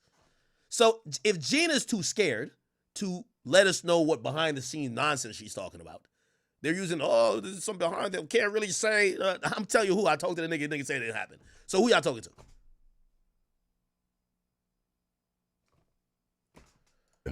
Over the year. But you know me, I'm not the type that want to be talking about, you know, we know a lot of shit that we not. You came on a podcast and said it. You came on a podcast and said he turned the fade down. Now you don't want to talk about the details of it, huh? Why say it at all? We don't talk about a lot of stuff. Supposed to know. Yeah, I mean, and they asked me about it in the bigger picture, and I was like, well, maybe Gina Views has a different source than me. I don't know. Like, ask Gina Views. Why are you asking me? Yeah. You know what I'm saying? So if this individual has an issue, you know, they should probably. Well, he asked for proof. Like, I'm gonna help with the discovery. Right. I'm not participating in that. I done already seen what y'all do with information. Okay. Typical backing down. So basically, now, so they bring something private to the public. You ask them, okay, who'd you talk to? Where'd you hear this from? Who's your source? Now they're like, oh man, y'all the feds. Well, why did you bring this information to the public? Whatever, you know, typical West Coast podcasters, you know, small brain shit. It's okay. Let's keep it moving. All right.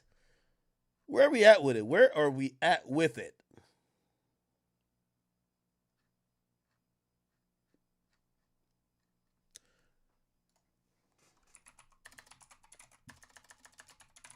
Let's go to TMZ. Apparently, remember, we were watching this Mark Garagos video not too long ago. Remember I told you, so what I believe is happening is that Mark Garagos, this guy right here, which is Tenny Garagos' father. Tenny Garagos is the second lead attorney on the case with Diddy. Mark Agnifilio is the first. But this guy's daughter, Tenny Garagos, is the second. Her father actually got scolded by the judge. And he was scolded because of his podcast where he essentially, you know, said a few things about the prosecutors, saying it was a bunch of white women, this and third. And what Mark Garagos has become like, he's become like this PR for Diddy. And that would make sense. Your daughter's on the case. You want them to win. Obviously, Diddy doesn't have the best PR. It would be good if a lawyer could, you know, legally try to navigate through some muddy waters and make it seem like you're not a piece of shit. Anyway, he's finally responded. He's finally responded to Diddy's judge scolding, not necessarily him because he wasn't in court, but really the scolding was aimed for him about his comments about the prosecutors. Let's hear this. Oh my God. Within. Ugh. Oh, they're doing a podcast together. Ooh, this is nice. Mark Geragos and Harvey Levin. You know Harvey Levin used to be a lawyer, right? Yeah, Harvey Levin used to be a lawyer. Okay. All right, this is the longest goddamn thing ever.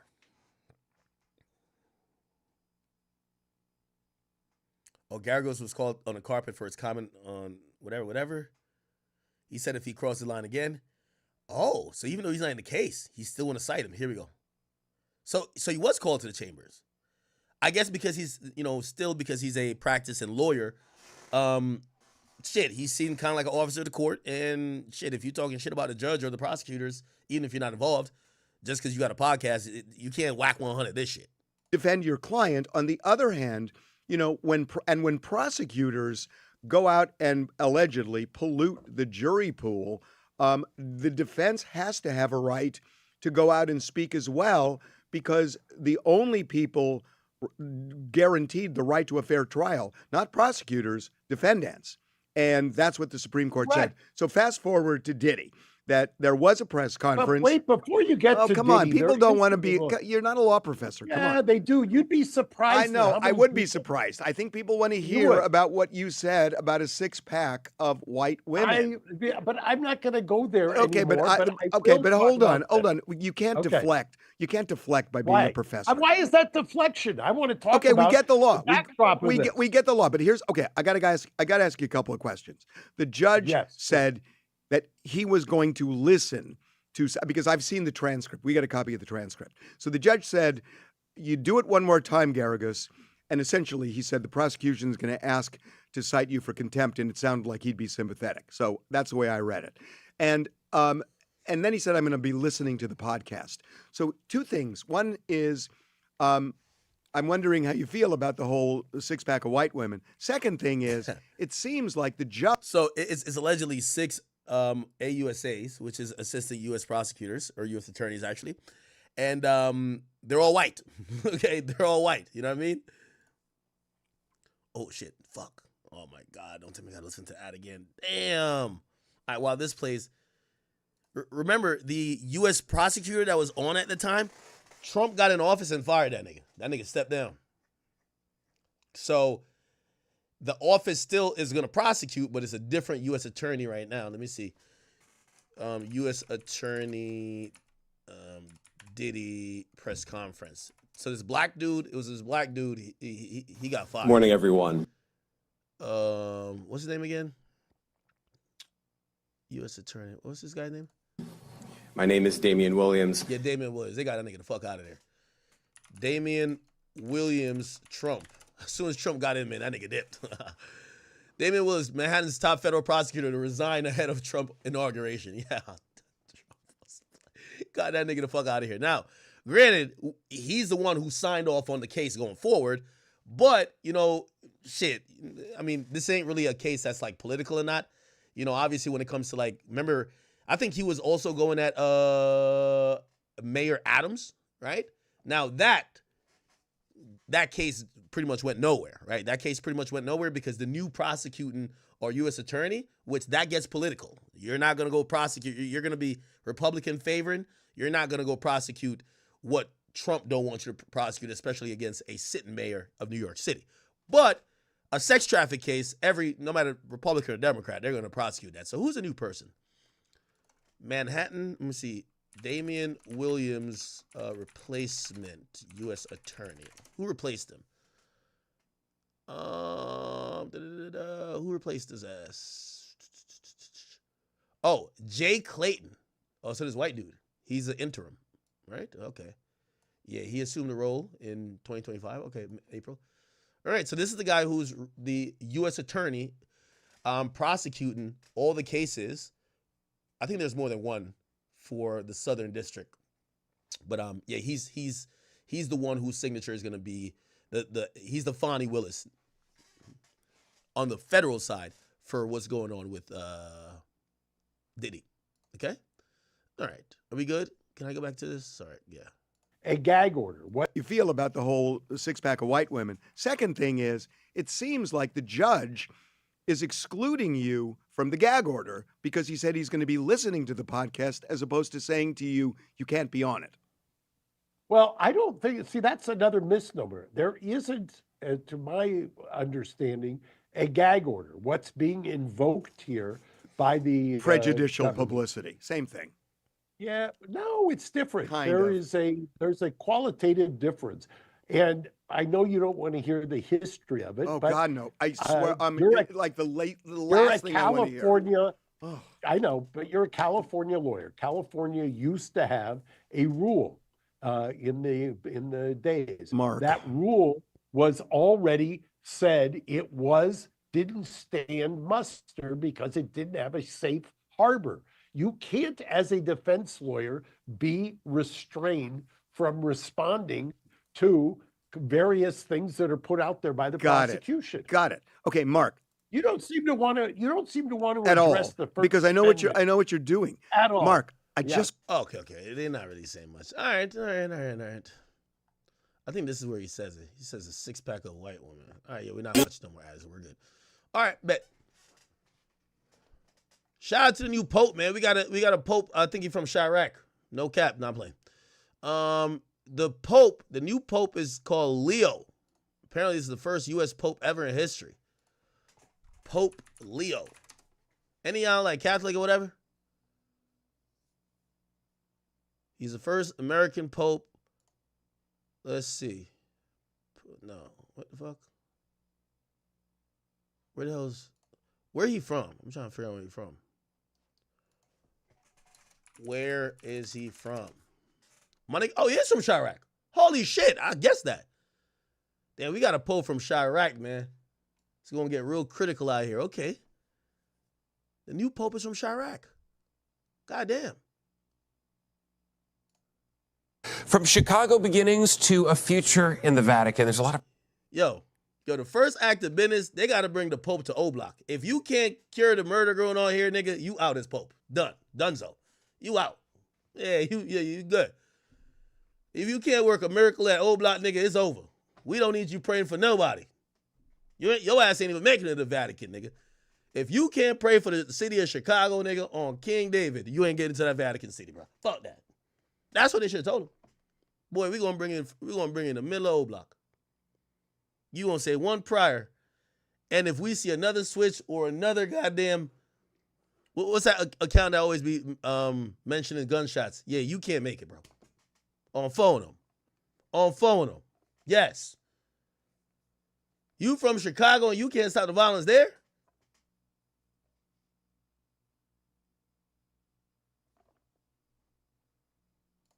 pride from his hometown, but we also know Pope Leo will be tasked with a difficult road ahead for the church. NBC5's Randy Gyllenhaal joining us live outside the Archdiocese of Chicago tonight with that part of the story. He's got some work ahead, Randy. Yeah, but of course, a childhood in Chicago shapes a person raised in that Catholic family, prized education. It put him, an altar boy, on the path to Rome, but his story started in Dalton. The small red brick home where Robert Prevost spent his childhood, those papal roots, now drawing Catholics from across Chicago. It's a humble home, and it's really cool to know that a pope could come from these humble beginnings in the United States. Neighbors here playing prayer music. Some built a cross on the lawn. You could come from somewhere like this and become somebody big in the future. Yeah. It's a golden time right now. The Davis family lives right next door. They hope other children in Dalton, many in poverty, will now have a pope who speaks for them. It's going to change the way people think and feel, because we got a person that made it all the way to the top with the faith of God. That's from here. I will sing a new song to the Lord because he has done marvels. At the Vatican today, Pope Leo led his first mass. He has been outspoken, helping the poor. I'm still tight. The Pope can't get no pussy, man. I'm tight, man. I'm tight. But anyway, good for him. Chirac, man. I hope he prays for what's going on in Chicago, man. All right. What's next? What's next? Let's see what's cracking.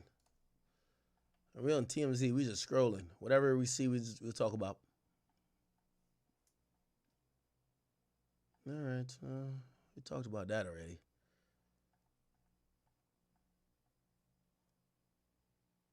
Diddy trial, Arun Submaranian once paid for client's dinner, long before he was a judge.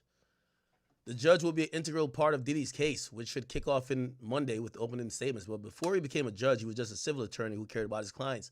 We spoke with Mary and Joel Rich, a couple they represented against Fox News after the network ran a story their son leaked, blah, blah, blah, blah.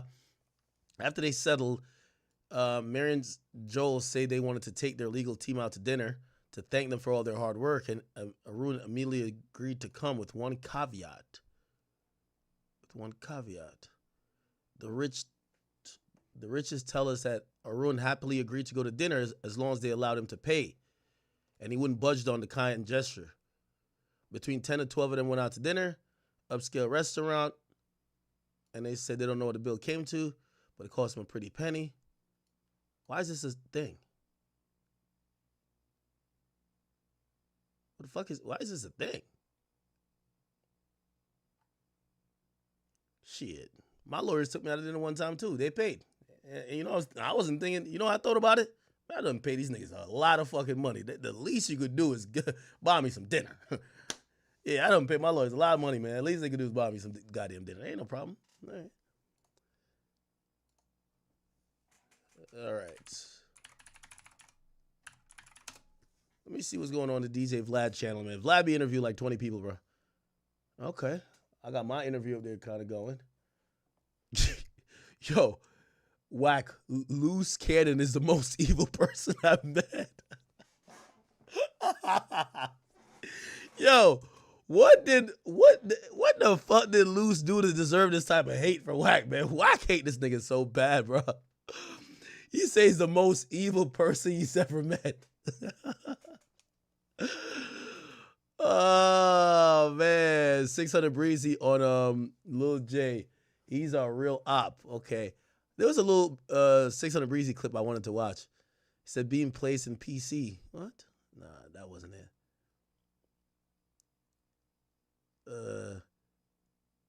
Fighting white prison gang. What the fuck? No. What else? On Lil Reese beating somebody. All right, no. Okay. Yeah, Vlad ain't got nothing crazy going on. Let me see. What's going on No Jumper right now? Oh, the Adam and Wax show dropped? They exposed Aaron the plumber. Okay, whatever. Chat, yo, give me a topic, chat. Like, what's cracking today, man? This is a slow Sunday. Either that or I gotta go crash out again, man. I already crashed out. I'm kind of stable right now. I'm chilling. I know it's 2:00. By the way, all y'all go do me a favor. First of all, I need y'all to go cop. It's the last couple days before my event, so go Ticketmaster, DJ Academics. Go cop some tickets to my live birthday podcast. It's going out on the 15th. I need everybody who's in the tri-state area. It's going to be in New York, Gramercy Theater. Please go cop a ticket. It's the last couple of days right before the show. Can't wait to see you guys. And secondly, I need everybody to go over to Kick. Okay? Kick.com/academics. By the way, Grand has been petitioning for Kick's chat to be on the screen. So we got to figure out where. Maybe above the YouTube chat.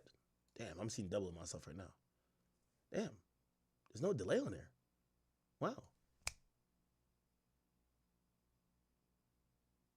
Oh, probably like 5 or 6 seconds delay. All right. Adams, what? All right. Yeah, y'all go over here, kick.com, academics, and go follow. Make an account and follow. So tomorrow, since it's Monday, we're probably going to get back to doing our 6-hour stream, but I'm probably going to be streaming for 7 hours. So the 7th hour is probably going to be a Kick-only stream. So if you guys don't know, sometimes, you know, if we're going to gamble or whatever the case is, which, you know, I mean, Stake hooked and nigga. Shit. Anyway, we're going to do that on Stake through Kick, but it's going to be at the end of the stream. So like the last hour. So, you know, if you guys do want to watch that, you're going to have to make an account on Kick because I'm not going to be live. I don't think I could do it on YouTube and the rest of the places. Anyway, so we see Ye got some. Ye. Did Ye ever drop the video that he sent me? The HH video? I don't even want to say it. Say the words. For God so loved the world, he gave us what? Whether you believe my work is right, whether you believe that I have been diligent, that I have worked, that I have stood up for you during these years, that I have used my time decently in service of my people. Now cast your vote. If yes, then stand by me as I have stood by you. Hell yeah.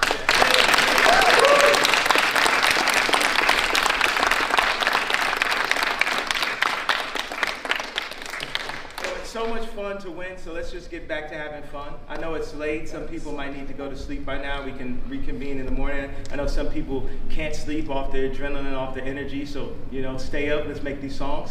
I just wrote half of Izzy's album in the, you know, in the car yesterday. It's going down. What is this? All right, guys. Thank you very much.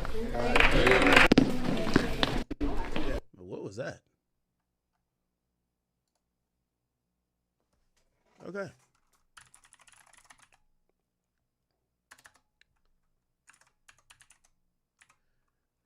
Nah, I'm putting the Piers Morgan shit on. Piers. Yo, that Benzino shit was hilarious. All right. Okay. Let's see. Piers Morgan. So it is.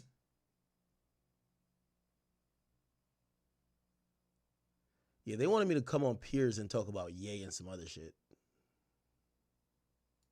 The way things are going, you're going to make a millionaire out of a woman who racially abused a child. Did you call the... Yo, Myron was going off on this shit. Chat.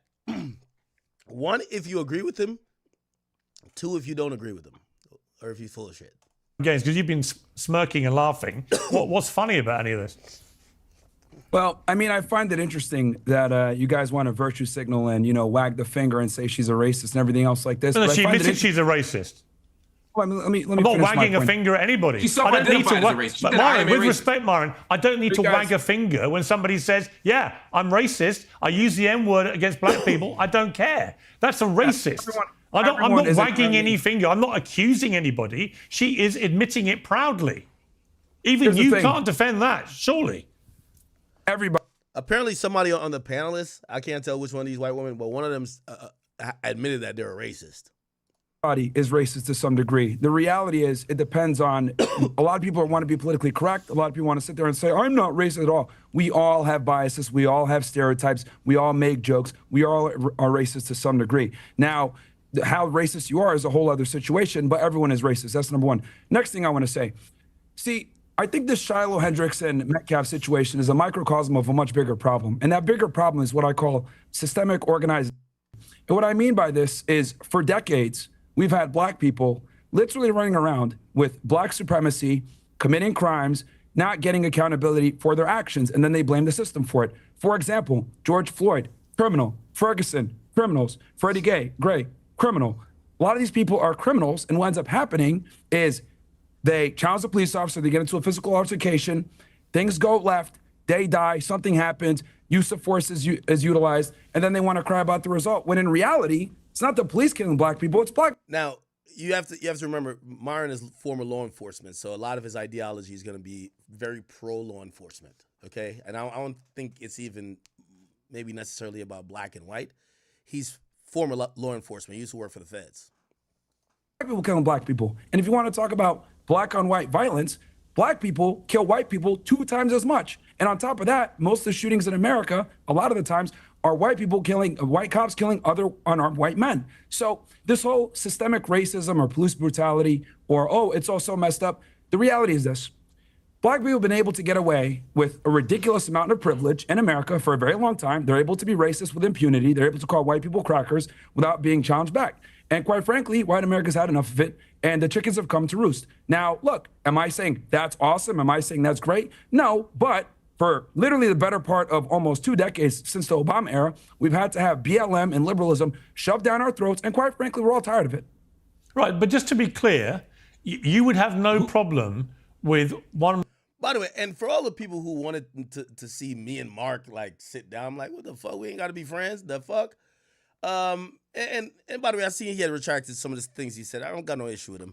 But I will say this: like, I like Mark. I don't like Mark talking hip hop. I'm gonna keep it a bean with you. I don't think Mark is the person who, like, of course he could talk hip hop because he's a black man that I believe he probably does listen to hip hop. But this is his bag to me. His bag is like social commentary about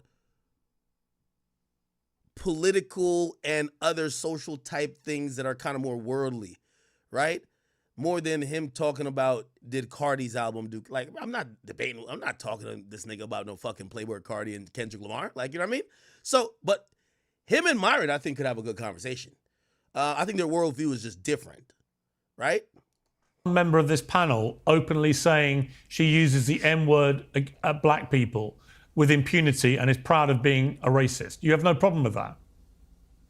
My worldview on the protection of the First Amendment and freedom of speech overrides my personal feelings. She has the right to say That's fine. it. You can support the First Amendment, but you can also have a personal view about what she said.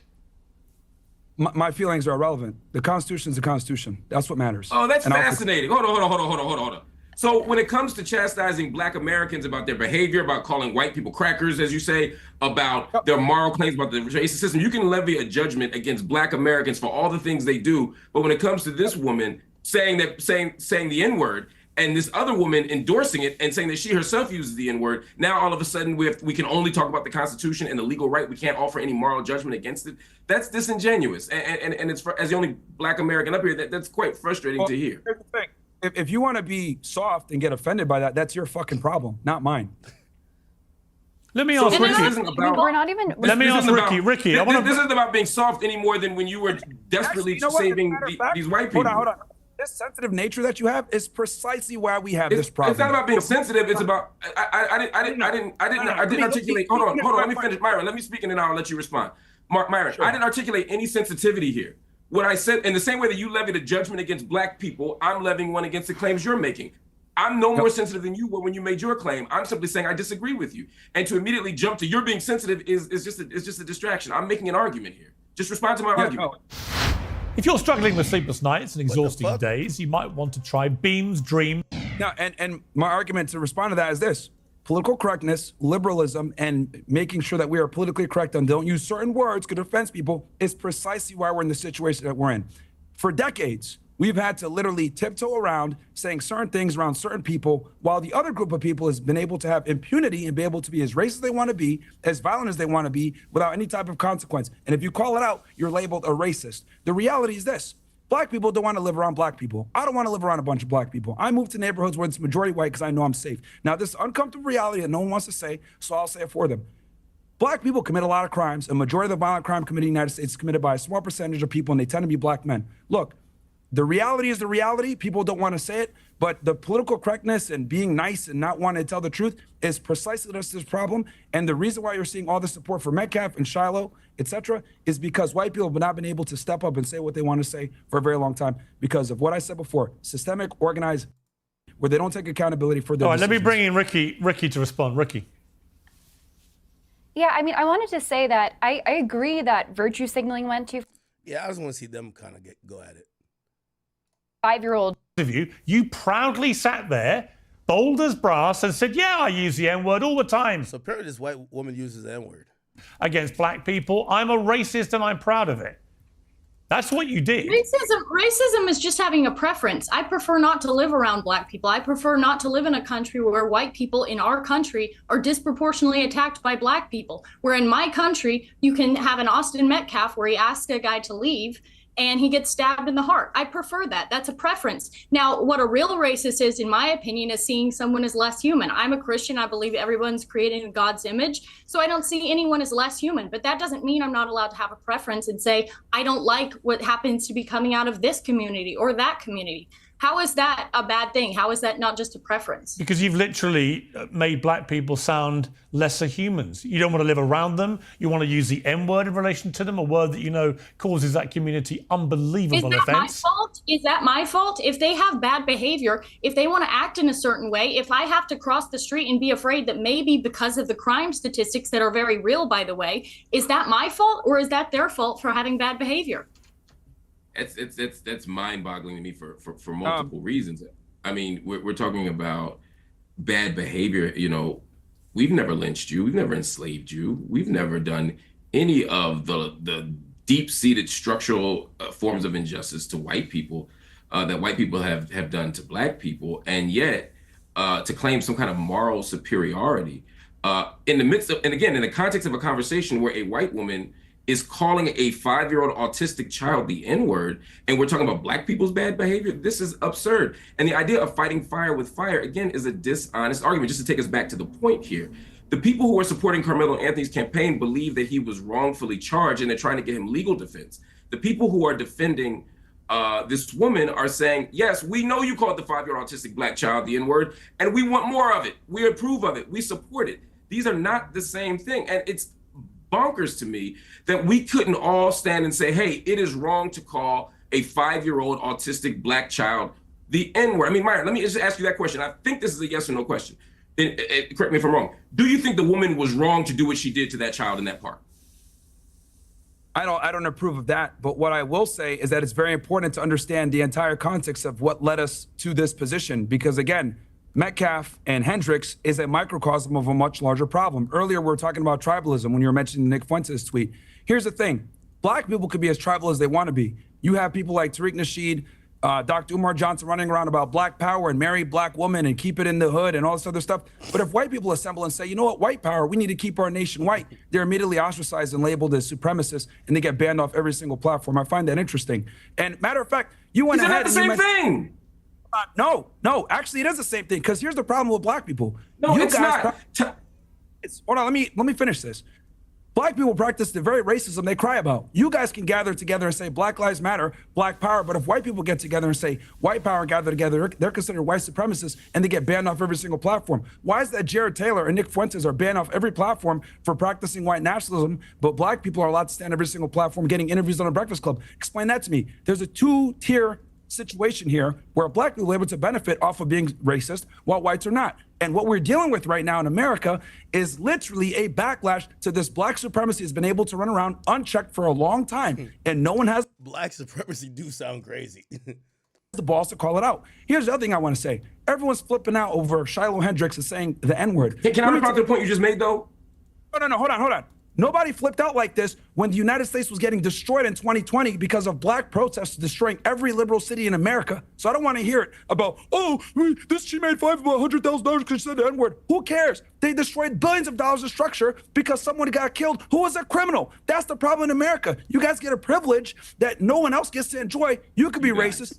Okay. And all right, I have to hang on. I've got to hold it there. We've got another guest joining us. Mark, I'll come back to you to respond to that in a moment. But we've been joined now by Jacob Wells. He's the Christian founder of the Give, Send, Go donation site that both campaigns have been hosted on. Thank you very much indeed for joining me, Mr. Wells. First of all, your reaction to what seems to me to be a blatant hijacking of both of these fundraising host sites for different reasons, but definitely been hijacked by people for racist motivation. No, I think that's completely correct, Pierce. I do think that there was an element here that did hijack. All right, let me try to get.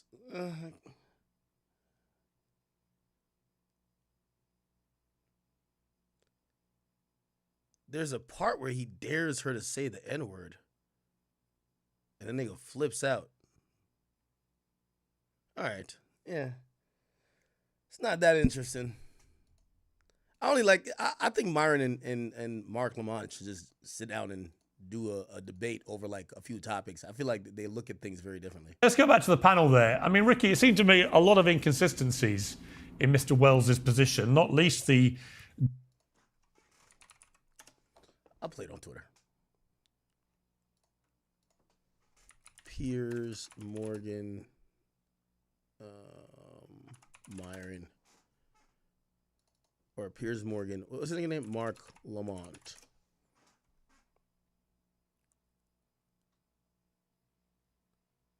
This when you want them to stop talking. Oh yeah, we played that already.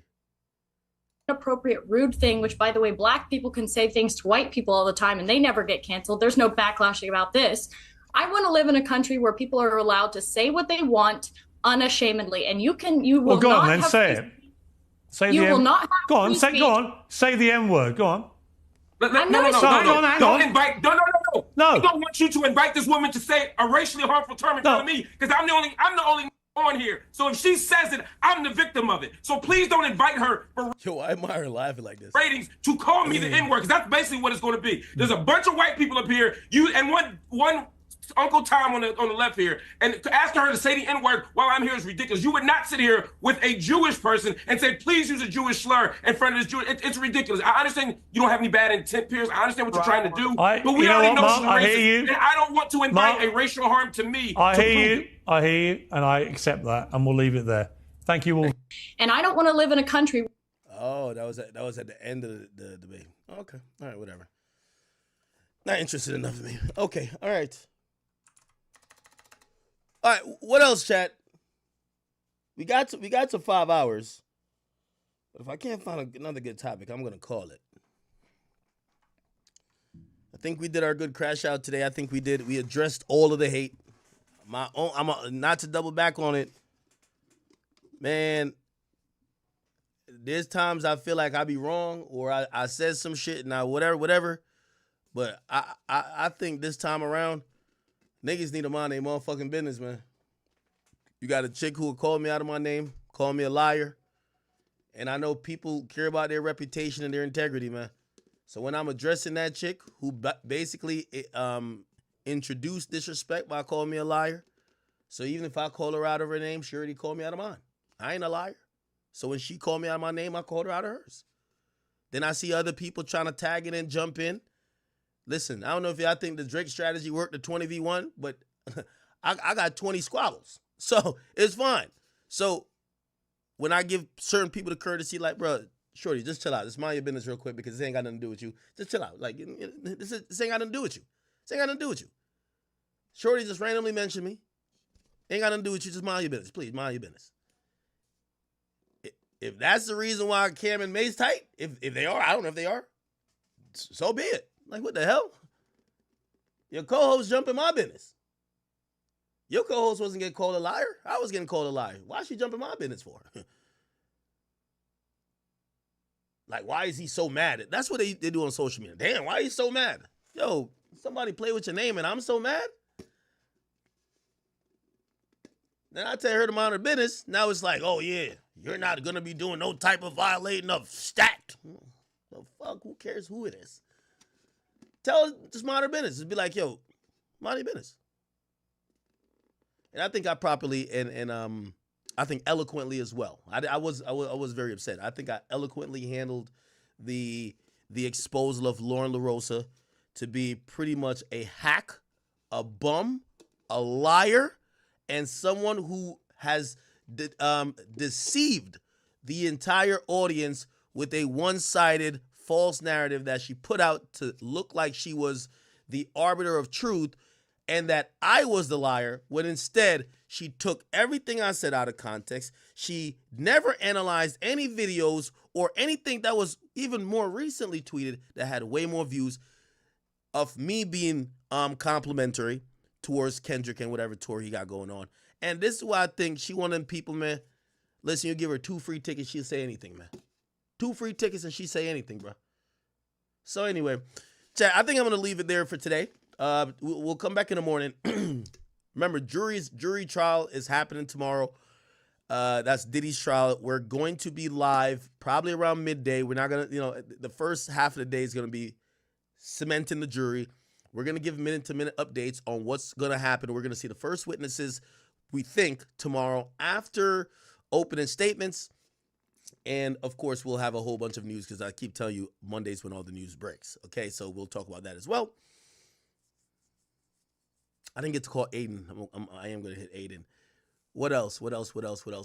I am preparing for my show.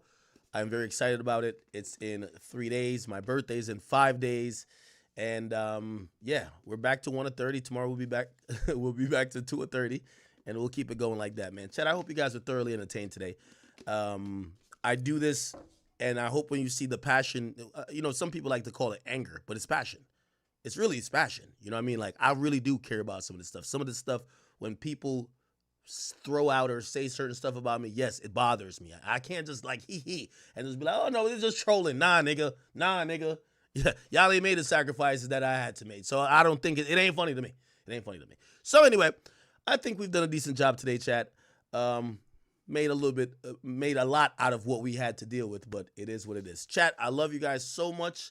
I hope to see you guys on the 15th. If you guys could grace me with your presence. If not, you will see me here on stream tomorrow and hopefully every other day.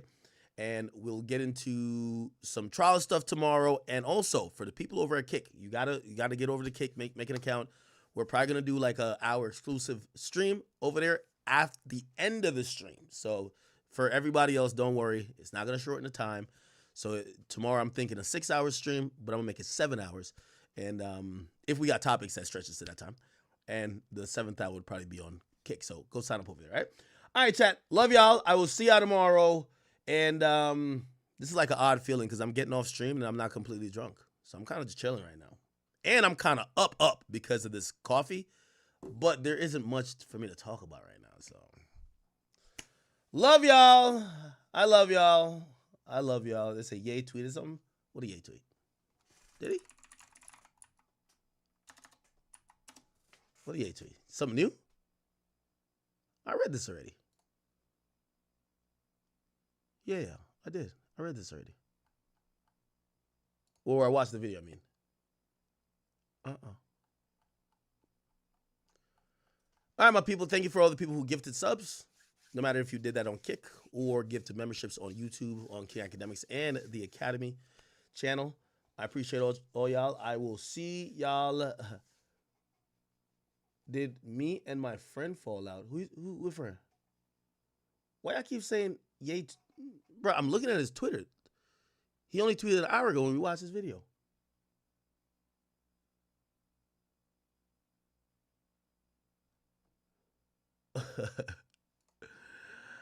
All right, chat. I love y'all, man. I love y'all so much. Sincerely, you wouldn't even know. You wouldn't even know. You wouldn't even know. Thank you guys so much for gracing with your presence today.